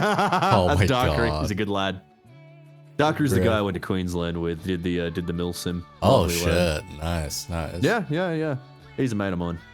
Alrighty. Also, fun fact story about him. Oh, sorry, you're dealing. Deal again. There you go. Oh no. You can go ahead. My net is still a bit shaky.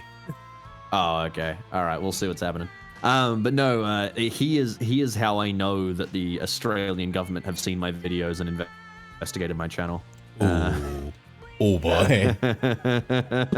Nice. boy. I'm not gonna explain. I'm not gonna explain the how, but I know because of him, I have confirmation that government officials have watched my videos. Amazing. Nice. Fucking Yeah. amazing. Oh god. Oh boy, I am dropping a lot of frames right now because of my net, but you know what? We're at 60 frames already. We're only at 30 frames now. It's okay. All right. Alrighty. Next hand it is. Enough for Blackjack. Yeah, it's not like it's a it's called fast-paced game here. Let's say Rimmy 11, Whiskey 19, Dealer 6. Oh damn, I got a lot of delay. Wow. I Yeah, should no, my stream is so probably far reload behind. Let me refresh real quick because I am like maybe 2 minutes behind.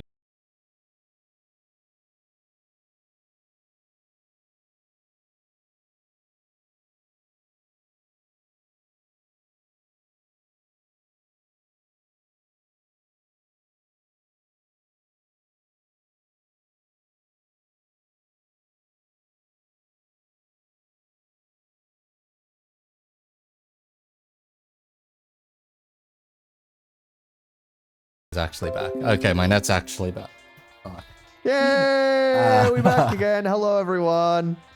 Welcome back, everyone. There's Welcome.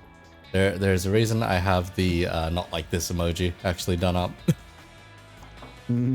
Anyhow, Rimmy 11, Whiskey 19. All right. Hit me.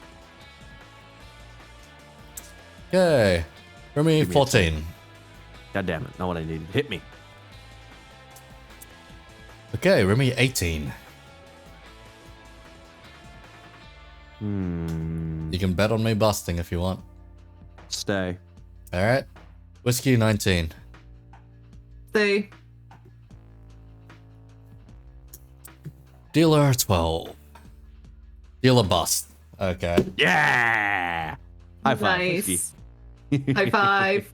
Goddamn. All right. Let's see what we got here. Because there are 2 left. I can feel that much in terms of paper at least.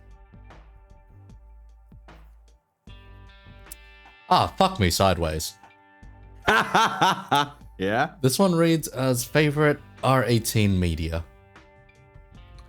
Oh, I could answer that off the bat.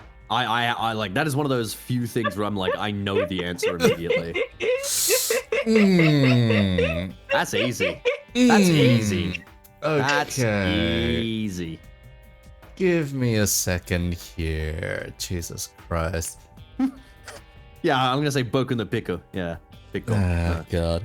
Because the thing I'm pretty is... sure that's not your favorite R18 media, Rimmy. Because... Do you know what my favorite is, Whiskey? Oh, God. Yes. Do you? You sent me links. Do you remember? You sent me fucking links. Oh, Do you God. remember the correct one? I think without googling, do you think you could name it? Because I know the name. Or could you like? I'm pretty sure I could name it, but I'm not going to because this is fucking bait. All right, type it in our DMs. All right, and I'll tell you if you're right. Give me a sec to find the exact name of this one. Please. Let's see. What? Whiskey? That's a cop out. That's an entire website. No. Oh, said- you meant the specific one. Yeah, it said favorite. It said Yeah, favorite so- R18 media. Yeah. Very specific one. Yes. Yeah. So It's literally the numbers which you sent me in the videos. I No, think no, that I you're- still got no. them pinned in my browser. no, you're wrong. You're wrong. Oh, 'Cause it's not a boy. number. Wasn't those? Yeah, no, it's not. I could tell you. But, well, you know, considering I didn't lose the challenge, I don't have to. So someone's going to have to cough up something real valuable for me to answer that information. Oh, boy.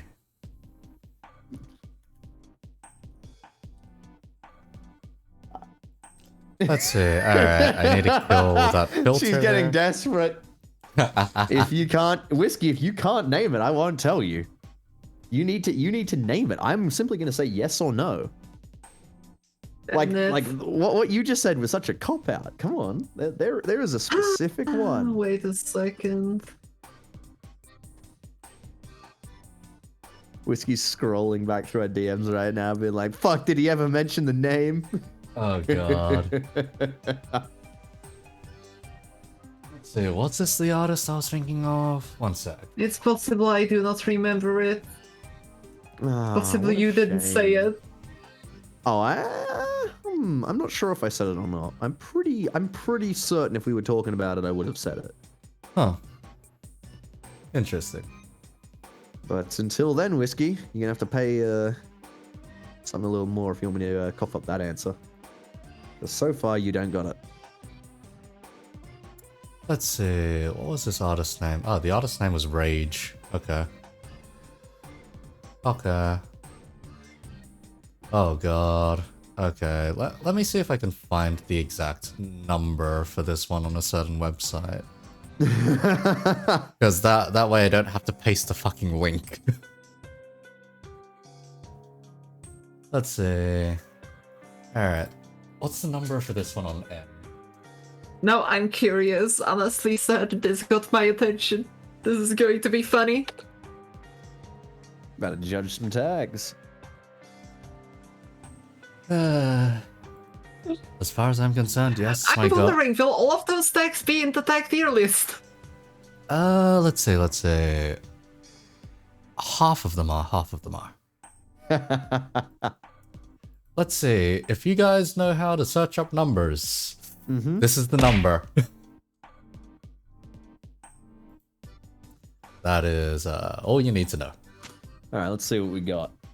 If you are cultured. Oh, all Oh right. my! Okay, my. okay. What the fuck? All right, I'm gonna What is this response? Because, okay, of all of the tags you could have gotten, Mama. she likes it for different reasons, all right? For all of the tags you could have gotten, these are still interesting, but they're not like either, oh wow, you really picked a Dojin that's like vanilla hand holding, lovely happy sex. Oh wow, this is such fucking vanilla shit. Like it's not super vanilla, but it's also not like I didn't just find out that you're into piss and scat and fucking diaper play scat boy Netarare 2000 fucking like some shit like that. You're not into like the crazy shit, right? That's why we reacted like, damn, this was like the only good result and you sniped it. Right, let me judge the art, because okay, I have a theory, and it is that I can reliably guess the quality of a Dojin by letting me see like a few pages, and specifically letting me look at the main girl's hair, or even the main guy's hair, for that matter. Like you fucking just looking at the hair of the characters, because if the hair is the most generic shit known to man, bad Dojin. If you've got good unique hair, amazing Dojin. Always happens. Let's see. Okay, the last one is on this piece of paper here. It is a... Let's see, if I have to do this one's very simple for me to do. If either of you have to do it, 50-50, 50-50. It depends on a certain kind of skill, basically. Yo. Thankfully, the last one isn't actually a degenerate one at all, pretty much. But yeah. This one's a whole series. There's like 6 of these out. Do you like the entire series? Yeah. Wait, this Do one's you like the entire series? Yeah, there are 6 of these actually. That's good. Nothing like Yeah, that's why I'm asking. Do you like the entire series? Oh no, there's maybe 2 of them which I'm a bit like Whiskey. What have you found? What knowledge do you possess of the other ones? Do you want the numbers, Rimmy? I mean, I Oh, can God. search them. I'm just wondering what is so concerning in these other ones. Let me see. Let's I wouldn't see. Oh say my it's god! I read the title of one of them. Would you like me to read the title out loud on stream? Oh god, wait, they're all just listed 1 to 5, or 1 to 6, so they're all the same in terms of naming, Do you unless search you the mean the tag. artist instead of searching Oh, the series? The artist. Did I? Oh, okay, I see. I thought because they looked very similar, I thought these were the same series. No. Oh god. Yeah, I think see. that I know which one Rimmy saw. That's your surprise. Yeah. God damn it. God damn it. Look, buddy. This one's nice because of the scenario rather than specifically the art. Anyhow. Final round. All right. Yeah, after that I should go and get some lunch. All right.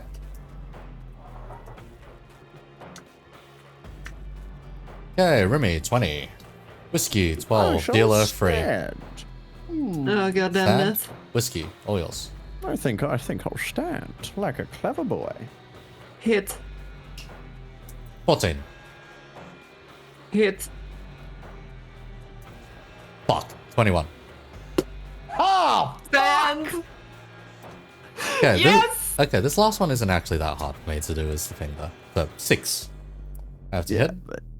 But Echo is gonna fuck it up here. 15. I need a 6 here. Mm-hmm. 21. Evenly matched with whiskey. Face off once again. Do you have to face off with her to see if we both do the challenge? boy. Oh no. If you both have to do this one, I am going to laugh my fucking ass off. Come on. What have we got? Alright. I have a 10. Come on. Whiskey? Oh, no. 6. Oh, come on. Son of a bitch! Both of you have to do this one then.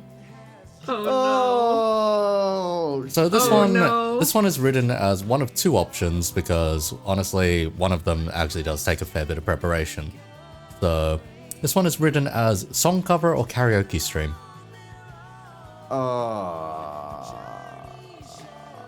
I'm kind of already working on a song cover, but it's still in the works because I need better equipment and some stuff which is not prepared. Good luck, Rimmy. I can. I don't think I'm doing a karaoke stream. I'm gonna keep it above 50 with you there, brother. Because I'm not doing a karaoke unless I can do it IRL. Because I can host it there. Enough. I love karaoke, but I love karaoke. I'm not good at singing. I'm not hosting a karaoke stream. I'm not fucking stupid. I'm not gonna sing for myself. All right, I'm no VTuber. All right, I'm not gonna have chat lying about how good my voice is. Chat's gonna be going, well, this stream's shit. You know what? Fair enough. Now, guys, if you ever come to Sydney... I'll save it for the day that I can do an IRL karaoke stream, unfortunately. Yeah, I'll say if you ever come Sydney side, can easily sort that out. Well, in which case, yeah, we'll see about whiskeys then, when it comes around. Wait, doesn't that mean that Rimmy needs to do a song cover?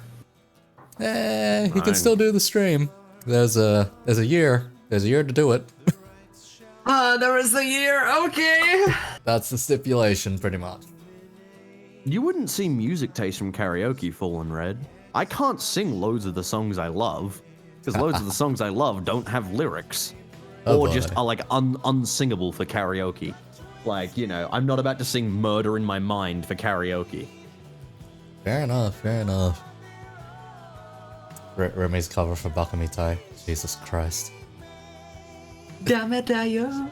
The difference is, though, is Whiskey knows how to sing. I have literally no ability to sing. Like, I might know how to sing. I might know how to sing very well, but I'm fucking rusty because I didn't sing properly in years. Oh no, does the girl who knows how to sing have to perhaps practice again compared to the man who has never once sung in his entire life? Oh, sure God. that you sung in your life. I don't think I did. Alright, in that case, I am going to do a quick recap of the stuff that each of you need to do. Compared to the stuff I need to do. I actually have it written down. Alright. Send it to me in the DM and pin it, please. So, of the stuff Whiskey has lined up that Whiskey hasn't already solved, let's see. Alright, so explain your favorite tag is solved. Don't need that one. Hot take is already solved. Tarot reading is already solved. So 3 of them have been solved. That leaves... You know what? Let's go for the challenge one so that I can begin the challenge today. Let's go with Total War Warhammer 3. Oh boy. Let's see. Anyhow. Whiskey, song cover, VR horror, challenge run, and a tags tier list. Oh, right. You said that you have the tag tier list ready. Yeah, give me a second here just to open up, what's it call it, my Google Drive. I will share that over in just a second. Let's see, because I need to search for spreadsheets, actually, for this one. No, not a Yaku cheat sheet, not studio stuff. God, there's a lot of stuff here just lying around in terms of spreadsheet. Average numbers? No, that's not what I'm looking for. Karaoke stuff, YouTuber auditions. A lot. Did I call it Cursed List? I think I called it Cursed List. Huh, okay. So, Whiskey, to make this easier, I might just plug it into Tier List Maker later for you, but for the quick preview, and also so Rimmy can take a look as well of what the hell is on this list. Oh no. Here you go. Let's see. Oh my god. Oh wow. You know what?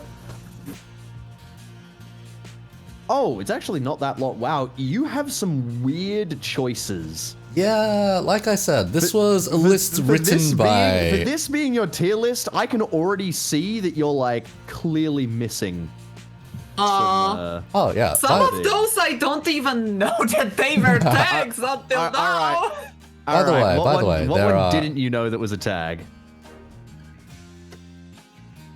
I not sure if I can say that on stream. No, you can say them on stream. That's still... highlight it with your thing on Google Docs, and I'll be able to see it. Click on it. What the hell is this? All right, I'll give it $1.50 with you. I also have no idea, but I can guess. Yeah, that one's to a specific genre usually. Yeah. Is that like energy vampires? Or more specifically, is it like body vampires? So, good question. Rimmy, have you seen JoJo? Oh no. So it's like halfway to Vor. All right, that one's going to the bottom of the list. Jesus Christ. Yeah, if you've seen what Santodis does, yeah. Pretty much. I have quick question. Is this tier list going to be public or will only you two see it? You're posting this out, buddy. I'm not sure if I can do it because I'm pretty sure that my manager will strangle me. Okay, in that case you can leave it. You can leave it private enough then. In which case.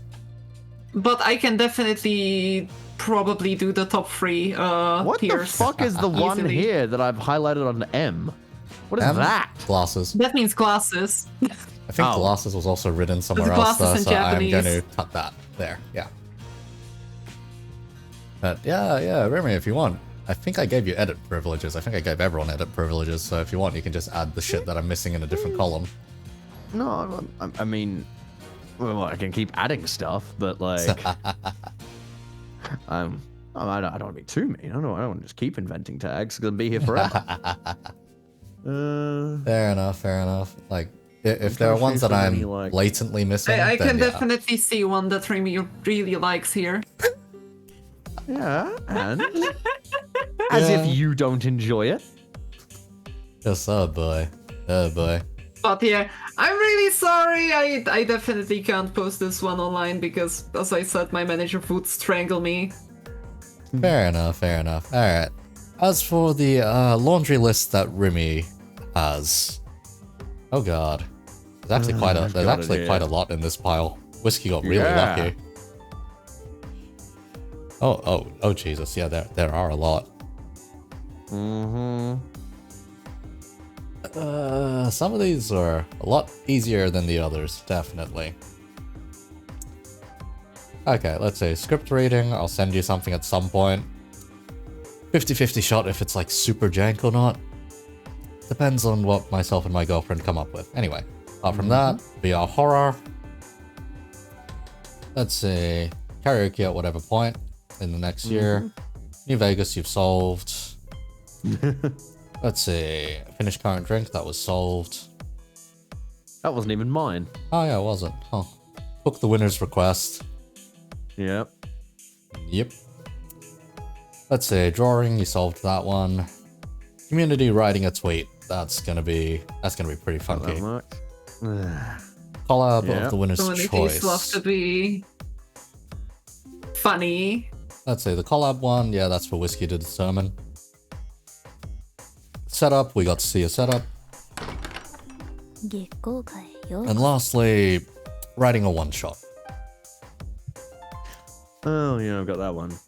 And honestly said, I'd trade that one shot and the tier list.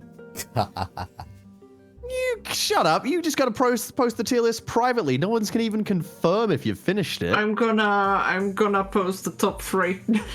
The top 3, the S, A, and B tiers. Oh, okay. Like the top 3 tiers, not top 3 tags. Oh yeah, that's fine then. That's fine then. Because then, yeah, you can avoid all of the ridiculous stuff. In which case, or the absolutely degenerate stuff, unless some of that absolutely degenerate stuff lands in your top tiers. Then we'll have some questions to ask. I don't think that I have any. I don't think that I would put anything absolutely degenerate into S tier. Fair enough. Anyhow, let's see. I'm gonna shift this back to a regular view and put my cards away. Alright. One sec here. When is the next ad meant to roll? The next ad is meant to roll in 10 minutes. If I run the ad now, then you guys will literally not have to see ads for the rest of the stream, so we'll do a quick Hilariously enough. Yeah, we'll do a quick bio break and whatever. Yeah. we'll sort things from afterwards. All right. Are you? Yep. Are you sticking around, Whiskey, or? I will have to get something to eat because I'm getting quite hungry.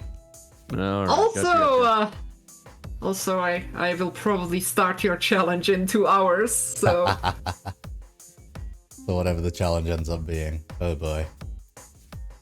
You see, Total War Warhammer 3 runs tend to take a long time, so it's best to start while the I have iron to is... decide a challenge run in 2 hours? I have never once booted Warhammer 3. If you don't know I don't even know what challenge runs exist. Then yeah, I'll shoot one over in a bit then. Later Alright, on. hold on. You can do some suggestion, Echo. Just I don't own all of the DLCs because I did not want there to be any, like, you know, deals between me and that company. The game has fucking DLCs already?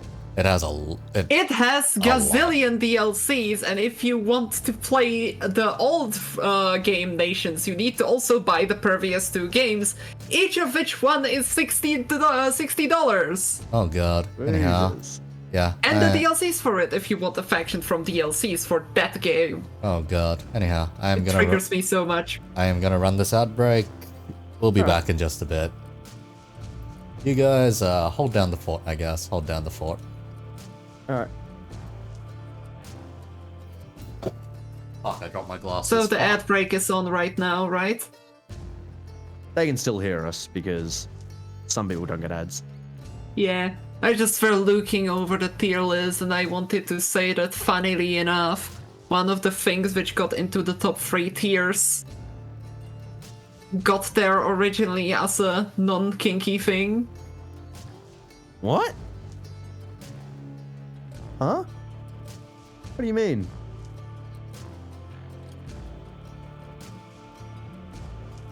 Smile. What do you mean by that?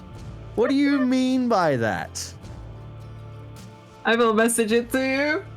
Alright.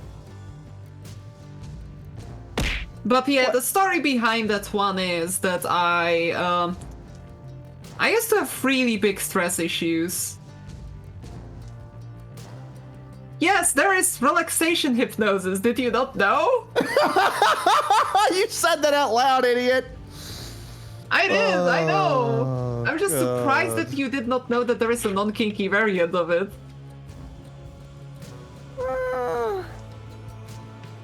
I mean, fair enough. There we go. All right. I'm looking at challenges, and I have no idea of what the challenges can be. I mean, I could quickly look over achievements, though honestly said achievements in Total War games tend to be pretty weird. Yeah. Also, I completed a lot of them already.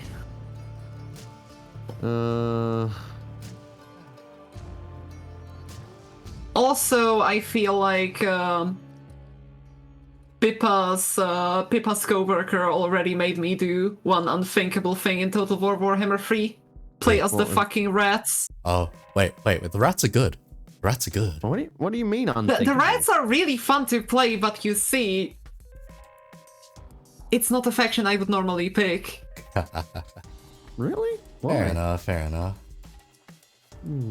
Because I really, really like Nordic and Celtic mythology, and the faction focused around that is the dwarves. Fair enough. Yeah, but they're really boring to play. Honestly said, not as boring when you play with the realism mod. Fair enough. Okay, I have... As for my own challenges that I need to do, I got 2 of them, and there were 2 that I actually wanted to avoid the most, by far. That was the cross-dress and pilk.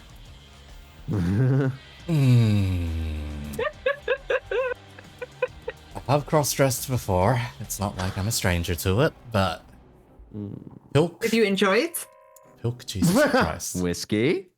Whiskey, kick down Sparky. This is just a scientific question. All I'm gonna say... I put on male clothes on before, I'm open about it. All I'm gonna say is... There's a big difference. All I'll say is skirts are really fucking breezy. I don't know how you fucking do it. I mean, skirts are pretty chill. Pun intended. Oh my god. You have to beat a man while he's down. You have to beat a man while he's down. Also, honestly said, embarrassed boys in skirts are super cute. Fuck. There are photos of this out there. There are photos of this out there. Fuck. Let's see. Do I actually have this photo saved anywhere? I think I do. Chat's not gonna be able to see this one. I have posted it to Twitter like last year at some point, but anyhow. Let's see.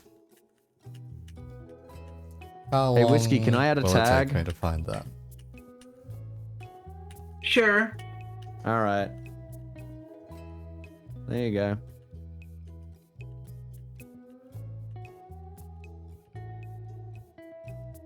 Let's see, where did you write it? Oh, it's at the end. You'll see it. I see, that's definitely an S tier. Wow.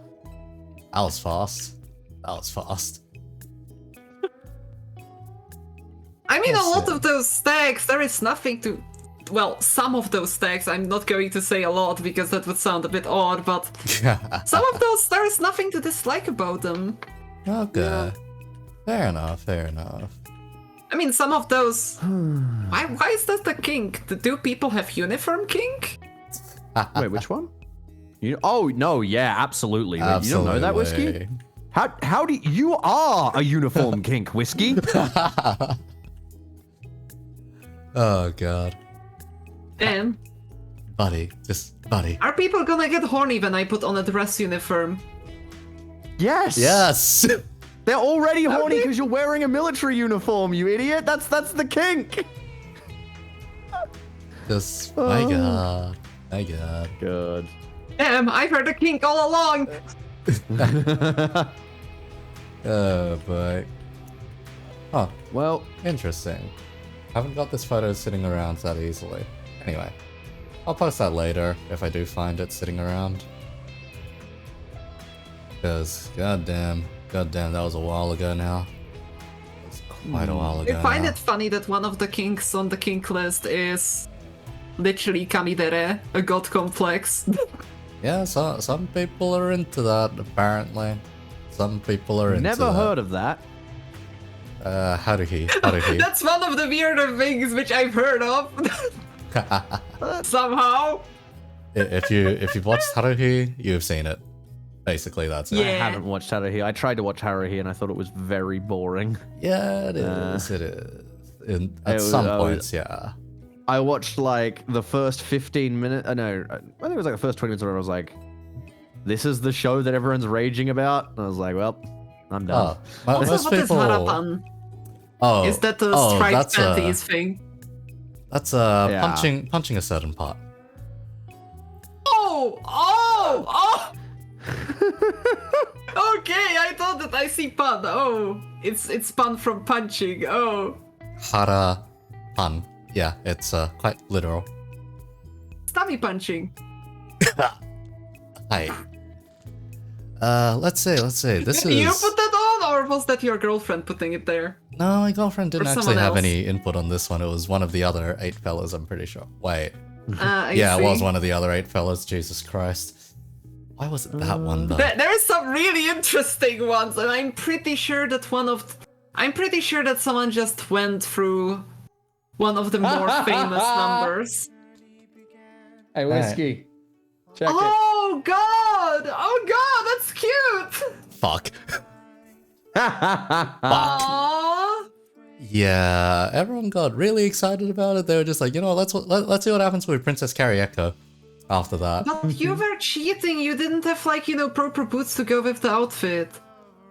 Yeah, I just had dress shoes. That was about it at that point. Honestly said, you have great legs. You need dress shoes to go with that. Fuck! Why is that everyone's initial response to that? Fuck! I'd Princess Scary you too to make it even funnier. Oh god. Let's see. Yeah, Jowser, if you found it on Twitter, just post it in the Discord, then I'll just link it over. Oh god. Because I have the form to cross dress. It's just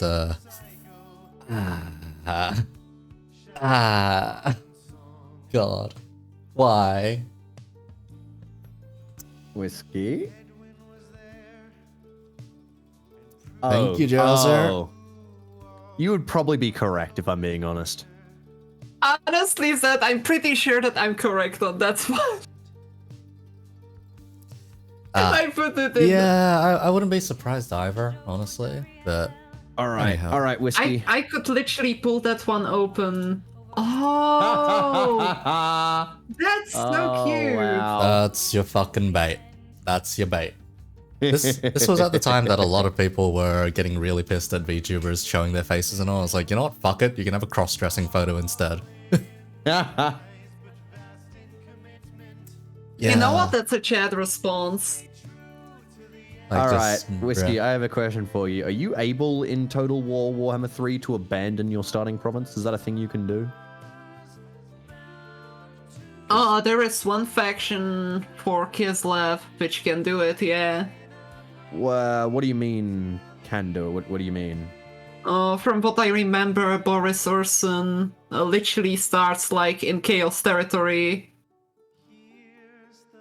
That's not what I. But well, what do you mean by abandon? Okay, Like, so I have been this entire time, I have been Googling, like, Total War Warhammer 3 challenge runs. And I'm gonna keep it a $1.50 with you. There is no such thing as a Warhammer Total Warhammer 3 challenge run. No one has posted about it.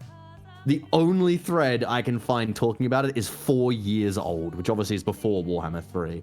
Oh, So- yeah, you can pick it. You can pretty much pick anything from the previous Warhammers, honestly. I mean, that's the like, problem is I honestly, can't because Seth, they- thinking Warhammer 3 about it, changed. there is, So, for example, purging faction from existence. There would be playing Alright, a specific so- faction I normally don't play, avoiding one unit type. Whiskey, here's what I'm gonna say. Does like Immortal Empires or whatever it's called for Warhammer 3 exist? Yes. Yeah, it exists now. Okay. It exists now. So you can go from the east all the way to the New World, right? Yep. Okay, can I have a picture of the map? It's gigantic. Yes, it is. It is see. actually gigantic. If you meant abandoning my starting settlement and literally walking across the entire world before settling anything, that's impossible. How so? Because that is the challenge I'm reading right here, which is something I like doing since Rome won Total War is a migration campaign. Basically, I build a 20-stack army, abandon my starting province, and set up somewhere on the other side of the map. So I'm pretty sure that you would get all of your troops desert from lack of money. Oh boy. No, you should be able to do it. Well, I mean, that's the part of it is your troops. If you're fighting as you walk across, you'll be making money from the combat. And also because it's only one 20-stack army, all players have a default income that they just get, so that should be enough to maintain your army. And if not, I mean, that's part of the challenge.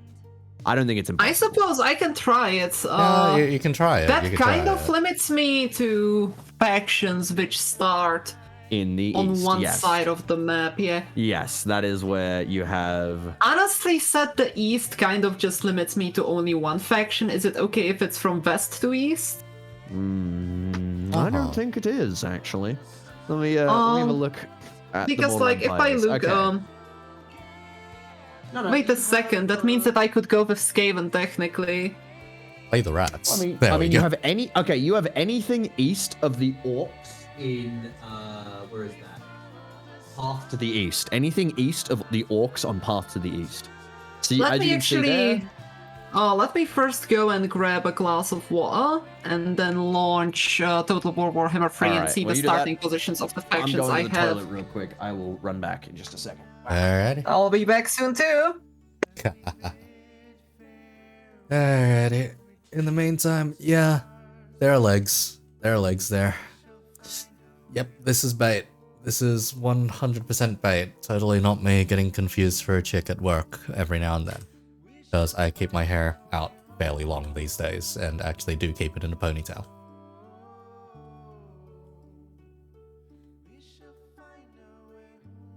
It's what happens, it's what happens. Give me a second while I remember what my freaking toggles are. That's not one of them, that's not one of them, that's one of them.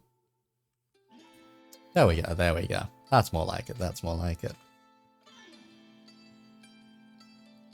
Let's say suffer attrition from having those settlements, yeah. Yeah, that's bound to happen, that's bound to happen. Also, yeah, it is mainly been music from Supergiant games playing in the background. The only ones that haven't been playing is I don't actually have Hades soundtrack. I have Pyre's soundtrack, I have Transistor soundtrack, and I have Bastion's soundtrack. I do not have Hades one though, unfortunately. It is one that I would like though. It is one that I would like. I just don't have it, You have unfortunately. returned. Welcome back, welcome back. So how many beekeepers already told you that you look cute in a skirt?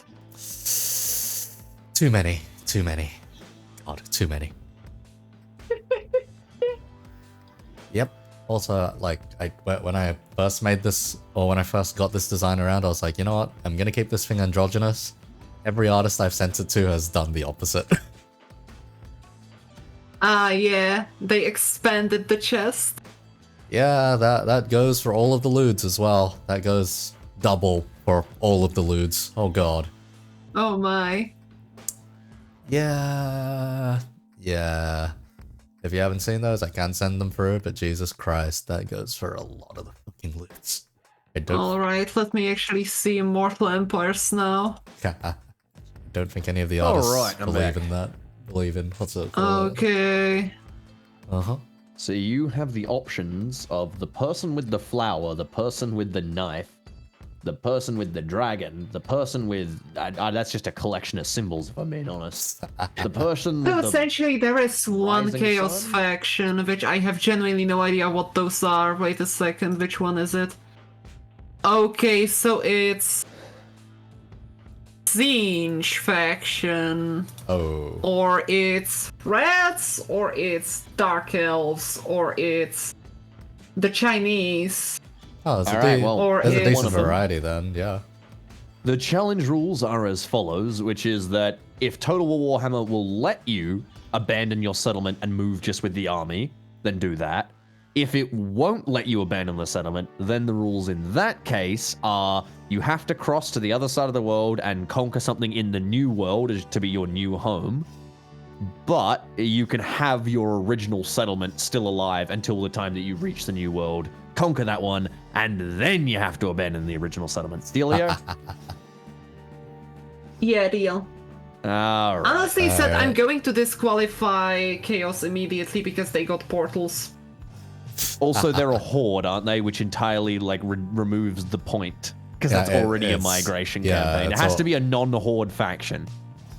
Oh boy. Honestly said, I'm thinking about going with the Rats, in which case I have one question. Yeah. Can I start, can I infest the entirety of the world as I go across it? All right, I'll allow undercities. You're allowed to use Because- undercities, but no, Okay. but no uprising like into real cities unless it's in the new world. So like until Okay. that, basically settlement 1 has to be whatever settlement you start with. Settlement 2, the next settlement that you're gonna like actually take and keep. You can raise settlements on the way. That's if you need money or whatever, you can raise them. That's fine. But the next one that you capture and keep is going to be whatever the new world one is. So somewhere in either Ulthuan or the new world or somewhere in like, you know, that area. Has to be, Yeah, has to okay. be your new home. I am going to play as Deathmaster Snikch of the clan Ashen, and I will cross from Oh. Asia all the way to the New World. Oh boy. Oh boy. Wait, Jeffrey, what is a sea lane? Again, I haven't played Warhammer 3. What the Oh, fuck is a sea lane? I won't be using sea. Good. No Because the oceans. thing is, if I were if I took a Doom stack, went to sea, and went over the sea, it would either trivialize it because I could just plunder the hidden treasures there for money, and I would be essentially moving at like what 4 times, 5 times the speed. Yeah. Oh. I will have to cross the sea Yeah, you have to cross the Once. sea once you reach the western shore. Okay, But that's I will fine. be able to just go over the donut and then to the new world. Yeah. If you want to settle in the donut, I'll allow it as well. But It is the that's new just world because- at that point. So I Yeah. can have my rats eat the elves, you say? if you want, but the donut is kind of a shit place to live. It's definitely not where I would occupy as my like first choice. Yeah, that's very fair. Honestly said though, there is quite a lot of shit places in the new world. Haha. Yeah, New World's horrible. It's full of shit. Imagine, man, just man. Also, eating the elves as rats is funny because, especially when it's the Far East rats, Oh god. I Alright. find it ridiculously funny.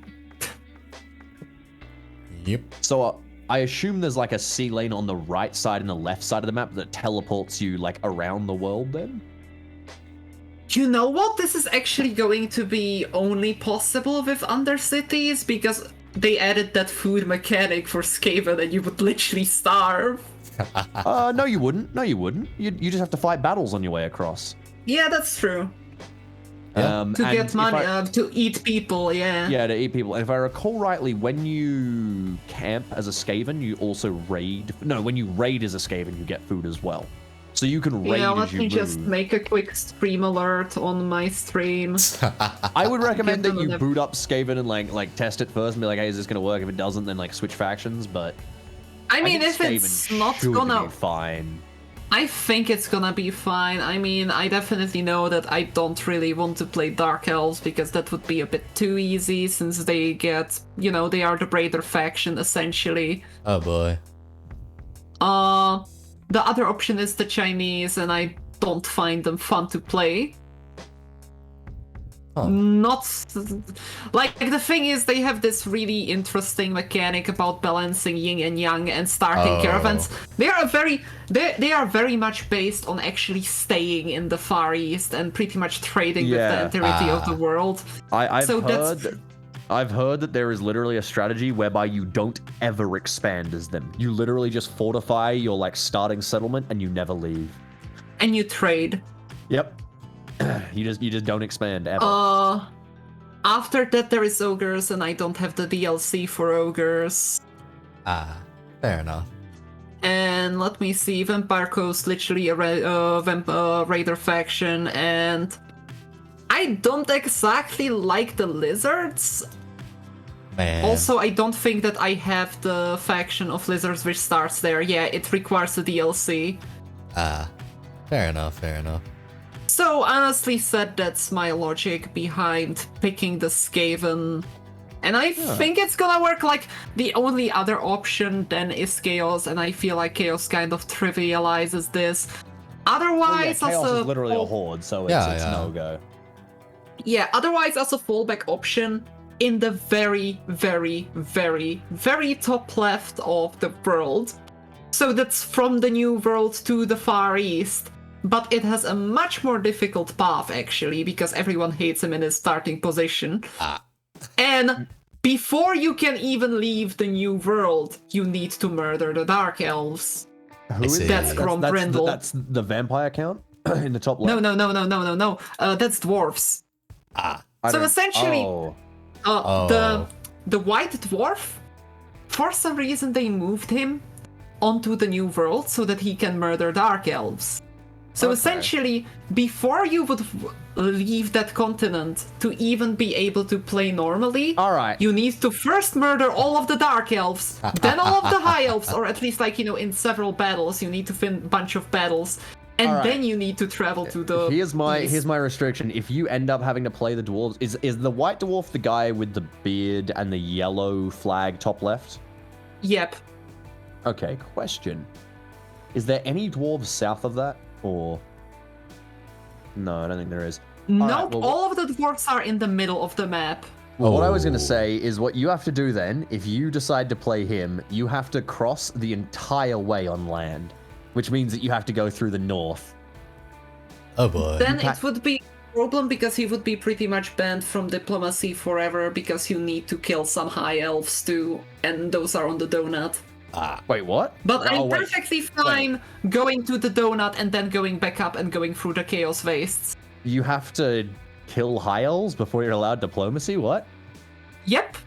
Essentially, they added the way they modified the dwarves is that now you start with some ancestral grudges, which you need to fulfill first. Otherwise, you get like minus 100 grudge points, which is like, you know, preventing you from diplomacy with other dwarves completely. Oh god. Right, okay, yeah, fair enough, okay. So essentially, you first need to complete, like, if you want to, while building up my Doom stack, I could pretty much just kill Dark Elves, then go on a crusade against the High Elves, then go back up into Chaos Wastes or Norska. Alright, that's what you do if you can't do the Skaven. Deal? Deal. Alright, we've got our challenge solved then. Alrighty. Oh, I'm just gonna tell my stream because they are gonna be like, why did you agree to play the Reds again? Alright. Anyhow. Whiskey, up to you if you want to stick around in the back for this next part, because you may be pretty interested for this next set of questions. What are they? I am kind of interested for the next set of questions, but I really need to eat. Because yeah, this next set of And questions... get some rest and set up the stream, so... Yeah. This next set of questions covers armor and the current ongoing conflict. War-wise, IRL. Aw, damn. I'm missing out on the good stuff. I'm mad. Another time, whiskey, another time. For now, I'm gonna wonder why this At whiskey least is I not can, you making know, me do- drunk. It's the vinegar, man. It's the vinegar, clearly. At this point, I have to assume that, like, as I have drunk an exceptional amount of whiskey, Oh and boy. I am stone cold sober. I don't know what the fuck's going on. Amazing. That might be the hot take. Oh my god, whiskey! Someone just called Makima whiskey. There you go. Oh, damn. I mean, she does have the braid. I mean, Yeah. if you didn't know who this character was, I could see it. Yeah. I could see it. Yeah. In black and white. So when you gonna wear those pants, whiskey, and that top, and call me a dog? I wouldn't mind at all, honestly. I mean, that's pretty much what I were wearing when I were bartending anyways. I like how she didn't catch that last part. Wait, what? Wait, what did you say? Wait a second. Don't mind Can it, you don't repeat mind it? it. No, actually, I can't whiskey. Funny You that. said when you will wear those pants with that top? Yeah, that's it. all I That's said. it. That is all I said. Yep. Yep. By the Perfectly top, fine. you mean her, like, you know, white shirt? Yeah. Yes. That's what I all was it referring is. to. That's Yep. all it is. Yep. That was all I said. Yeah. Mm-hmm. Huh? Yeah. Yeah. Am I missing something? Nah. Yes. Or did you want to get But whiskey, you may be missing something. Yes, but that's the point, and we're not going to help you find it because we don't want you to find it. I see that chat is suddenly saying, damn it, Rimmy, stop being so submissive. Oh, you want me to call you a dog? Riston. We were having fun. Amazing. We were having fun with this, all right? Amazing. Anyhow. A good dog, aren't you? Good lord. Good lord. Anyhow, first question out the gate, Rimmy. So, how did that? Please save me from this. How did that To be Vietnam? fair, like, the hat you wear on your head, boy, does look like droopy dog ears sometimes, and it's really cute. Oh, God. that's adorable. I hadn't thought about that. buggy That is very Shunker. cute. God. Oh, okay. My I'm kind of okay grandmother's with dog had similar ears. Fair enough. But yeah. Rimmy. that. All right. Vietnam But yeah, I will campaign. head off now to eat, so see you two later. Oh, good. Yep. Bye-bye, See you around, Whiskey. Whiskey. See you around. Bye-bye. See you. One second. yeah. Just gonna quickly tap someone saying. Sure. But yeah, how did that Vietnam campaign go for you in the end? Sure, it didn't. It is currently on hold and will remain on hold until such time that the Russia-Ukrainian war is over. Because we had like 3 sessions of it in total, I think. Yeah. And then the fucking war started, and it turns out that tracking 2 wars at once, one real and one fake, is not something I want to do, is a lot of work, and was in general not particularly something I wanted to focus on, right? People I know it sounds weird, but it's only been a few, well, I say a few months. It's now been what, like fucking 8 months since the start of the war. Yeah, it was back in February. But the opinions of everyone was still very different at the time. Like these days, if someone plays a Russian in a game, everyone's like, whatever, right? Just as long as you aren't here, like, yeah, I'm playing Russians because I love Russia. Then people will be like, all right, you're a piece of shit. But if otherwise, people are like, whatever. But at the time, for instance, like when the war started, so Squad, we talked about this earlier, Milsim competitive shooter kind of thing, right? You could not fill a Russian team on Squad. Everyone would leave the Russian team. It was pretty amusing at a point. Like you would join the team and there would be like negatives. So like basically to give you an idea, the way Squad balances, it's the same way every game balances, right? So if there's 21 players on one team, 23 on the other, you have to join the first team. Then once there's like 22 or 23 on both, then you can join either team. And then once one team takes the lead, then you have to join the other team. Without fail, Russians would be like 6 less than the other team. And you would even have people who got stuck on the Russian team and couldn't switch to the American one or whatever, whoever was fighting the Russians, because there's loads of factions in Squad. But you would have people who couldn't switch just leave the game. Like it was a different time. I remember. So I was not particularly wanting to be like, especially, and I remember as well in the first days I was tracking the war. I wasn't. For pretty much a straight week. The first week I was there, I was like, holy shit, this is the biggest, like genuinely, I still believe it is the biggest event of my lifetime. And I think if someone thinks it isn't the biggest event of my lifetime, it's bigger than COVID by fucking leaps and bounds. A superpower is no longer a superpower, right? That is literally one of the biggest events that I am ever going to experience while I'm alive. So yeah, at the time I was like, I'm not gonna continue running the Vietnam campaign at the same time. It's still on hold, and we'll go back to it at some point. But it was a lot of work, and I was like, wow, what terrible fucking timing, because I debuted it like a month before it fucking happened. Yep. Good God. Yeah. Because I remember you. Sorry, I'll let you handle the raids real quick, and then we can go on. Sure. Hello, May. Thanks for the raid. Been a while. Because I've swung by your stream every now and then. But yeah, I think it's been since like New World's release since I managed to catch a raid of hers, or catch a stream of hers for a particularly long amount of time. So, that is a lot of people coming along. All right. Also, Nightwalker. Welcome to the stream. Thanks for the raid. Let's see. Twitch's new shoutout button is very weird, honestly. Oh, I see. It goes to the top of the stream. Okay. Yep, only one shoutout can be active at a time. Alright, Nightwalker, you are getting the traditional shoutout for now. League of Legends. Alright, I'm going to assume that was both of you at the same time then. At the very least. Hey, how are the games?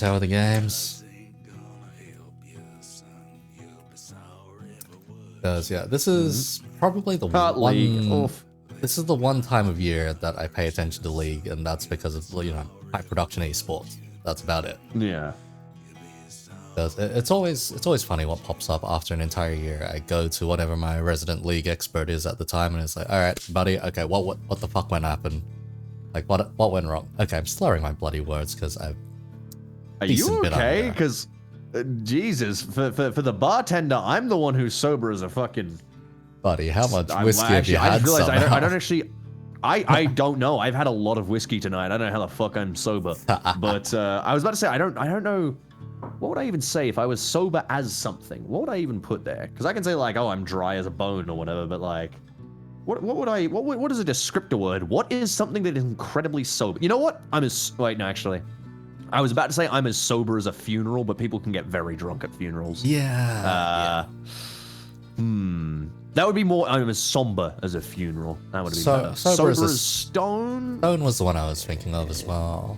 If I was gonna say, I'd say like, oh, I'm dry as a stone or something. Or like, but I wouldn't say sober as a stone. No one's gonna say that. I don't think. Fair enough. Let's see. Things to compare as a priest, maybe, I guess. Okay. Yes. But wait, hang on, wait, no, priests don't have to drink. What? No, hang on, no, they don't. Wait, a monk then, no, in which 'cause- case, yeah.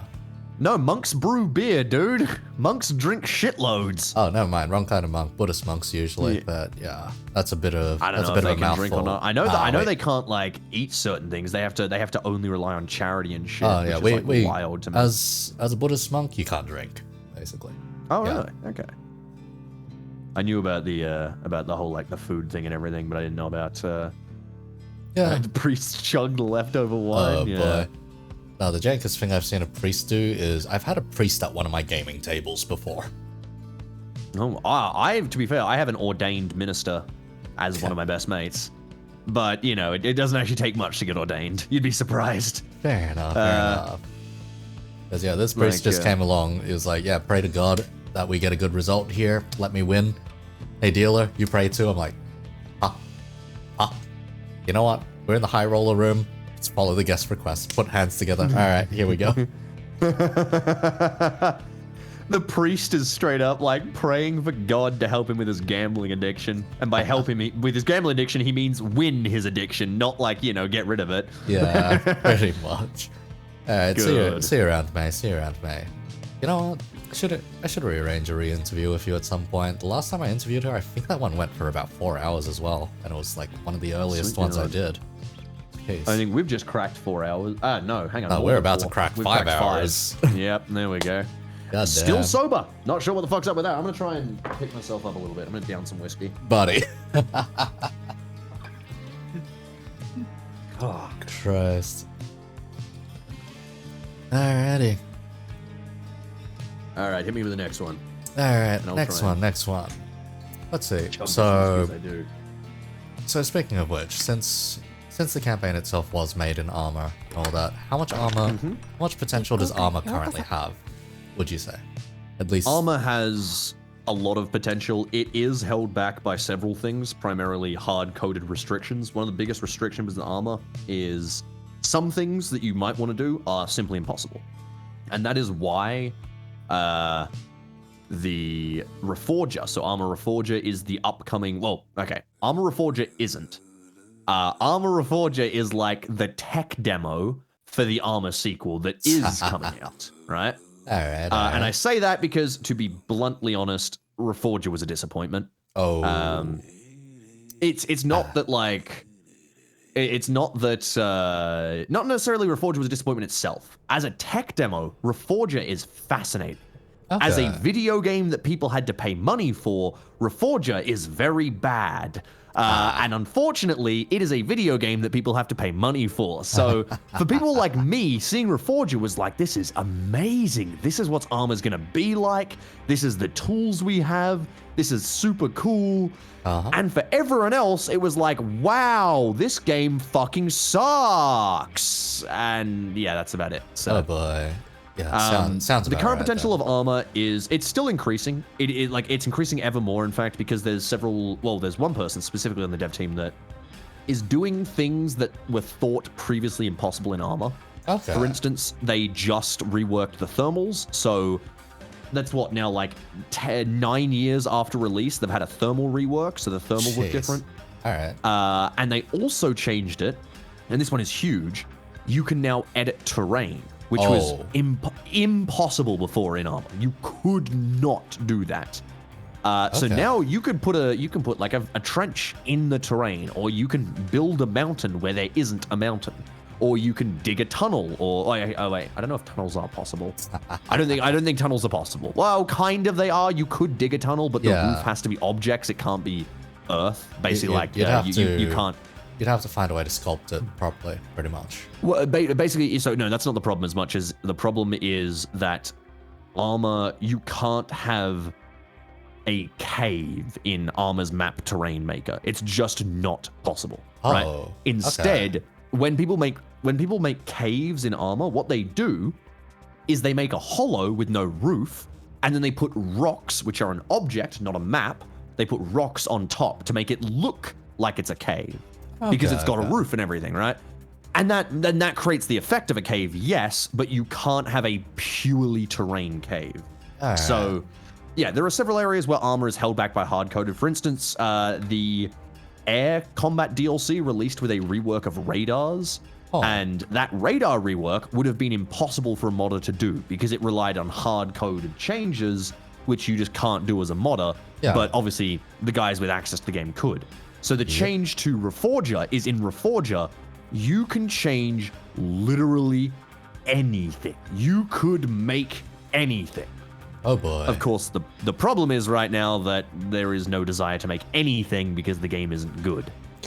So everyone who's kind of looked at that. I mean, like, look, there are some people who made stuff for Reforger, but I haven't heard anyone even mention the name in like 3 months. So yeah, all right.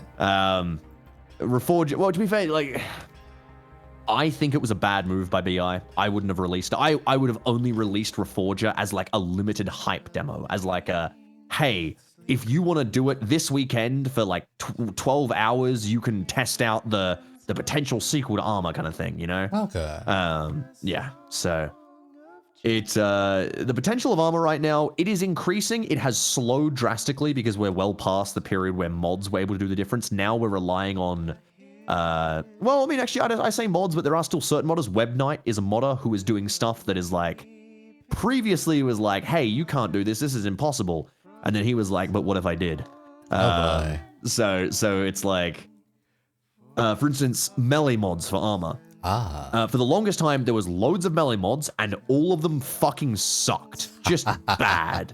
And then Webknights came along and made like a dedicated melee mod that had custom animations and executions, and it has special support for Space Marines and Orcs fighting, and it has special support for Force powers and lightsabers and for fucking blocking and parrying and like loads of shit. He has it now, and I will say, it is still jank as fuck. It is janky as shit because it's like a high detail melee system in Armor fucking 3. So of course it's jank as shit. Yeah. But it is still like leaps and bounds better than anything you'll have ever had up to that point.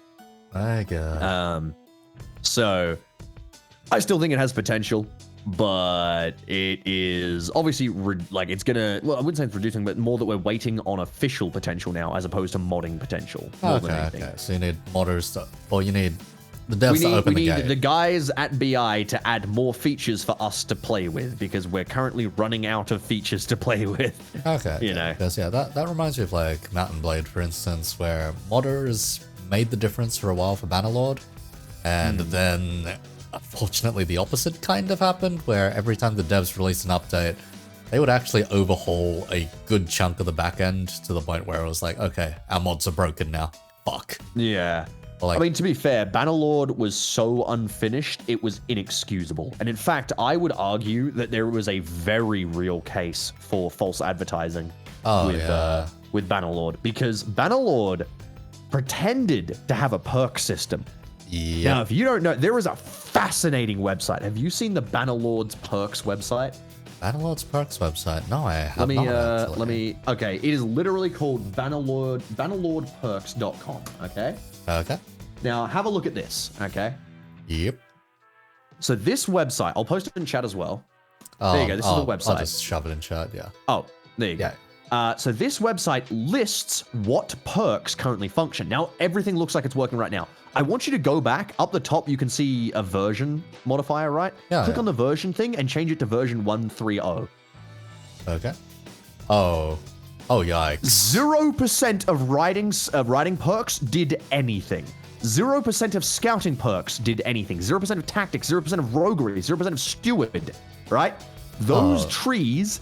Oh, 0% of engineering as well. They, despite the fact that they said they do something, right? And the game never told you that they don't work. They literally did nothing. Right? The highest there is medicine at 92%. That is the highest. Oh, God. The majority is 0 or less than 20. Some are as low as 5, 7, 18%. Like, Jesus fucking Christ. So that's why people were having so much trouble with the game. Because they were going, hang on a second, my perk says that my catapults are more effective, or that I increase how fast I build sieges. But it's not working. And then people looked, and they looked in the code, and they're like, These perks don't do anything. This is a Oh, lie. The game is lying to you. Yeah. And by the way, if you think it was fixed quickly, it was not. No, it was It not. took- I took a look at the It increments. took until about V160 before most of the and that's not all. Most of the perks worked. Yep, Right? I'm looking at it now. So Jesus 1510 Christ. had good performance. 154 still had a bunch of perks missing. And that 154 still lacked the entire engineering tree. Yep. And that was a super fucking like. Of course you wanted the engineering tree because fucking sieges are hard as hell, right? Uh-huh. Oh, they've swapped So- out stuff here and there. Even. Yeah, so Jeez. this game had so many problems, and this was one of them. And this is why so many people were so, I guess, like, they were angry with the game, but they weren't sure why. They're like, why is nothing working? Like, why are all these things that should be happening not? And it's because none of them existed, and the game just didn't tell you. Man, okay, because, yeah. It would still eat your points, though, by the way. Yeah, Despite the yeah. fact that these perks did literally nothing, you could still select them. And it gave you no warning that they would break and, you know, not work. So, yeah. The funny thing is, I've heard plenty about Bannerlord modding just from my brother directly, because he was one of the bigger mod creators out in the community for a while. But I'm surprised he never mentioned the perks, not a single time, but... I just found it very funny that someone made a website to track how little of the perks worked. That's how Yeah. you know there was a problem. Because you're like, wow, okay. Even now, people are like, Jesus Christ, this just doesn't work. Oh yeah, and if you look at the modern day, it still has bugs and they still don't work. Oh, So God. Charm is still only 95%. Tribute in the Charm tree doesn't work. Due to a bug, its primary effect won't work, but its secondary effect does. Yeah, and then the same one for health advice. That one kind of works, but doesn't really. The medicine But tree kind of has does. Like it's like perpetually a stayed half. there. It's got like a whole bunch of writing about how it works. But yeah, fucking insane to me that that this was like allowed to release without like a big fucking warning over the perk screen. That's like, these do not work right now. Yeah. Why would you not put a warning in?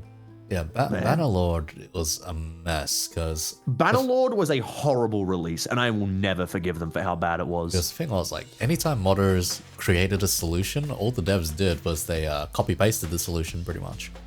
It was like, modders found out a solution to this. You know what? We're gonna snatch that. We're gonna say that, oh, we are implementing things from the community. We're just gonna take this. That is pretty much getting dev work for free. Bannerlord was one of those games where there's a few games like this where like, I played it for a bit, and then once it clicked, I was like, oh, this game's bad. Oh, this game fucking sucks. Like it took me a while to figure it out.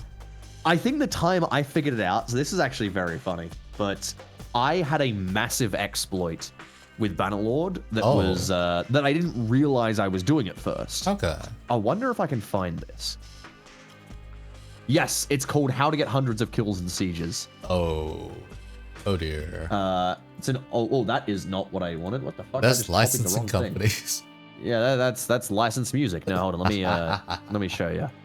So I'll link this real quick. You don't have to show it on stream or anything, but like you can like skip to. Hold on.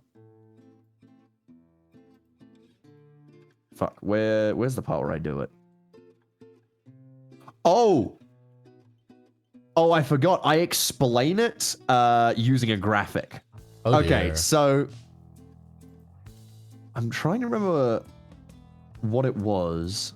Hold on, let me quickly listen to the part where I explain it so I can explain what this exploit was entirely. 1 second. So Wait, this isn't like the forced draw out mechanic, is it? In Total War. no, so this is an exploit. Okay. But I'll show. Hold on. Because yeah, Total War had some really scuffed stuff when it came to sieges for the longest time. That's right. Okay, so here's what it was. Okay, if you waited outside of a settlement that's under siege, right? Uh huh. So, okay, let's say you show up to a settlement that's under siege. If you defend the settlement and then they attack, you have a defensive siege.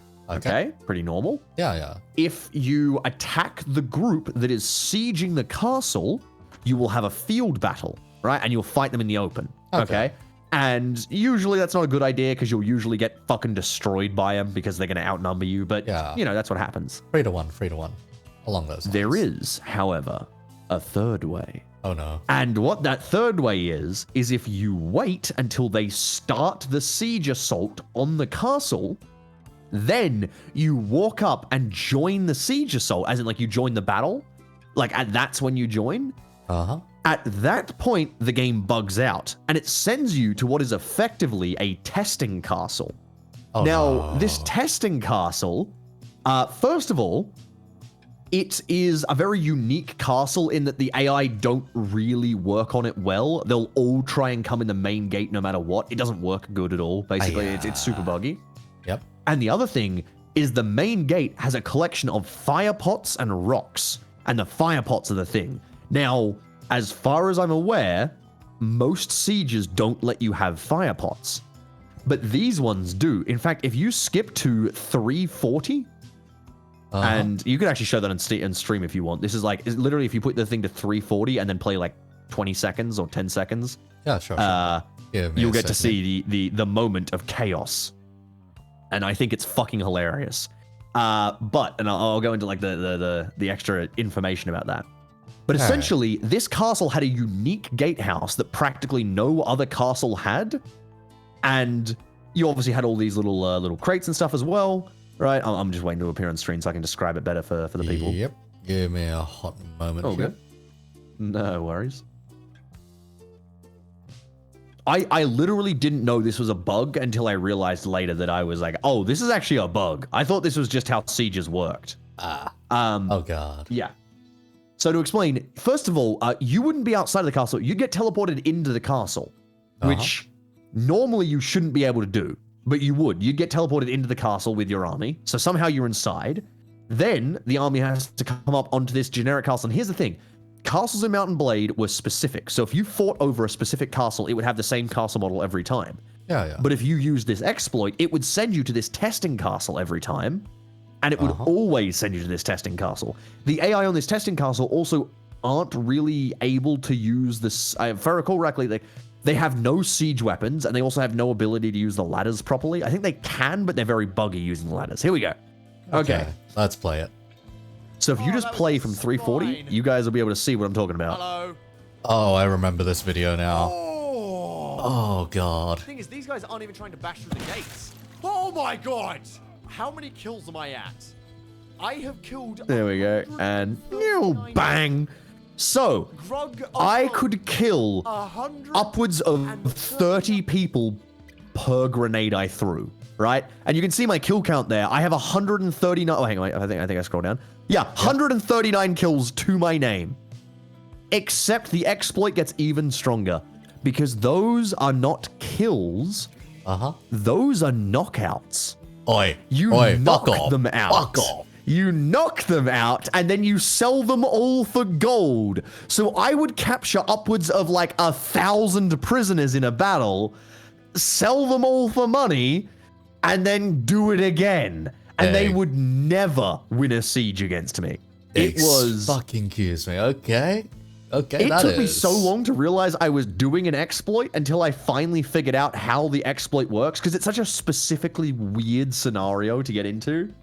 So literally, but yeah, I just did that nonstop, and that was my way of playing the game. Oh, God. Yeah, but I pretty much played one campaign of Mount and Blade Bannerlord, and I went, wow, this game is so unfinished that I fucking hate it, and then I stopped playing it. Yeah, I couldn't stomach Bannerlord myself. My brother did his best to mod the hell out of it, and even he gave up after a while was the thing. Because see, I played shitloads of Warband and Fire and Sword. I actually liked Fire and Sword. Fire and Sword's A lot of people didn't. Fire and Sword's fine. And I played a lot of the original as well. Yeah. But yeah, just playing Bannerlord was like, wow, it's like the old Mountain Blades, but worse. Like, I don't know. It's like, it's impressive that you've released a game that somehow plays with like less features. Also, there was the fact that there was a bunch of features in the game that just didn't seem to do anything. Like, do you know like the characters that could be in settlements and you could like talk and interact with them? Yeah. But nothing ever really seemed to happen or matter with those guys. Like they didn't actually seem to do anything. They were just kind of there. and you could Yep. either like slightly befriend them or not. And I was like, that was it. I was like, oh, all right. Because yeah, like for Bannerlord at this point, I think the most fun that a couple of mates are having out of it is just the fact that there's Twitch integration for some very dumb shit at this point. Like the Twitch integration is pretty much you can have your chat create a character and actually gear out the character, add perks and everything, and then they can join you in battle. I actually kind of like that. I think that's pretty cool. Yeah, I think what would be a way better Twitch interaction would be fucking like having all of your like shit characters, like just send an infantry just named after your Twitch chat. Yeah. So that you could like walk up to an infantryman and be like, oh look, it's it's Zam. Oh wow. Oh, and then like fight alongside him. That would be a fascinating Twitch integration. Okay, so the thing is, they can join you in combat.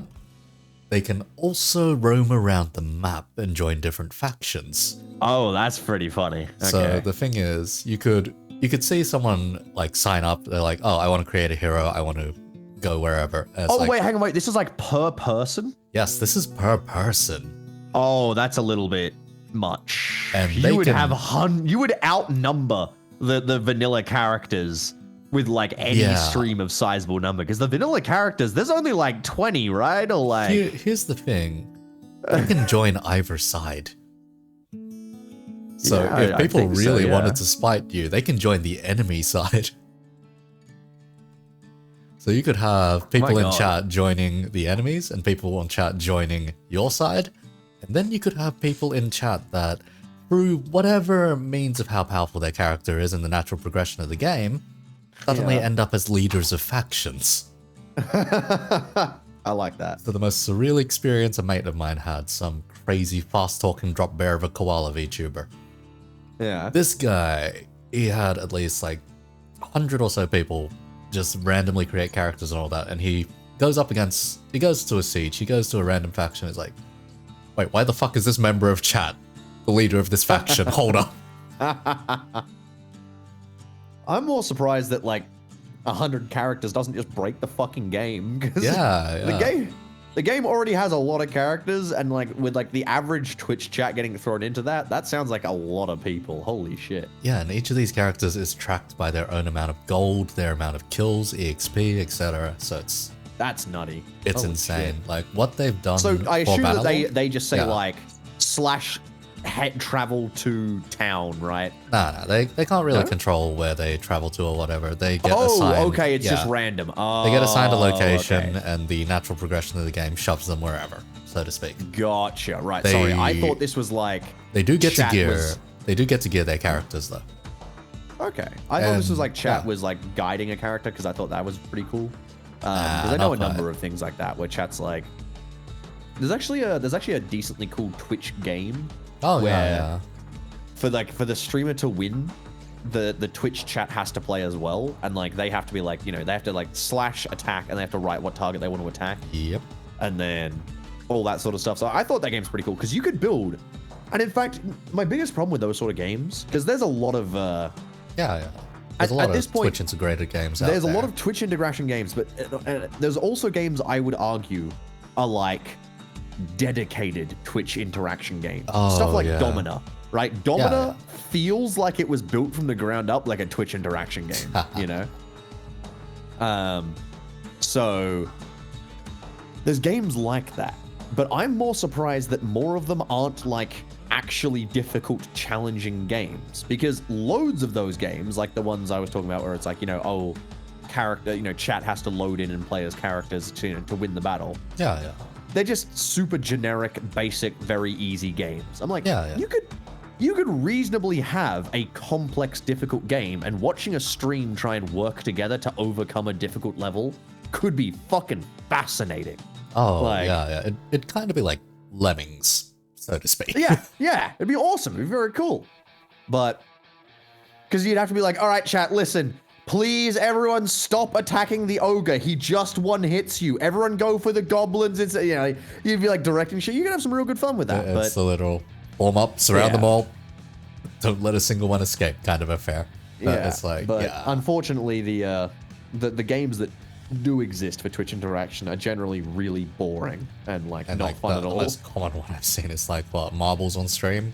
Some guy watches a bunch of marbles just race. Dude, at and least you commentate. marbles is marbles because like a Yeah, lot of yeah. these games are like you get an avatar and it kind of just does a thing, but it's like the most basic generic thing imaginable. Like these are like HTML level games. Oh, yeah, You know what I mean? I've even programmed one of those before. Yeah. So I'm like, yeah. Just give me like it doesn't have to be a game with budget, but give me a game with a little something more.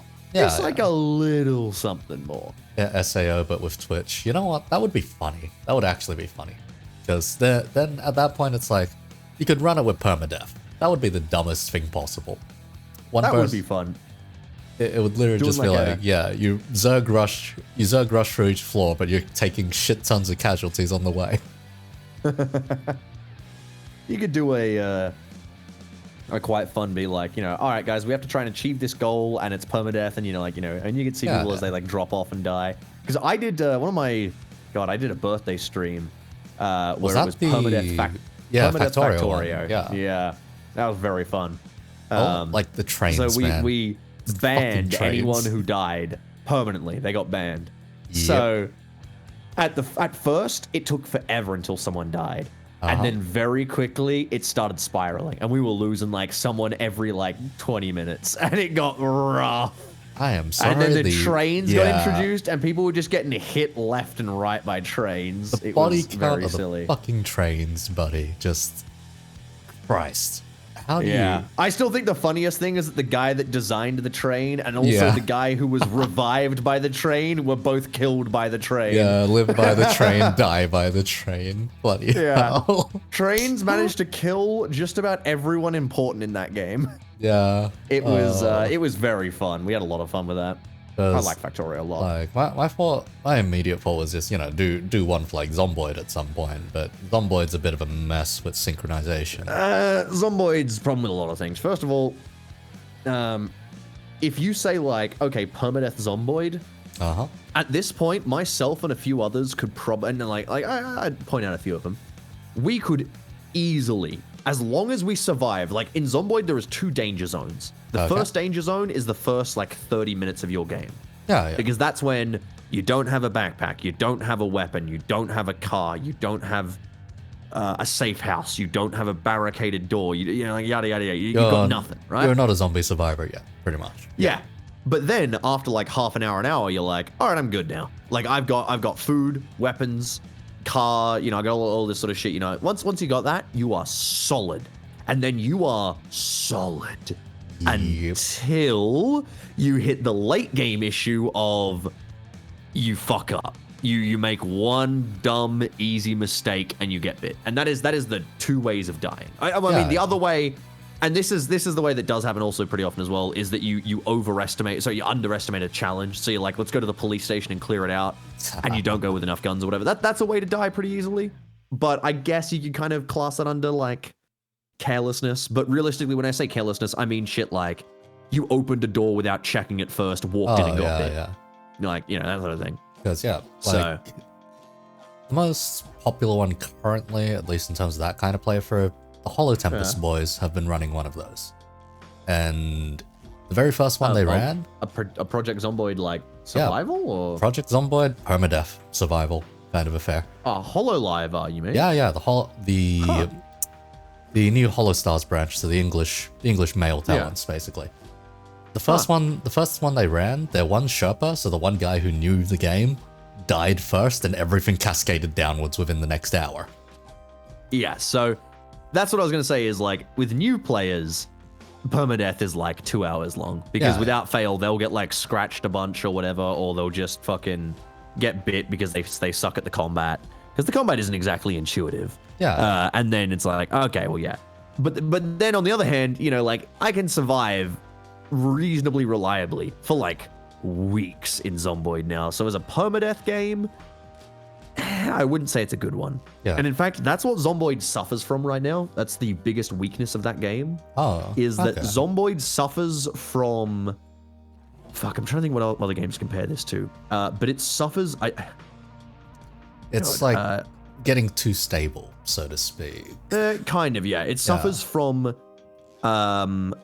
lack of late game things to do, and the mid game is too easy to become secure. So something like that, for instance, I would say Factorio is an exception. Factorio does a beautiful job of keeping you playing a save all the way through. Okay. Whereas something like Minecraft necessarily, no, Minecraft is no, people play that through.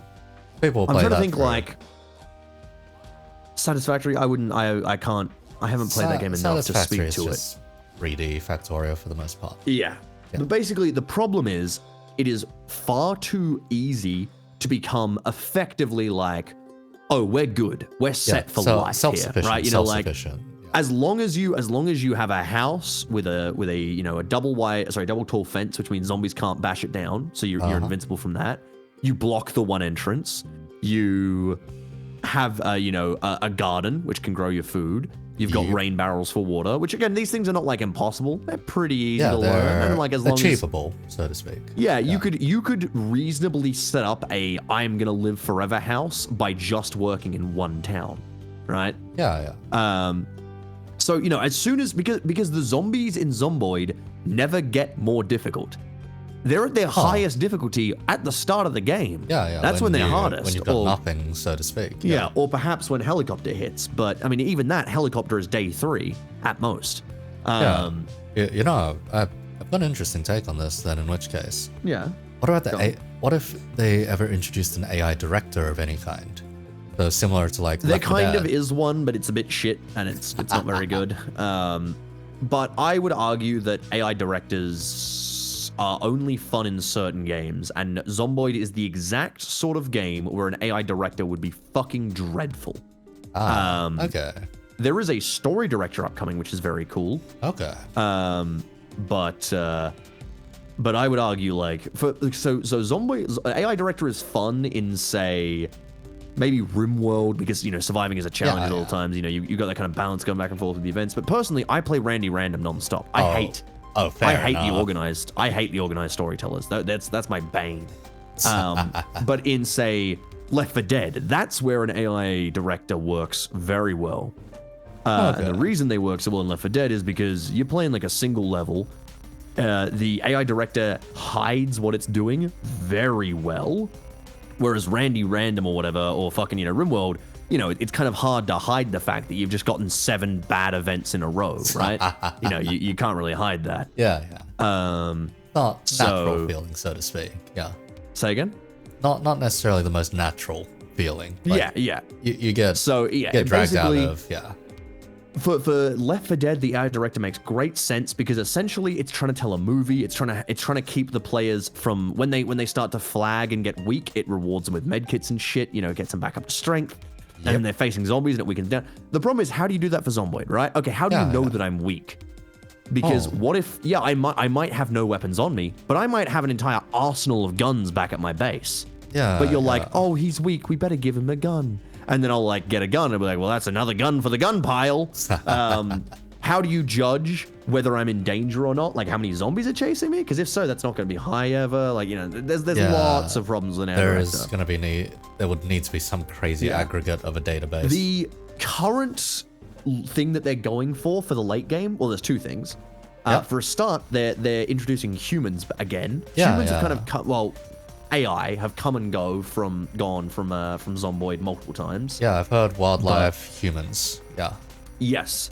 And those humans are meant to be very in-depth and interesting, and like that's where a lot of the late game stuff will come from. But the other thing they've said that they're going to do as well is that they're going to add a God, how do I say this? Like a technology system. So that anything in the game you'll eventually be able to do, but maybe not in a modern version. So you'll eventually be able to make I don't know, they haven't said this yet, but like logically eventually be able to use bows and shit, right? So you'll be able to make bows instead of having to use a gun. And instead of say fuck, what I'm trying to think, like oh man, I'm blanking. Instead of using a tool, like an axe, you know, fire axe to chop down trees, you make your own axe, you know, so you can craft your own axe. And instead of... Go on. primitive tools, so to speak, or Yeah, so Degradation you attack. could get to a point where you could be self-sufficient and producing whatever you want with the Okay. locally built stuff. But again, and the thing that they said is like, in order to be able to do that, you're gonna have to be very, very high skilled, like Alright. super skilled. Zam, the problem with that is the quarantine doesn't exist as of like the moment the game begins. Literally, the moment the game starts, the quarantine starts to fail. Oh, Yeah. yeah. Um, Fair enough. So- fair enough. So yeah, I mean, frankly, Zomboid really suffers from what do we do now syndrome, because especially in single player, surviving forever is something kind of fun because you can speed up time, and you can sleep as well, so that like Yep. You don't the have time to that you're wait the passing, night. Yeah. the time you're passing in single player is so much faster than in multiplayer. And like whenever you have to read a book, you just hit 5 speed and zzz, book read. Okay. You know, like so in single player, surviving for long periods is way more fun. In multiplayer, you have to wait in real time for your fucking crops to grow. So multiplayer long survival is fucking boring. Like, yeah, I can set up a crop field, but once I've done that, I don't actually want to wait for them to grow because that's boring. Like, Oh boy. Oh boy. Yeah.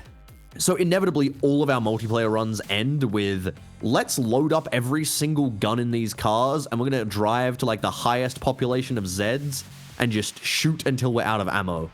And inevitably, because we'll have just gathered shit tons of ammo, we're never going to run out of fucking ammo. We'll kill all of the Zeds before we run out of ammo. So Fair enough. Zomboid kind of suffers from that, and that's kind of why we dropped off from playing it, because we got too good. And then we're like, well, I mean, we can play it again, but we're just going to do the same thing we always do, which is survive perfectly, group up, go, all right, what do we do? Drive to like the police station, shoot for half an hour, call it there, end the game. You know, like that's all we'll do every time. And we're like, well, we're getting bored. Because when NPCs get introduced, I'd be interested in how they actually NPCs handle would be those. fascinating. I'm very, very happy. Yes. So there's a very cool system they've spoken about what they're going to add. And again, this is one of those things where it's like, they say they're going to add it. They and say it, and yeah. how it will work in principle is most likely very different to how it is described in theory. So implementation versus the promise. Yeah. so to So I'm like, so what the promise is that they're going to do a story system whereby all NPCs will keep knowledge of what has happened. Ooh. So let's say, and this is like even if it didn't happen literally, but it was just like generated to happen, right? Yeah. So let's say that this NPC is with a person. This NPC is with you and a third person, and you shoot that third person. That NPC will remember that you did that, and then down the line, if another player talks to them, or someone else talks to them, or a new character talks to them, they might say, and of course in AI generated text, so it'll be fucking Pretty incoherent, but funky, they'll be like, yeah, I used to be with a group, but one of us got fucking killed. It was a traitor, right? Because they'll know. It'll be like, they were in a group of 3. One person died. Who killed that one person? It was their friend. Yep. And then they store all that information in what they call like a story web or whatever. Okay. And so like if you find that NPC and talk to them again, they might even mention that event. And I think that system is fucking fascinating. I think that is so cool. And I hope it works. I hope it's real. I hope it's not a total lie. I hope it's not like super obvious and generic and easily exploitable and silly. I hope it works really well. Okay. For the level of exploitation, that'll depend on how strong they do the programming or how robust the system is, so to speak. Robustness is not Indie Stone's strong point. As Blackheart just said in chat, he said, I trust Indie Stone because they've done good. You don't know what Indie Stone has done, dude. Indie Stone has not done good. And I hate to break it. Okay, I love their game, and I think they're very nice devs.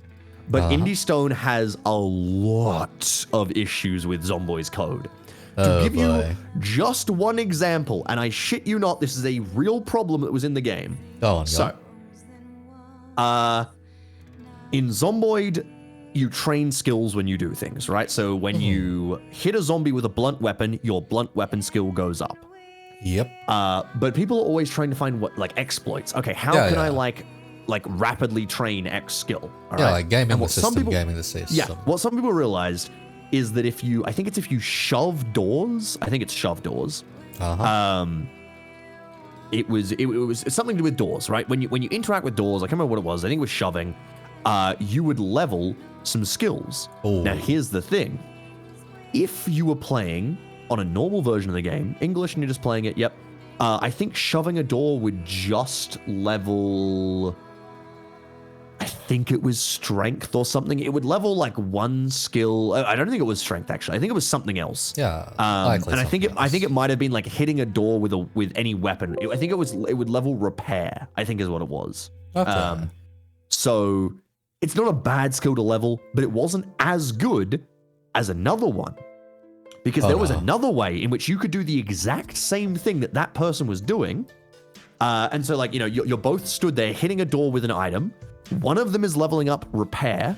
The other one was leveling up repair and strength, I think it was. Can you guess what the difference between these two games were? Wait, was it literally just the language as people are saying in chat? One of them was playing in Russian. Oh, come on. That speaks to code. How do you say code unsanitary, code unsanitation to such a level that's fucking insane? They have tied XP gaining to the language settings somehow. spaghetti. Code spaghetti of the highest order. So yeah, if you were playing the Russian language pack, as in you switched your thing to Russian. First of all, the version your game was playing would change also. You were playing if you were playing English 1.6.1, when you were playing the Russian language pack, it was like 1.5.8.4.3 or some shit, like some weird other number. And yeah, sorry, I'll let you handle this, Ray. But yeah, that was genuinely an issue. Yeah, Jesus Christ. Okay, the only other game I've known with like super spaghetti code on that level is probably Destiny 2. But Destiny 2 is really fucking weird. Okay, so imagine that there's been one gun out there called the Telesto. This thing is it's a weird fusion rifle. You charge it up, you fire it, and it shoots a bunch of mines, basically. It sticks to people, they explode. That's all it needs to do. This thing has managed to break the game at least 24 times, I think? How so? Every single time it manages to introduce some kind of weird glitch or bug. Like, there was to the point where just putting it on an NPC made it so that when you went up to that NPC, the game just fucking crashed on you. Wow. And people couldn't make that shit up at the time. It was like, wait, the gunsmith is holding Telesto. Goes over to the gunsmith, speaks to the gunsmith. Is that what caused it? And then it just crashes. It was like, are you fucking kidding me? What the hell is going on? But yeah, Telesto kept breaking the fucking game. Oh no, speedy kill shots. Like, what is happening in that scenario should never happen in a game. Ever. That is not how you code language. To give you an idea of how you would actually code language, I've actually done a bit of it. I actually haven't done it myself, but I've used the framework that you would use for it. Pseudocoding. Yeah. Pretty much, yes. So if you're not aware, for those of you who are uncodely among us, basically you can have a file, and in Armor, I think it's called like the script of R file or whatever. Yeah. And what this file does is it takes every word you would want to say, or every phrase, or every bit of text, and then it spits it out in different. So you've got a list of like, okay, if I say I want X word, but the setting is English, display the English version of that word. If I want X word, but the setting is Russian, display the Russian version of that word. Right? It should never touch the XP gain code. There is no reason for it to do that. That is a terrible idea. I don't even know how it happened, So what Rimmy basically explained is what's a case system or an array system, either one. Case being just if this integer equals I'll try this, and find the actual term for the coding I do. Yeah, move to this case. If it is this, move to that case instead. It is here we go. Pretty simple. So in Armor, we call it a string table. Okay. And a string table is basically every type of word that you might need in various languages. Okay. So it's like, okay, if I have like a tooltip that's written in English, I will rewrite that tooltip Actually, here you go. I'll show you an example bit in chat. There you go. That is an example of some string table rather. And as you can see, it says English at the start. So that is the English version of that specific tooltip that I wrote. Yeah, that is for Persist, my Armor 3 persistence mod. Fair enough, fair enough. Yeah, that is pretty much the way we run the case swap system in programming. It's just that with case swapping, normally it's like integers rather than specifically strings, but you can get it to work with strings and booleans, etc. Yeah, so basically what I do is I would reference that line specifically. I would type that with, I think I'd type it like this actually, and that would make the text appear. Oh boy. Depending on what their language settings were. Yeah, so if they were using, so if the user was using Arabic, it would show Arabic text. If the user was using Russian, it would show Russian text, right? So I, as the programmer, just have to write the text in the language. I don't have to actually, like, do anything special. It's all done by the program. So, yeah, fair enough. Very nice. Fair enough. Also, yeah, Don Koala, thanks for the raid. Thanks for the raid. This is the drop bear I was speaking about earlier, even. Is it? Yeah, this is the cut that's been running those Mountain Blade sessions. Jesus Christ. Hey, you ever seen the drop bear site on our what is it? Our local animal, national animal sanctuary website? No, I don't think I have. Let me show you this. It's on Australian Museum. That's what it was on. I was trying to remember the name of this place. It's on the Australian Museum. Have a look at that. I posted it in chat. Oh, no, I just posted a Discord, then I'll just shove it in chat. Oh, there you go. Sorry. I yeah, didn't. Don't mind it. Oh, jeez, that is funky. The drop bear. Oh Christ. What the fuck? Okay, yeah, this is just how we scare tourists. The drop bear legend. This is the actual Australian Museum website, by the way. The drop bear legend tells of a large arboreal predatory marsupial related to the koala that drops on its prey. Identification. Have you seen where you can find it? Yeah, I've seen it. Jesus Christ. Around the size of a leopard or a very large dog with coarse orange fur, and some darker mottled patternings, as seen in most koalas. The creature is told as a heavily built animal with powerful forearms for climbing and holding onto its prey. It lacks canines, using broad, powerful premolars to... Why the fuck is this detailed? Jesus Christ. Okay. This is because they have a bunch of real animals on this website, and this one is just fake, and they just don't say anything. This is just here, completely straight-faced. It is literally listed under mammals on the website. Yeah, it straight up is. Christ. Alright, but yeah. My buddy over here, Don, I've had to carry him home drunk. Well, not necessarily home, but over to a safe zone drunk a couple of times here and there, or at least take care of him while drunk. Man, does he die faster than me when drinking. Anyway. Guy styles himself as a drop bear, speaks in rapid fire. Like, you know that clip of just like, hey, no rapid fire in the building? Yeah. This guy speaks in rapid fire. I was gonna show you. There you go. That is what you get if you like look at the mammals list. Yeah. You get a proper list. You get a proper list. Yeah. This cunt speaks in what that guy demonstrates as rapid fire. So it's like, hold up, fuck. What is this man speaking of? Yeah, no, I ain't talking rapid fire right now. No, thank you. Although I talk pretty quick as it is. You're talking at a reasonable rate, honestly. I'd say I talk quicker than I'd like. To be fair, okay, this is gonna sound weird, but all right. Go on. So, I am always cautious of how long I take to speak when I'm with multiple people, right? All right. Versus being on my own, right? So if I'm on my own, I will take my time to read whatever I want to do. Oh yes, all right. Let's be relaxed and talk about this. Okay, guys. Yeah, if I want to be chill to do that. But when I'm with people, I find that talking like that is rude as fuck, unless I'm like doing it for a reason. Yeah. Like my throat being fucked. Fair enough. Because and this is gonna sound really weird, like I'm calling this guy out for no reason. I'm sure that it's just his voice, and I get being like, I hate a certain guy. Basically, Listen. what do you call it? Like when someone like shits on you for your voice, I'm like, it's hard to change that shit. I'm someone who's changed my voice. Like I practice my voice a shitload, a shitload. But fair enough. I never practiced to be a voice actor, mind you. I just practiced to do YouTube videos. But yeah, pretty much. You know, I'm like, okay, I'm trying to do my voice, yada yada yada. But Snake. Now, do you know who Snake is? And if you don't, I can start throwing out some name. Like not the character. It's streamer, Twitch streamer. Yeah, I've heard of Snake. From the late night crew, right? With Cryotic and all them back before. Fuck, man, that sucked. By the way, loved that guy to bits. Really wish I was gonna. Well, actually, let me rephrase what I just said. Really wished I was gonna meet him someday. But yeah, anyway. So.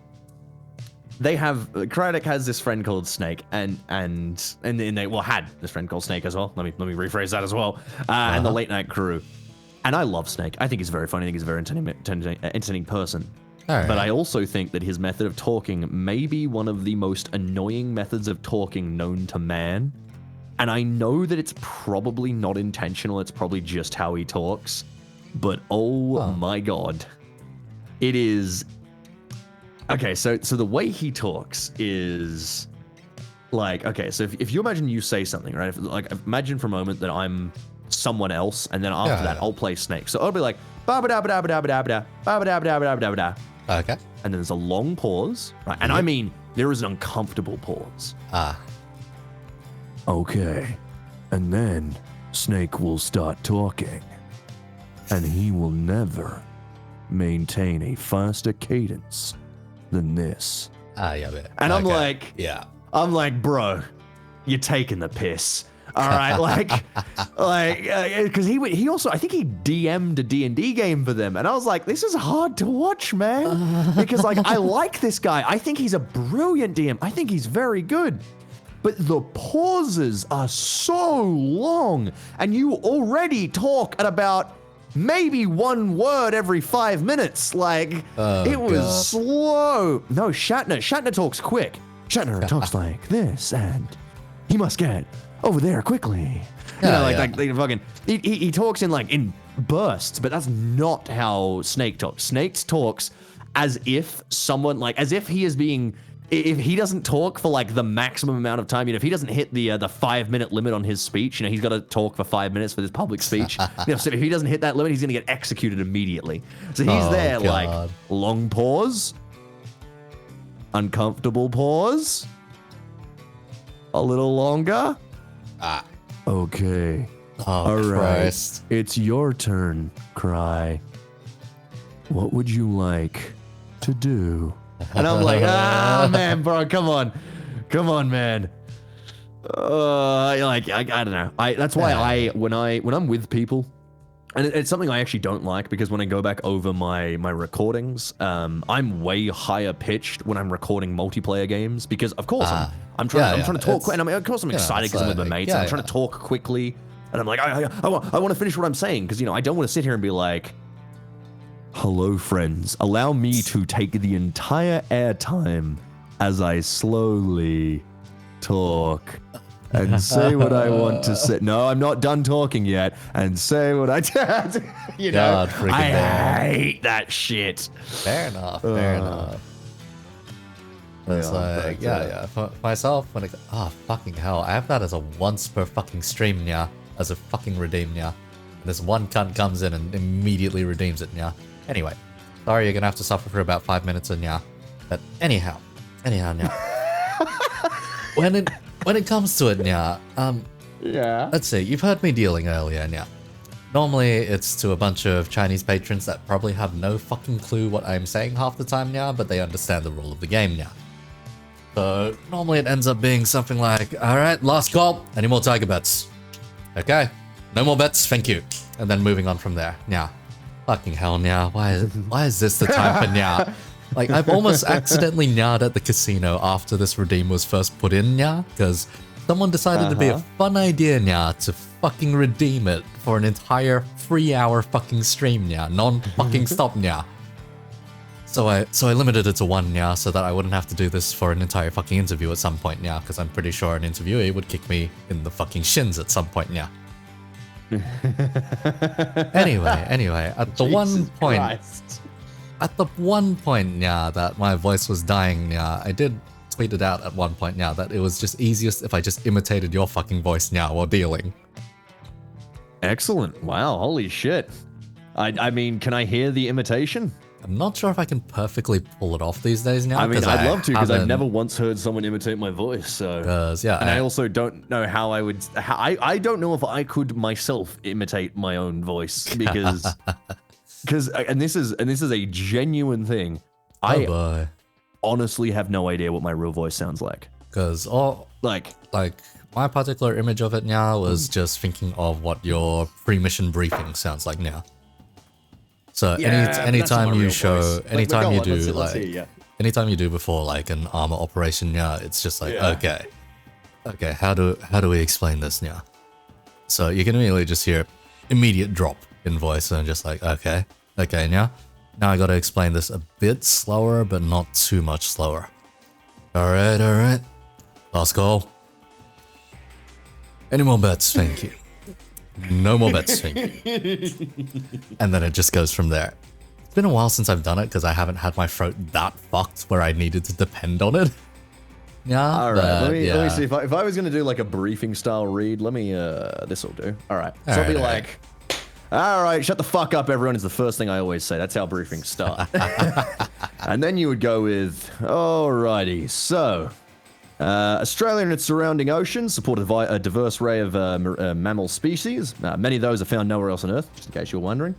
Like its near neighbor, New Guinea, Australia is home to representatives from all three surviving mammal lineages, monotremes, marsupials, and plancetals? What the fuck is that word? Each has a different mean of producing offspring, but share a suite of features rather found only in mammals. Mammary glands produce milk, a single bone on each side of the lower jaw, and some hair on their body. There you go. That is the kind of way, that is the cadence with which I would read a briefing. All right, fair enough. There you go. Yeah, because I think one of the tricks whenever I'm whenever I'm doing a read or whatever, like a brief or something, there would be to keep the open, and a lot of that is because if I ever shut up, people are going to jump in and ask questions, and so if I shut up, that is okay, you can ask questions time, and if I go that is you shut the fuck up time because I'm still talking. Like I will say, trying to imitate your voice while dealing was probably one of the more comfortable ways of dealing now. Because it was just like, it was like, okay, I can slow down, be a bit more methodical, not shout at these Chinese cunts in front of me. Okay. Yeah. Focus. Yeah, Here we go now. My voice switches between a billion things. Like, it's literally that scenario. Have you seen those memes that are like, when I use personality 3 with friend group 4? Yeah.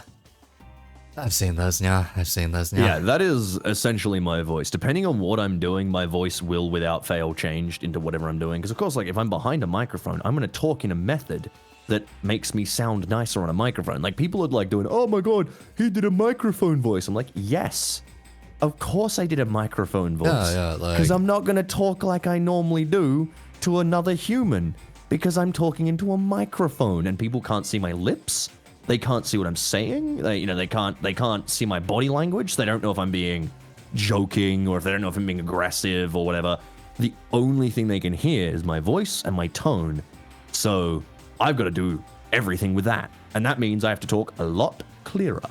I need to enunciate things. Otherwise, you end up with slurred words. Like, pretty much, like, the easiest example I can pull off now of that kind of stuff is, this is not me currently speaking in, like, a podcast kind of voice right now. Like, more so, if I was to be at work and do the thing that I was doing for the past 3 fucking days now, it would be more so like, oh, okay, you're here for the VIP screening. All right, give me a moment here. All right, you are looking to hug this wall, follow it all the way to the right, and then take the exit next to the poker room. You will find a bunch of elevators there now, and you will be able to go up to the event center now. About the Nyas, of course, but hi. Yeah, so you'd hope. Yeah, I would really fucking hope, because I once gave a Chinese lady not a share, but a fucking domo, and I was like, fuck. Oh my god, no, Right. I used to work in an auto parts store. I used to work in a Repco. And, okay. Yeah, that would do it. Yeah. So in there, every time someone walked through the door, my language would become instantly more Australian. And I'd be like, shit, how are you, mate? Yeah, did you see the game last night? Oh, fucking crock of shit, aren't I? What can I do you for? Yeah? All right, you need that? Yeah, copy that. All right, gotcha. Yeah, no, mate, don't get those. They're a bunch of shit cunts. No, okay, yeah. Okay, good. Yep, got that one. Yeah, he's a true blue. All right, grab it. Easy, copy. Here you go. Have a good one, copper. All right, that's how I talk. Every day. I hate that. I would so fucking Australian. I hate that I understood all of that now. I hate that I understood all of that. Yeah, so because I would work with mechanics, so much so to give you an idea of like how this is gonna sound weird, but how systematically sexist those stores are in a sense. I would say sexist, but really they're not sexist, they're jobbist. Fair enough. Yeah, fair enough. If you walk in and you look like a mechanic, you're wearing overalls, you've got stains on you, you've got fucking grease on your hands, right? You look like that. We press, I think it was F3. Okay. If you walk in the store and I think it was like you look like a normal person. You look like, okay, this guy could know what he's talking about. He could fix his car, or he could be a fucking dullhead, but he looks pretty normal. I think it was F2. Yeah, and if you walk in the store and you are a blonde white woman, I press F1. Oh boy. It's not necessarily, because I did have female mechanics come in, of course, as well, but very, very rare. I'm not going to overshoot it like, oh yeah, we totally have loads of female mechanics right now. No, fuck no. I saw like 3 in my lifetime. Fair enough. Yeah. But yeah, if you walked in and you were like, excuse me, my car needs oil? What kind of oil does my car use? And I just go, F1? Certainly, ma'am. Let me show you what kind of oil you need. And what the F1, F2, F3 does is that decides how much money you pay. Oh, shit. Straight up. If you walk in the store and you look like a mechanic, and so there's meant to be like a Repco store thing as well, so we give like store bonuses. But if you walk in and you're a mechanic, you will not pay the listed price for that oil. Yeah, no, you definitely won't. We will give it to you for cheaper. And I'll tell you the oil specifically because the oil has a huge markup on it. Oh, and no if you're a surprise, mechanic, no surprise. we can give you like a massive discount. And of course, if we don't, some other auto parts store will do it without fail. So we always do. And if you didn't press F3 when mechanic showed up, like, first of all, the mechanic would be like, something's wrong. This is too much money.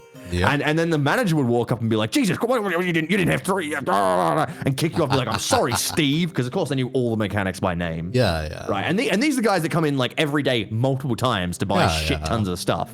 So of course we want to keep giving them discounts, but yeah, the oil for like someone who's been pressed F1 might be like, I don't know, let's say it's a bottle of oil, pay like $80 for it, right? Mechanic will get it for like $50, right? Okay. So, yeah, it was hell of a thing. The way I worked at that store. I was also meant to be only doing cyclic stock take, but pretty quickly I got sorry, I got hiccups all of a sudden. I got pressed into doing register. For me, I'm like, I have to constantly deal to Chinese customers because I'm usually thrown into like the high roller rooms at this point. So it's just like, oh yeah. Up there is the Chinese, the Koreans, and occasionally the Vietnamese. I'm sorry to my own country people, you were the worst people I deal to. Worst people I had to do with paintballing was Saudi Arabians. Ooh. Those fuckers kept trying to shoot kids. Yeah. I see. And fun fact, at the time that I was there, them shooting kids was an assault with a deadly weapon crime, and I would have to call the police if they did so. Yeah, because paintball markers were legally firearms when I worked at that field. Goddamn. So I had to inform them that if they kept pointing their guns at the children, and especially if they pulled the trigger, I would be calling the police. And also I would be disarming them immediately and placing them under arrest, literally. Because what they just committed was a genuine crime. Whether or not they would get charged for the crime, probably not. They'd probably get a slap on the wrist and let go for free. Yeah. But technically, and according to the field, it was a crime. And we had to call the police. So, and it was also just like, don't fucking shoot the kids, you asshole. Like, they're kids, all right? They're over there playing splat ball, and you have a fucking 500 PSI paintball marker, all right, you cunt. Like, don't shoot the kids. Yeah. For myself, it's just like I see a Chinese customer, I need to do polite bow. I need to give the 谢谢, ni hao, all of that when they come along. I see Vietnamese customer, I'm like, oi mày ơi. It's like, sorry, cunt. I gotta report this because I understand Vietnamese. I can't let you break the rules while I am dealing here, because it's like, I understand what you're fucking doing. I know you're breaking the rules of the casino right here. What would they be breaking, or? Yeah. So they would be breaking the rules of the casino. It's simply, or any kind of New South Wales regulation. So the normal thing they'd do is what's called piggyback betting, and that is where they would combine their bets together to meet the minimum on the table. By regulation in this state, you need to be able to gamble within your means. So that is strictly not allowed, is the thing. Oh, so it's like two guys put their money together to put one guy into the competition? Yeah. It's like, it's a $50 table and you'll see two cunts put $25 in each. And then, but I assume they only play one card, right? One Yeah, set they of only cards. play one set of cards, but yeah. Right, okay, I was just making sure there wasn't some weird loophole, yeah. Yeah, okay. that's strictly not allowed. Strictly not allowed. Gotcha. Because in the high roller rooms, you're expected 300 minimum. And I will see 5 Vietnamese aunties come up and put maybe like 25 to $50 each, and then expect me to so deal high rollers that. was how much? 300? Yeah, 300 minimum for a baccarat table. Yeah. Right, that's not high. I was expecting a lot higher. I'm like, damn, I could hit up some high roller tables. Holy shit. Yeah. Like platinum membership is like 40k turnover a year. I was expecting like when you said high rollers, like, yeah, I know it's not like a restricted game that only the best of the best are getting to, but I was still expecting like a minimum buy-in of like 1,000 at least. Oh, so that's top like 5% of the casino, basically. If we're speaking about top 1% of the casino, that's when you're getting to the 1,000, 3,000 range. Okay, all right. And I then, see. I thought you meant the top 5% was 1K. I was going to say that doesn't make much sense, but yeah, no, fair enough. Then when you get to like top 0.001%, like the literal people that'll come in, buy out an entire room and play, that's when you get into personal limits. And that's where a guy will come in and they have a limit assigned to them rather than having to go by the actual table limit. Huh. There is a guy in our casino which has hat rights. Does that mean he's allowed to wear a hat? Yes, it is the only person allowed to wear a hat in the casino. Is it because he's like a bajillionaire? That's one part of it. The other part is he just has a very sensitive skin condition when it comes to sunlight. I see. But yeah. He's the only one allowed to wear a hat. And if he comes to your table, you sweat bullets. Why is that? Because you realize that he upped the table limit by almost 3 or 4-fold just by sitting down. Oh. Wait, as in like... Hold on. As in like everyone else has to bet to his limit? So he sits down at the table, everyone else bets at their normal limit. He gets to bet above that limit. Oh, wait. Oh, shit. Right. Limit, not what do you call it? Minimum, yeah. Minimum, yeah. Sorry. Yeah, I thought you meant minimum for some reason. I was like, oh, it's like, no, they have like custom buy-ins or whatever. No. So he buffed up the buy-in for himself and for the maximum on the table. So if the table's like a 75k table and he sits down, he can buff it up to like 300k. I mean, really, though, that seems like a win for the rest of those guys, right? No, they only get to take up 75k still. He gets to make up that difference of 225k by himself. No. What I mean is like, okay, let's say like, okay, this dude sits down at the table, right? And he bets, let's say he bets his maximum limit of, what was it, like 300k? Let's say he bets 300k, but I bet my maximum limit, sorry. Jesus, sorry, I'm just congesting up, sorry. My limit of 75k. Let's say I bet that. Let's say I win. Yeah. Do I get his whole 300k? Or do I just get... You only get your 75k.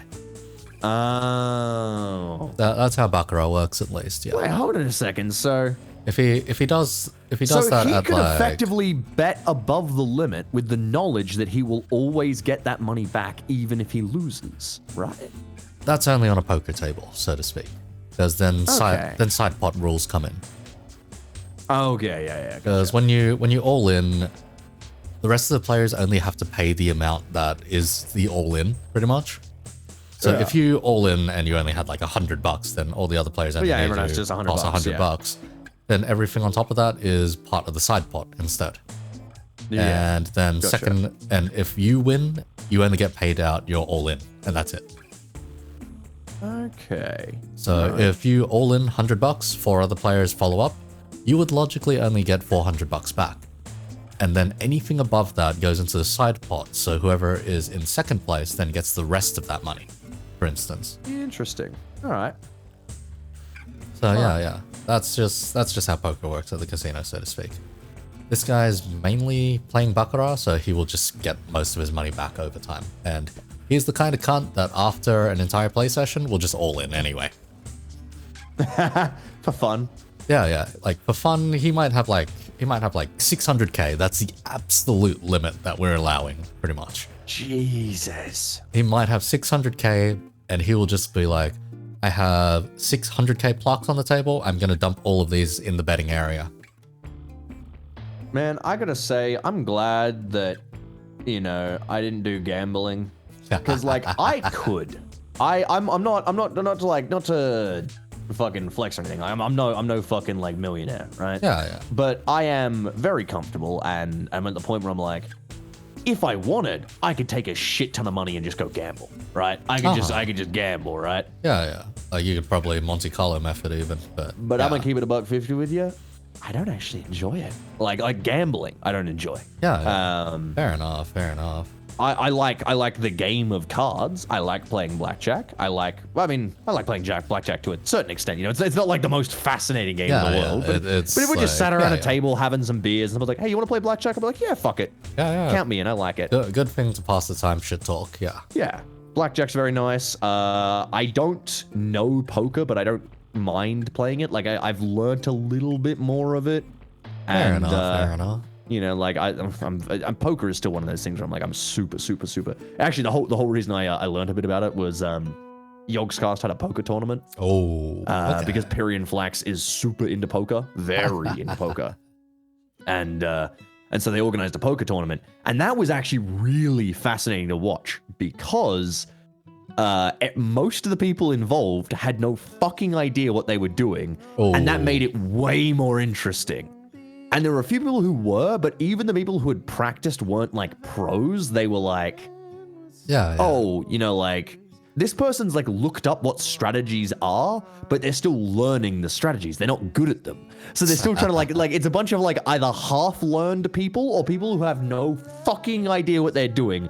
And it was incredible. Oh, God. Okay, I'm going to show you what my work area kind of looks like. I won't send it to stream because that's straight up doxing myself. But, fair. Okay, I deal to the most superstitious players in the entire casino because it's Baccarat. Yeah. Baccarat is literally a game Is the of Feng heads or Shui tails. good in your area? This is what I'm actually about to refer to.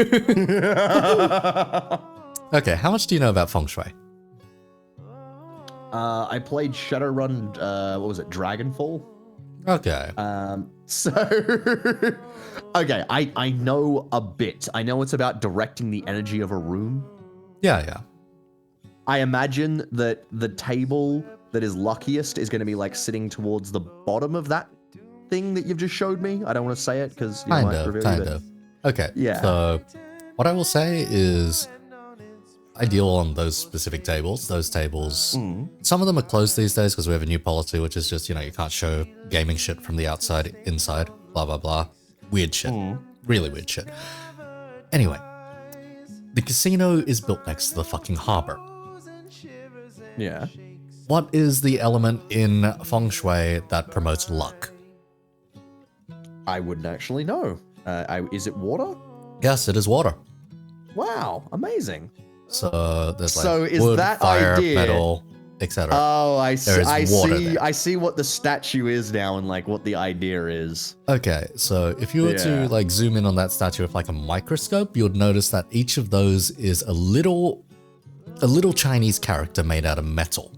Specifically for the character Luck.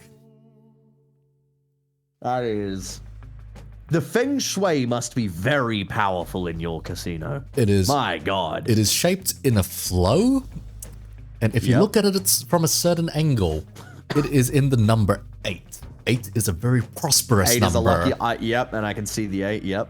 Yes, and it is suspended over water. Do you know about the green hat thing? The green hat, or the green head superstition? Perhaps is the way to say it. Not specifically, but we'll get to that in a moment. We'll get to that in a moment. Sure. So, I was going to ask because it is slightly related to this stuff. But go on, yeah. So imagine if half the statue were to suddenly collapse. Did it? Yes. That must have been a lot in damages. Holy shit. On a random Monday, the wires snapped and the bottom half of that statue fell straight into the fountain. Holy shit. If you can imagine, a lot of people were scared absolutely shitless. I imagine that if you had like a attendance graph, your Chinese attendance would have just plummeted. Okay, so what was left was the upper half of the statue, now no longer in the shape of an 8, but in the shape of a 0. Your luck literally fucking bottomed out. Oh no. And for the next 5 fucking weeks, no one played at those tables. Yeah. I mean, to be fair, I wouldn't either, but only because of the shoddy construction that led to that thing falling out of the fucking sky, not because of the feng shui. They repaired it, and I still see it waving around a bit too briskly in the air. Yeah.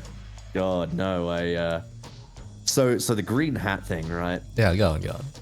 Okay, so China is the only country I've been to where I have no desire to return. Okay. But at the very least, I was like, I had some good stories from the time I was there. So I competed in esports in China. Yeah. And I went over there, and I'll cut a long story short, but basically there was another Australian there. He was Australian Chinese. Okay. And we had to go up on stage with these dancers, and these dancers were in white dresses, and they were beautiful. They were incredible. Okay. And we're like, all right. We walk up on stage. Every one of us has a dancer assigned to us. They follow us, and then we do a whole performance. And we, like, oh yeah, because we're Australians, I walk out with the Aussie flag in front of us, Yeah. The Americans walk out with the American flag. We represent our country. We're here to compete, So I was representing Australia. Yeah. Which, which more I think about it, that's kind of a cool thing. But backstage, we're all hanging around with these girls, and we're mixing with them because, of course, it's us, and then it's the girls that we're going to walk out with, and we're all just chatting with each other. And through the medium of my friend who was Australian but also Chinese, these girls started to translate what they wanted to say to me. Because 3 girls walked up, and they're all giggling and looking at me. And they start translating and talking to me and starting to chat with me. And long story short, first of all, they wanted to chat with me and talk to me because, I was a white guy and apparently, and also had green hair at the time. So I was like double interesting. Okay. Yep. But God. but after chatting for a bit, and they're like, "Oh my God, your hair's nice, yeah, like all this stuff." And this poor motherfucker, who I have only met on this trip, is being used as my fucking translation device for me to flirt with these women, which has got to hurt for him, right? Yeah. But anyway, so we're chatting, and eventually one of them pulls me aside and is like, "By the way, do you know about the green hair?" And I'm like, "What?" She's like, and she explains to the translator. In China, the superstition goes that if you wear a green hat on your head, or you have green hair or whatever, as Zam just said in chat, it means you're a cuck. It means your wife is fucking someone else. So I get told this through the medium of this guy. He's like, yeah, they say it means your wife is having sex with someone else. And I look at these women, and I look at him and I go, can you inform these lovely women that I do not have a wife? So I got informed roundabout, by the way, everyone in China thinks you look like a cuck. And I was like, wow, thanks, bro. That is amazing. I didn't end up getting their WeChats, but fun fact, the Chinese government cock-blocked me because when I went to message them and go get drinks with these girls, they blocked my WeChat for suspicious activity. Oh. Which they did like a shit ton of times. They blocked Yeah. it like 4 different times while I was there. Shit, man. God damn. Yeah, so Chinese government, fuck those guys. Yep. More reasons than is. one. It is But, what it is at that point. Yeah. Yeah, but that was hell of a time. The fucking finding out that was a superstition. Never knew about that until I went. No, I don't think I ever knew God. about that either. Jesus Christ. Yeah, no, there's a bunch of weird shit like that. Oh man. Man. Anyhow, we're running up Oh on yeah, the... hold on. The image of me with my thumbs up. Hold on.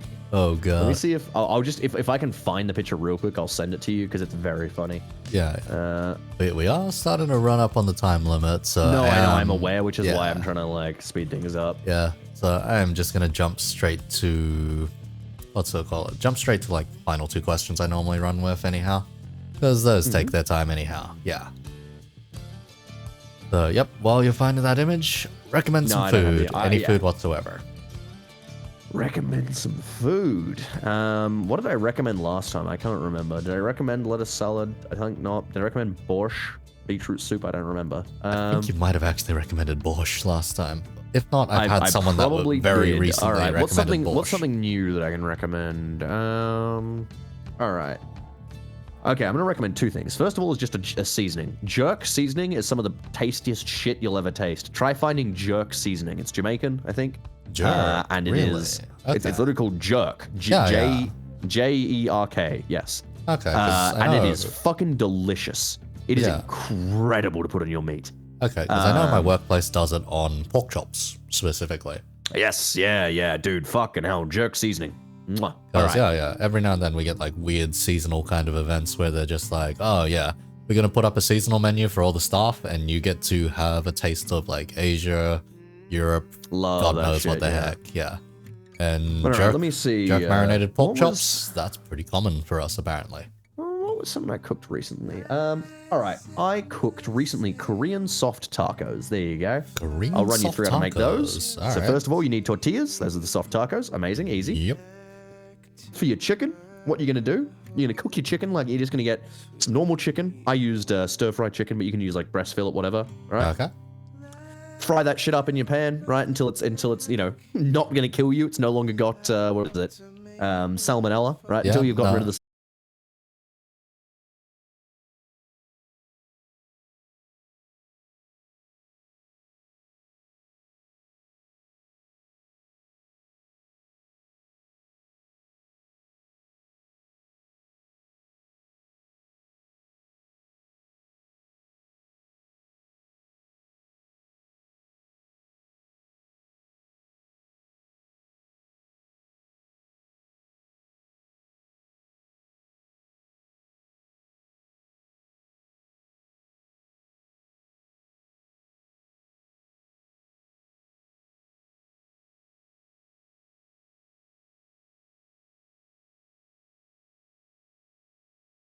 Should be back. Hello. Are we back yet, chat? Should be back? Yeah. We're back according to chat. We're back according to chat. Hold on 1 second. Right. 月光界へようこそ。 Alrighty. But in a nutshell, There we go. yes. Sorry. All right. So as I was saying, all right. I don't know what you guys heard me up to, but essentially, you have your tortilla, you have your chicken, you put honey and soy and garlic on it. It's delicious. All right, that's good. Now we carry on. So the side things you're gonna have. This is the big one. This is the one that sells it. All right. Okay. When it comes to the salad, pretty easy. You can just put together some mixed salad, lettuce, whatever. Throw some carrot in there if you want to grate that shit. Yeah. Personally, I throw some spring onion in as well. Love spring onion, and then put a bit of lemon juice on that. Brilliant. Alright. Bit of salt and pepper helps bring out the flavor as well. This is something that's huge. I can give no better tip to people who hate good food than season your fucking salads. Jesus Christ. Seasoning is not just for meat. Season your salads. Put salt and pepper in your salad. Put fucking dressings on your salad with proper... Put lemon on it. Put Yep. fucking... Season your salads, damn it. And you will adore it. Dude, eating fucking mashed potato... normally, I Yeah, like it. yeah. I like mashed potato. It's but alright, eating it's mashed alright. potato with salt and pepper in it, and mix in some like chives or whatever, oh my god, it becomes a different level of good. You know, same things with salads, same things, you know, all that sort of stuff. Anyway. Yeah. So make some good salad. But the other stuff you've got is chili. First of all, I threw chili on it because it's delicious.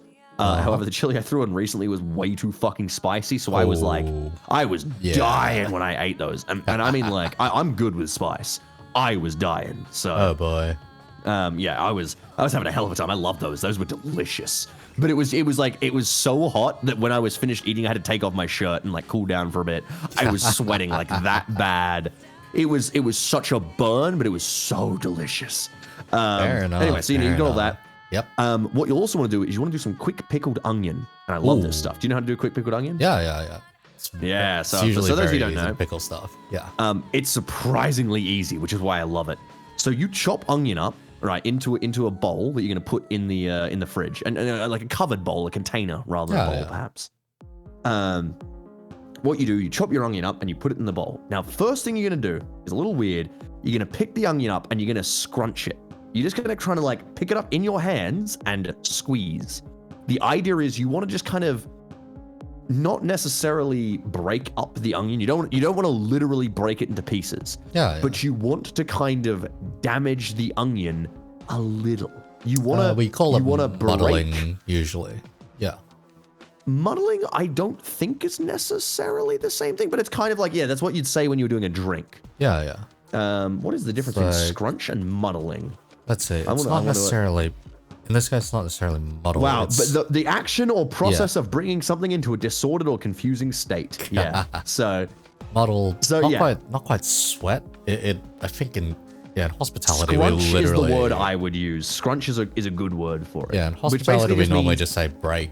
Honestly, when it comes to being in the kitchen, I wouldn't say break because break implies a complete break. This is not a complete break. You just want to scrunch it a little bit. So the reason is because if this onion is being scrunched a little bit, it is going to absorb the pickling liquid a lot better and a lot faster as well.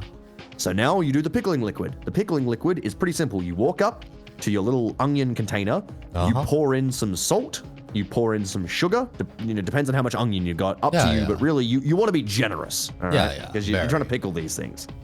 And then you do the vinegar. Yep. Now I use rice wine, and it is delicious, but you can also use white vinegar, but I would say go for rice wine. It's going to taste much nicer. Okay, if you had said apple cider vinegar at that point, I was going to kick you. Good God. No, apple cider vinegar is not a good choice for quick pickled onion, unfortunately. It would make your onions taste like apple cider, which is not what you want. But the rice wine vinegar is delicious. You put that stuff, you put like a quarter cup in, right? That's generally like how much I'd put in for a full onion. Yep. And then you've got your salt, you've got your sugar, you've got your vinegar in there. You then literally just pour water until the onion is covered. So like, until it covers the whole lot. So it's all submerged. And then you put it in the fridge, and that is your quick pickled onion, and it is delicious. Love that stuff. Good stuff. And you can throw that on your fucking tacos. You can get your chicken on there as well, and your lettuce. Oh, and you want to use garlic aioli as your sauce. Oh, but okay. This is the big one. So, and this is something I didn't really do normally. I used to just pour. I mean, question: How do you organize food? Let's say you're making a soft taco, or you're making like a burger. Yeah. How do you apply your sauce to that burger? Let's see if it's.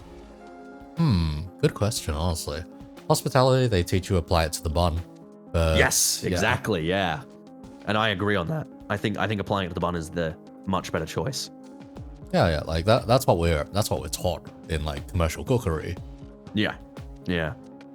Because obviously for me, when I was younger, I was always like, oh, I build the burger, and the last thing I do is I shoot some sauce onto the meat, and then I close the bun, right? No, God, no. No. Much better choice is to coat the bun, or in this case, coat the tortilla in the sauce, right? Because then it gives a complete coverage, and it tastes so much nicer. Every bite has sauce, but every bite doesn't have too much sauce either, which is good as well. Yeah. It's meant to soak it up. That's the idea. Yeah. Oh yeah.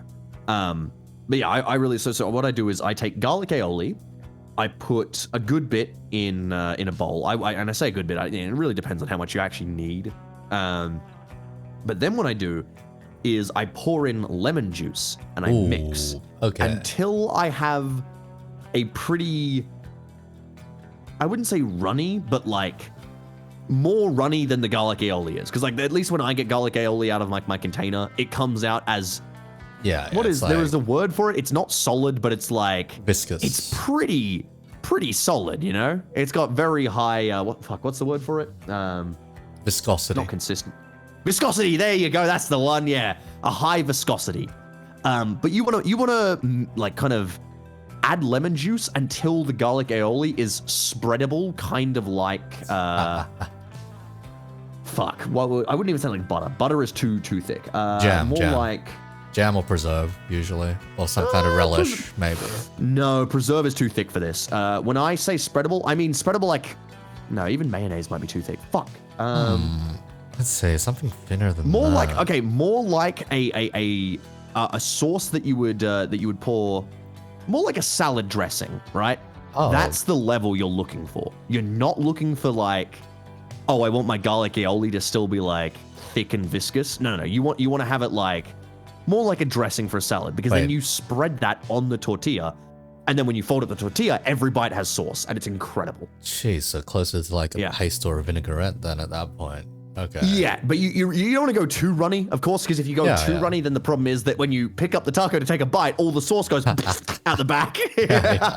So it needs to be like a little bit viscous, more like I'd almost say like a runny tomato sauce. More like that level. Okay, right? so yeah. Because at least in my fridge, the garlic aioli is a lot more viscous than the tomato sauce is. Because tomato sauce kind of spreads a lot more. Oh, you know? yeah. Yeah, but that is my recommended meal. I'm only saying that because I've made that a lot recently, and I think it's delicious. Oh, fair enough. For myself, I keep seeing my roommate just cook up chicken thighs at like 2 fucking a.m. in the morning. That's the other reason why I love the soft tacos, is that you can pre-prep all the ingredients except for the chicken, and then just throw the chicken on. 8 minutes later, your chicken is done, and you're ready to eat, and that's it. It's like you have a delicious meal. Fair enough. Like recently for myself, Casino's just been doing, what was it, pulled pork recently? Oh, love me some pulled pork. They're treating the dealers pretty damn well right now. Yeah. They're just like, okay, we've had hell for a couple of weeks, time for some pulled pork. And it's just like, there's me with my right hand crippled to fuck, basically, throughout the week, and I'm just like, I have to eat this with my left hand. Oh god, I have not eaten things with my left hand in a very long time. Yeah. So it's like, there is a weird moment when you have an injury like that, and you have to adapt to not being able to do something, like when you can't talk or whatever thanks to your voice being gone. Yeah. Because the meme was, the physio didn't necessarily have like any materials for like a proper splint. Yeah. So what I was given was a paddle pop stick with a bit of foam attached to it, wrapped around with 2 bandages. So anytime I had an AGM come up to me, it was like, why the fuck do you have a paddle pop stick attached to you? And I'm like, oh yeah, my finger's fucked up, and so is my wrist. They're like, oh, okay, understandable. At least the paddle pop stick isn't from a winning ice cream, so you're doing fine. And the other ones were just like, yeah. The others were just like, yeah, you know, you just gotta eat an ice cream a day and you'll have your splint. I'm just like, yeah. Fuck. Yeah. No, God damn. Because, I mean, I feel like it was a winning one, though. At least you could have, at the end of it all, approached and been like, look, now I finally get to take off my cast, my splint rather, and I also get a winning paddle pop. yeah. Because pretty much dealing is an ambidextrous motion, pretty much. Yeah, fuck dealing with a broken hand. Oh, no. No. Because how I got the injury in the first place was I flicked my hand at a very bad time to show clean hands, and I was like, oh fuck, I pulled something. Ooh.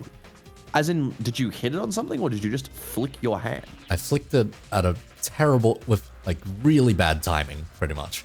Because ideally, you're meant to do like chip work, you're meant to cut chips, and then you're meant to pause for a moment, flick your hand over to show that you're not holding any chips, and then flick it back under. I did it the instant I finished that chip work, and my index finger was still at an awkward angle. So I flicked it back upwards, and I was like, oh shit, I just hyperextended my index finger.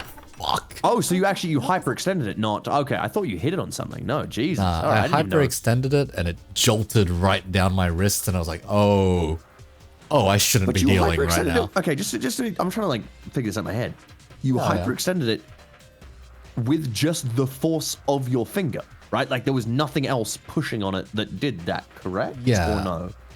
Nothing else pushing on it. I was just stressed as fuck at the time. I'm amazed that the human body can do that. Like The human body, when certain inhibitors are lifted, it's a little troublesome, so to speak. Because like I know you can hyperextend a lot of parts of your body that you're not meant to, but I was like, geez, like hyperextending your finger just by moving it, that's insane. So how do I put this? They introduced a new policy that if I fucked up the payouts, I would immediately be liable for a breach.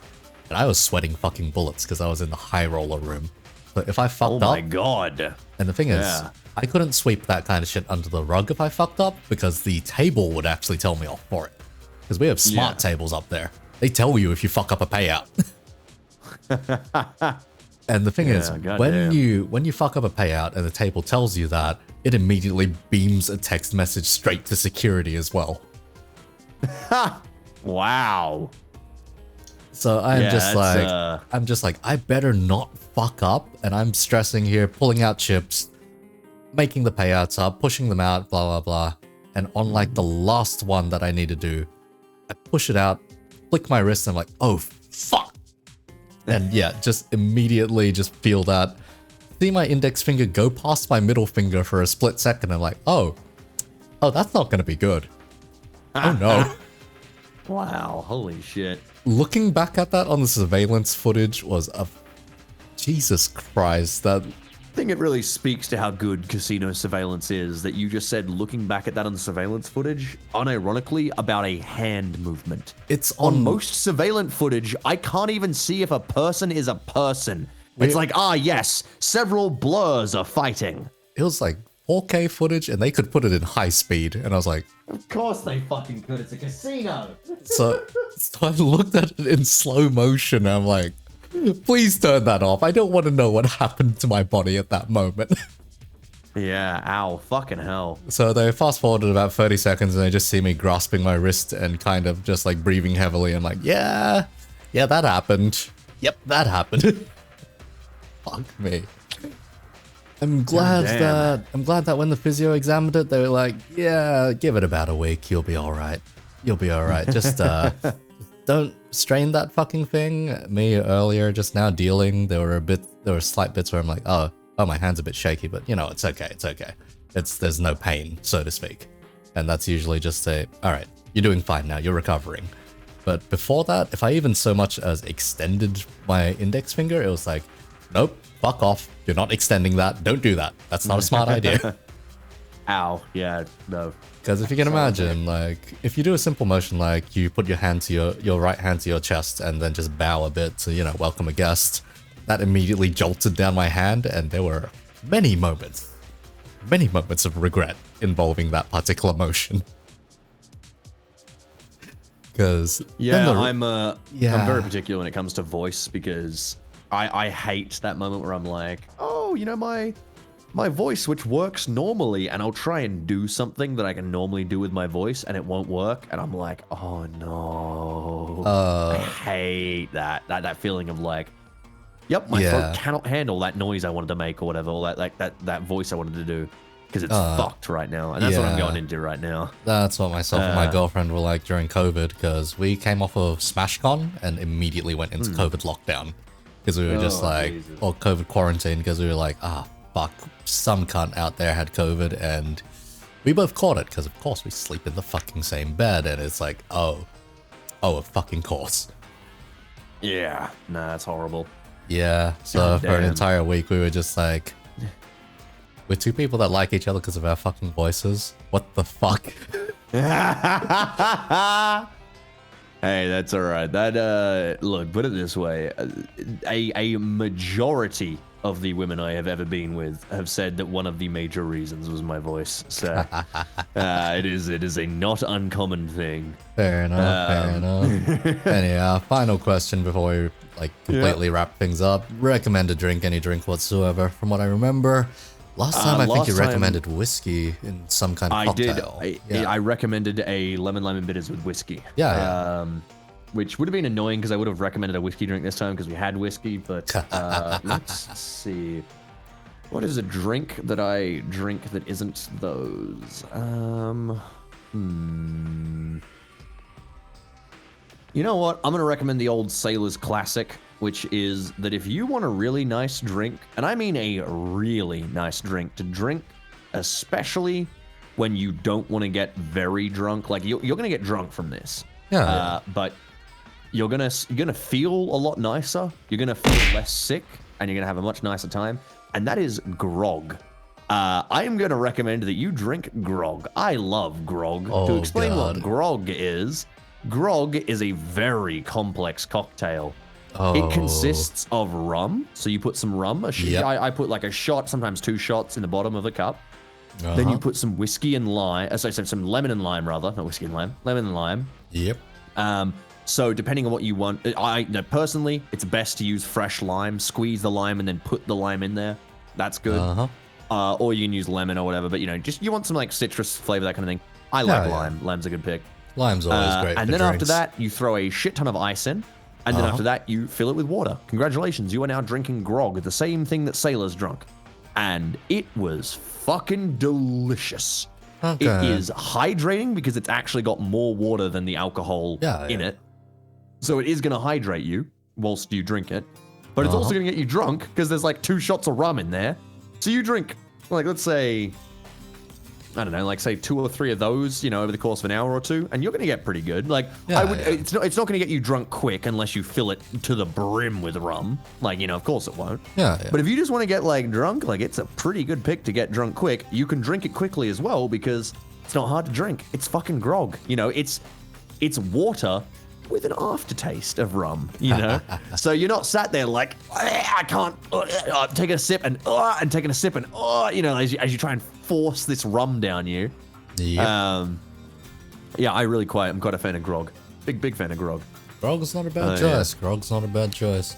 Yeah, it is a good drink for especially if you've already drunk out of a bunch of other shit and you're like, I want to drink, but I also need water. The solution: drink grog. Most common solution I've always done with Aussies is just like, okay, what's the Aussie solution to having too much drink? Have more carbs. HSP, mate. Yeah. Aye. If there is a spot which offers HSPs, just immediately go over there. If not, then Macca's is your next best bet.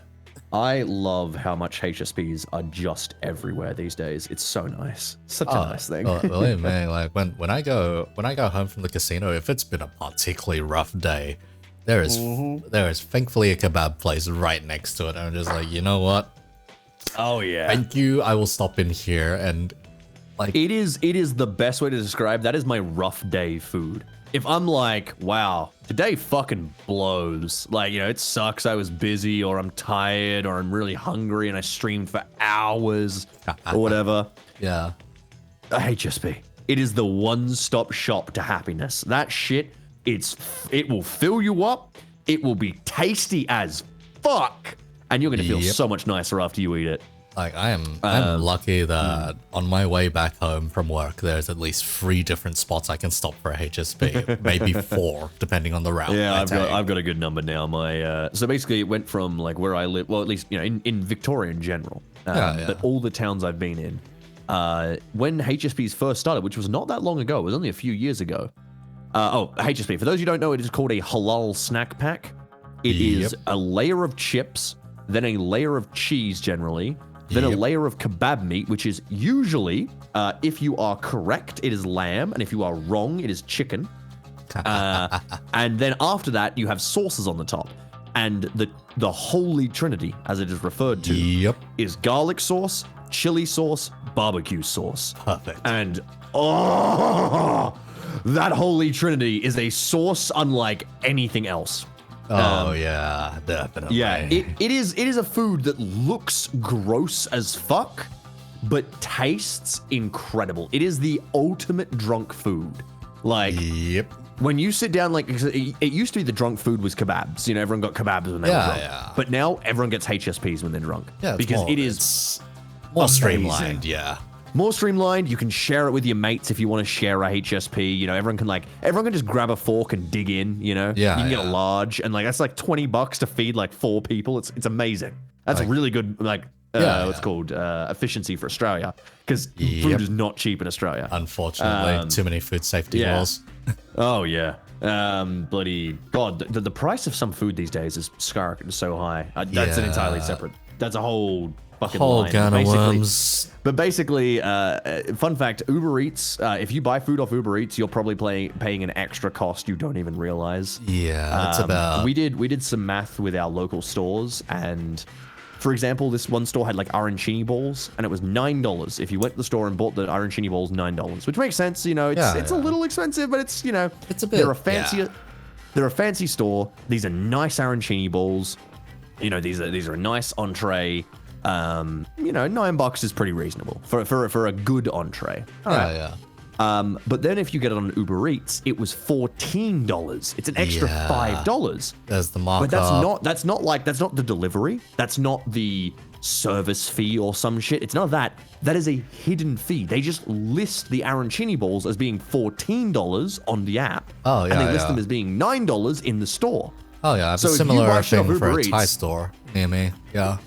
Yeah, it is. And like once I did this, I did the math and I'm like, Jesus Christ, we're paying like $20 extra per meal for some meals. Like you know, you get like a drink, a meal, and an entree, and like Yeah, all yeah. of the extra money. That's an extra $20. Yep. Why? Because they can.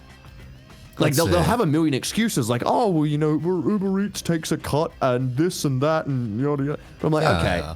not that much of a cut. You're just price gouging, and you're doing it because you know people are going to pay anyway. You Yep. know that people are going to pay for the Uber Eats because, of course, they fucking are. If you're getting Uber Eats, it's because you can't or very much do not want to just drive and get the food. Yeah. Right? So- at this point, thanks to COVID, between myself and my girlfriend, we realized what's worth getting on something like DoorDash. Oh yeah. And we Yeah. just figured, okay, if we were to visit these places in person, how much would they cost compared to if we were to order it via delivery? And we realized, okay, there are some nice reputable places that offer it pretty much 1-to-1. And then there are the pretty fucked up places where it's like, this is a 50% markup. Holy shit. Yeah. Oh yeah. The markups can be fucking insane on Uber Eats. So yeah, that is one downside. But yeah, sorry, I don't know how I got into that. I can't actually remember. Oh no, the food costs. That's how we got into that. Yeah. Yeah, pretty much. Because like there is a place near me that, no joke, their Parmigiana costs $34. Jesus fuck. Okay. Yep. And I gotta tell you, buddy, they ain't some super fancy restaurant, right? That Parmigiana ain't gonna make you come in your little trousers, all right? It's a fucking standard Parmigiana.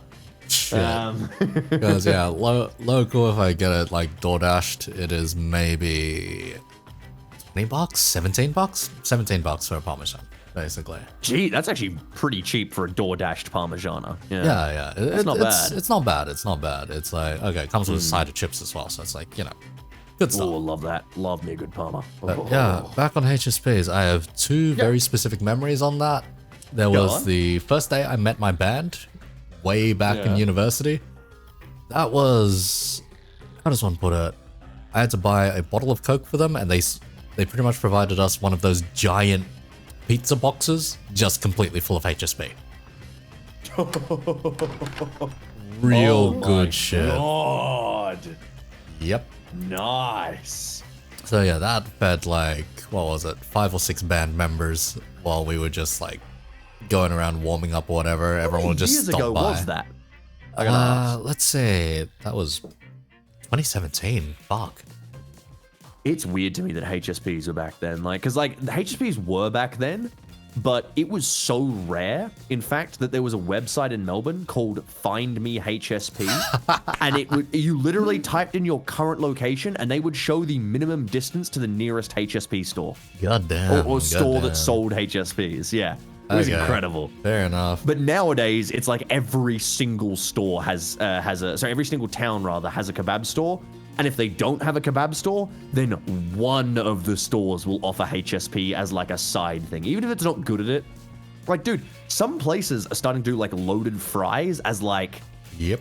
kind of HSPs. You know, some people are doing like semi HSPs, but it's a loaded fries instead kind of thing. Yeah, so that stuff's real common. But yeah, Yeah. what was your other story? That's it. Apart from that, for the second one, okay, Yeah. come to think of it, the interview we did was actually not in October, it was mid-September. Because now, thinking about the timeline, I wasn't going out with my girlfriend until October 1st. Therefore, yeah, it was about 2 weeks before. Anyhow, when it came to my girlfriend, when she finally visited from Canada, she was meant to stay for like 2.5 weeks and whatnot. Second day over here, I was like, you know what? I'm too lazy to make like, or to go out and get a proper dinner, so we are going to go for HSP. I introduced her to the concept of HSP. She was pretty satisfied with it. She was like, yeah, I'd call this a 7 out of 10. I'm like, buddy, it's not going to be a 7 out of 10 for a while. Nah. Not for long, not for long. Anyway, so after the 2.5 weeks were off, or were finished, she was supposed to go back, and it was just, okay, so what do you want your last meal in Australia to be? I was expecting something like, you know, sushi, or go to some fish and chips place, or something maybe Australian even. Yeah. No, she straight up said, I want a HSP. I'm like, excuse me, what? To be fair, you couldn't get more Australian. Like like- that. God, we don't have a lot of Aussie food. Yeah. Like there's no such thing. There's no such thing in Australia as an Australian food store. Like Yeah. I've been to places that do sell bush tucker. Oh, shit. Yeah, but that is a very different thing. And the biggest part about bush tucker is for those who don't know, if you can't, you know, fucking figure it out, which is honestly impressive. Yeah. Bush tucker means bush, the outback, so you know that's the country, right? You know, when you're running out in the woods. And tucker is food, so bush food, right? You're saying basically outback food. What that means is it's all the shit you wouldn't expect people to eat, and they're eating it. You know, like weird shit. Your witchetty grubs, mate. Oh yeah, but I mean, a lot of kangaroo, of course. Oh, I love kangaroo. But yeah, basically, the thing about bush tucker is that realistically, the vast majority of Australians don't eat it. Yeah. Right? No one does because I live in a fucking, you know, I don't live in a city, but like I live near a city, not in the bush. Like, So yeah, no one's gonna like rip like a leaf of mint off in the wild and be like, okay, this is my fucking dinner. Yeah. Where are the witchetty grubs? I'm gonna dig around. yeah, pretty much like it is. If you there's no, I would say there's no such thing as like an Australian food store. This is the closest, you know, bush tuckers. A lot of that's Aboriginal, but and that's obviously like old food styles. But you know, Aboriginal food isn't exactly busting out like the fried chicken and like a highly developed stuff. You know, like the food there is pretty basic. It's like survival food. It's not like You're not this gonna stuff is say delicious. you're not gonna say there's Aussie cuisine, so to speak. Yeah, there pretty much isn't. So whenever people come over here, it's kind of like, it's hard to say like, oh, what is it? Because when you go to like Sweden, you'd be like, I'm gonna get some Swedish food. When you go to France, I'm gonna get some French food. You know, Yeah, you can yeah. do that, but it's not like something you can really, that's not something you can do in Australia. The closest you'd get, the most Australian foods I could say, HSP is one of them. The other Yep. one is lunch pies. So, you know, the Yeah, single yeah. person Oh, pies. yeah, meat pies, those meat are pies, man. uncommon in the rest of the world. Yeah, I learned that. No, because very if you say meat quickly. pie, they don't understand. They don't understand. They go, "Oh, we have meat pies," and I go, "No, you don't. No, Not you like we really do. don't. You really don't." Nah, Aussie meat All pie, if not a bunning snag, basically. That's as Aussie I as had one you of those the fucking other day. get. I did a little plants around my house and fucking had a bunning snag. Oh, but they're still good. Oh, I love them. Oh, they're always All right. fucking good. But yeah, all right. Let's see. I think that's. Anything more? Last Or are we point good? I've got to 'Cause I make. am- I'm hitting on my it. I'm hitting my point if I gotta go. So. Yeah. Because Well, my throat is collapsing at this point. Yep, fair enough. So, final point I've got to make on like Australian foods. Our Mm-hmm. fresh produce is ridiculously high quality for very little good reason, Oh, to be yeah. honest. And the Our way meat's very good. the way my dad put it is a bowl of pho in Australia is oh no. several leagues. Oh, thank God. Sorry, I thought we crashed. Sorry. Yeah. A bowl of pho is several leagues superior over here than one in Vietnam. Just because of the quality of produce we have over here. I will throw hands with you in the fact that my brother loved pho. He was like, my God, pho is incredible. And he took us out for it one day, and I went, bro, you know this stuff is like student food, right? This stuff is not good. I'm sorry. Oh, but you need the homemade shit. If not, it's garbage. No, this stuff was so generic. It was like, yeah, I can pay like $6 and get a fucking bowl of food, but it is mostly water, mostly broth rather. And there is like maybe 3 pieces of mystery meat inside of it, and the rest of it is just like, you know, veggies and noodles and shit and making up. And I'm like, wow, this is... Oh, that is the most disappointing pho I've ever heard of. Jesus Christ. Very basic shit. I was like, this sucks, dude. But he was so proud. Like, he loved that stuff so much. He went there multiple times, like out of his way to get this stuff. Okay, and I was like, dude, what? This food sucks. The ideal one is one that you make at home. Spend 8 hours carefully choosing the spices, roasting vegetables and whatnot, and putting them in. And then slowly skimming all of that out on like the 8th hour. And then finally putting it all together with all of the extra little vegetables and a shit ton of, like, very carefully sliced raw meats and meatballs and all that. And then finally you actually get something really fucking good. If you go out Too much to work. Yeah, it is a lot of fucking work. I did it a couple of times. I was just like, oh, I can't be fucked doing this. All right. Well, there is a little something from Jeffrey right here. Yeah, that I'm gonna send you as we wrap up here. Sure. But yeah. Pho and most Southeast Asian cuisines, you make it with Australian produce, it is leagues better, is the thing. It's pretty interesting. Yeah, it's in the group chat. There you go. Alright, I'd go on a whole tirade about Canadian food quality and how much my girlfriend seems to dread everything, but yeah. Oh my fucking... Oh, I am going to hate the day that comes around to haunt me. God. I love that he edited it with your wine bottle as well, with a little hand holder. Yeah. The thing is, man, would have had to dig around for my full body model as well. Jeez. Yeah, you'll have to show it on stream if you want. I can't really post that in chat. Sorry, Fallen. Sorry. But yeah, all right. Is there anything else to cover? Otherwise, we'd wrap up because we are approaching like T-minus. My throat is not going to work anymore.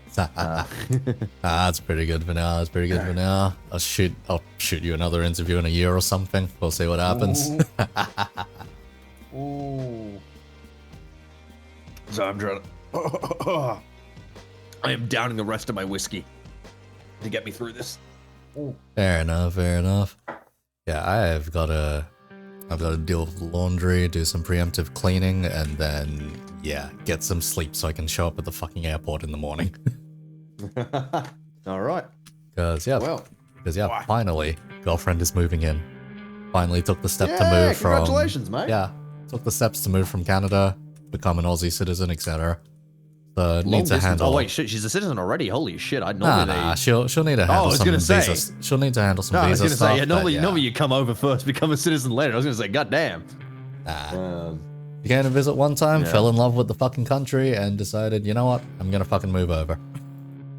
Oh shit, congratulations, because I've done long distance relationships, and they fucking suck. Yeah, they suck really real suck. bad. Because here's the thing, she didn't stay for 2.5 weeks. She ended up staying for about 3 months.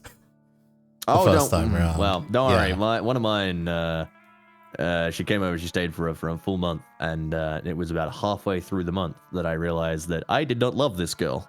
But she still had to be at my house for a whole 2 weeks, and I had to. Like, I couldn't be like, you have to leave. Like, I couldn't break up with her until she was gone. Because I'm not a fucking monster. I'm not gonna be like, yeah, I don't like you anymore. You can't stay at my house. I'm like, well, I gotta keep you here, because if you don't, that's fucking like some random person that I invited to Australia over. But I'm like, this blows. So, but yeah, I had a friend. LDR's no fun. I had a friend pretty similar to that recently. Good God. Only she then Yeah. handled the breakup and still had to sleep in the same fucking bed. So, yeah. That was a time. I broke up with her by calling her an Uber to the airport instead of driving her.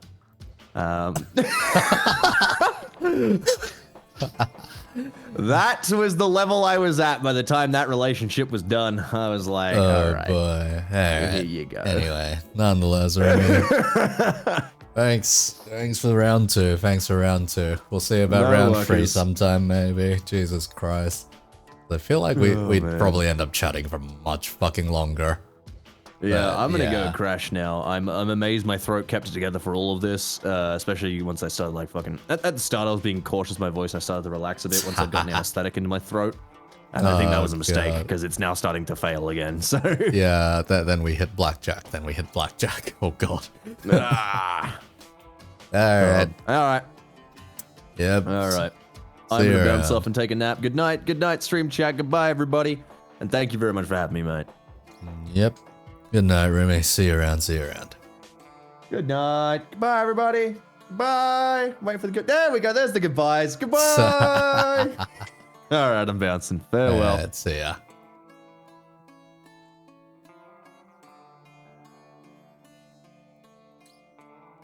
Alright. More or less, because I managed to snag a Victorian for this one, we're shoving you guys to another Victorian. Way off in God knows wherever the fuck. I think it was Geelong or some shit like that. Anyway. Go say hello to the fucking chicken that plays a lot of fucking hunt. See you guys around. Thanks for sticking by.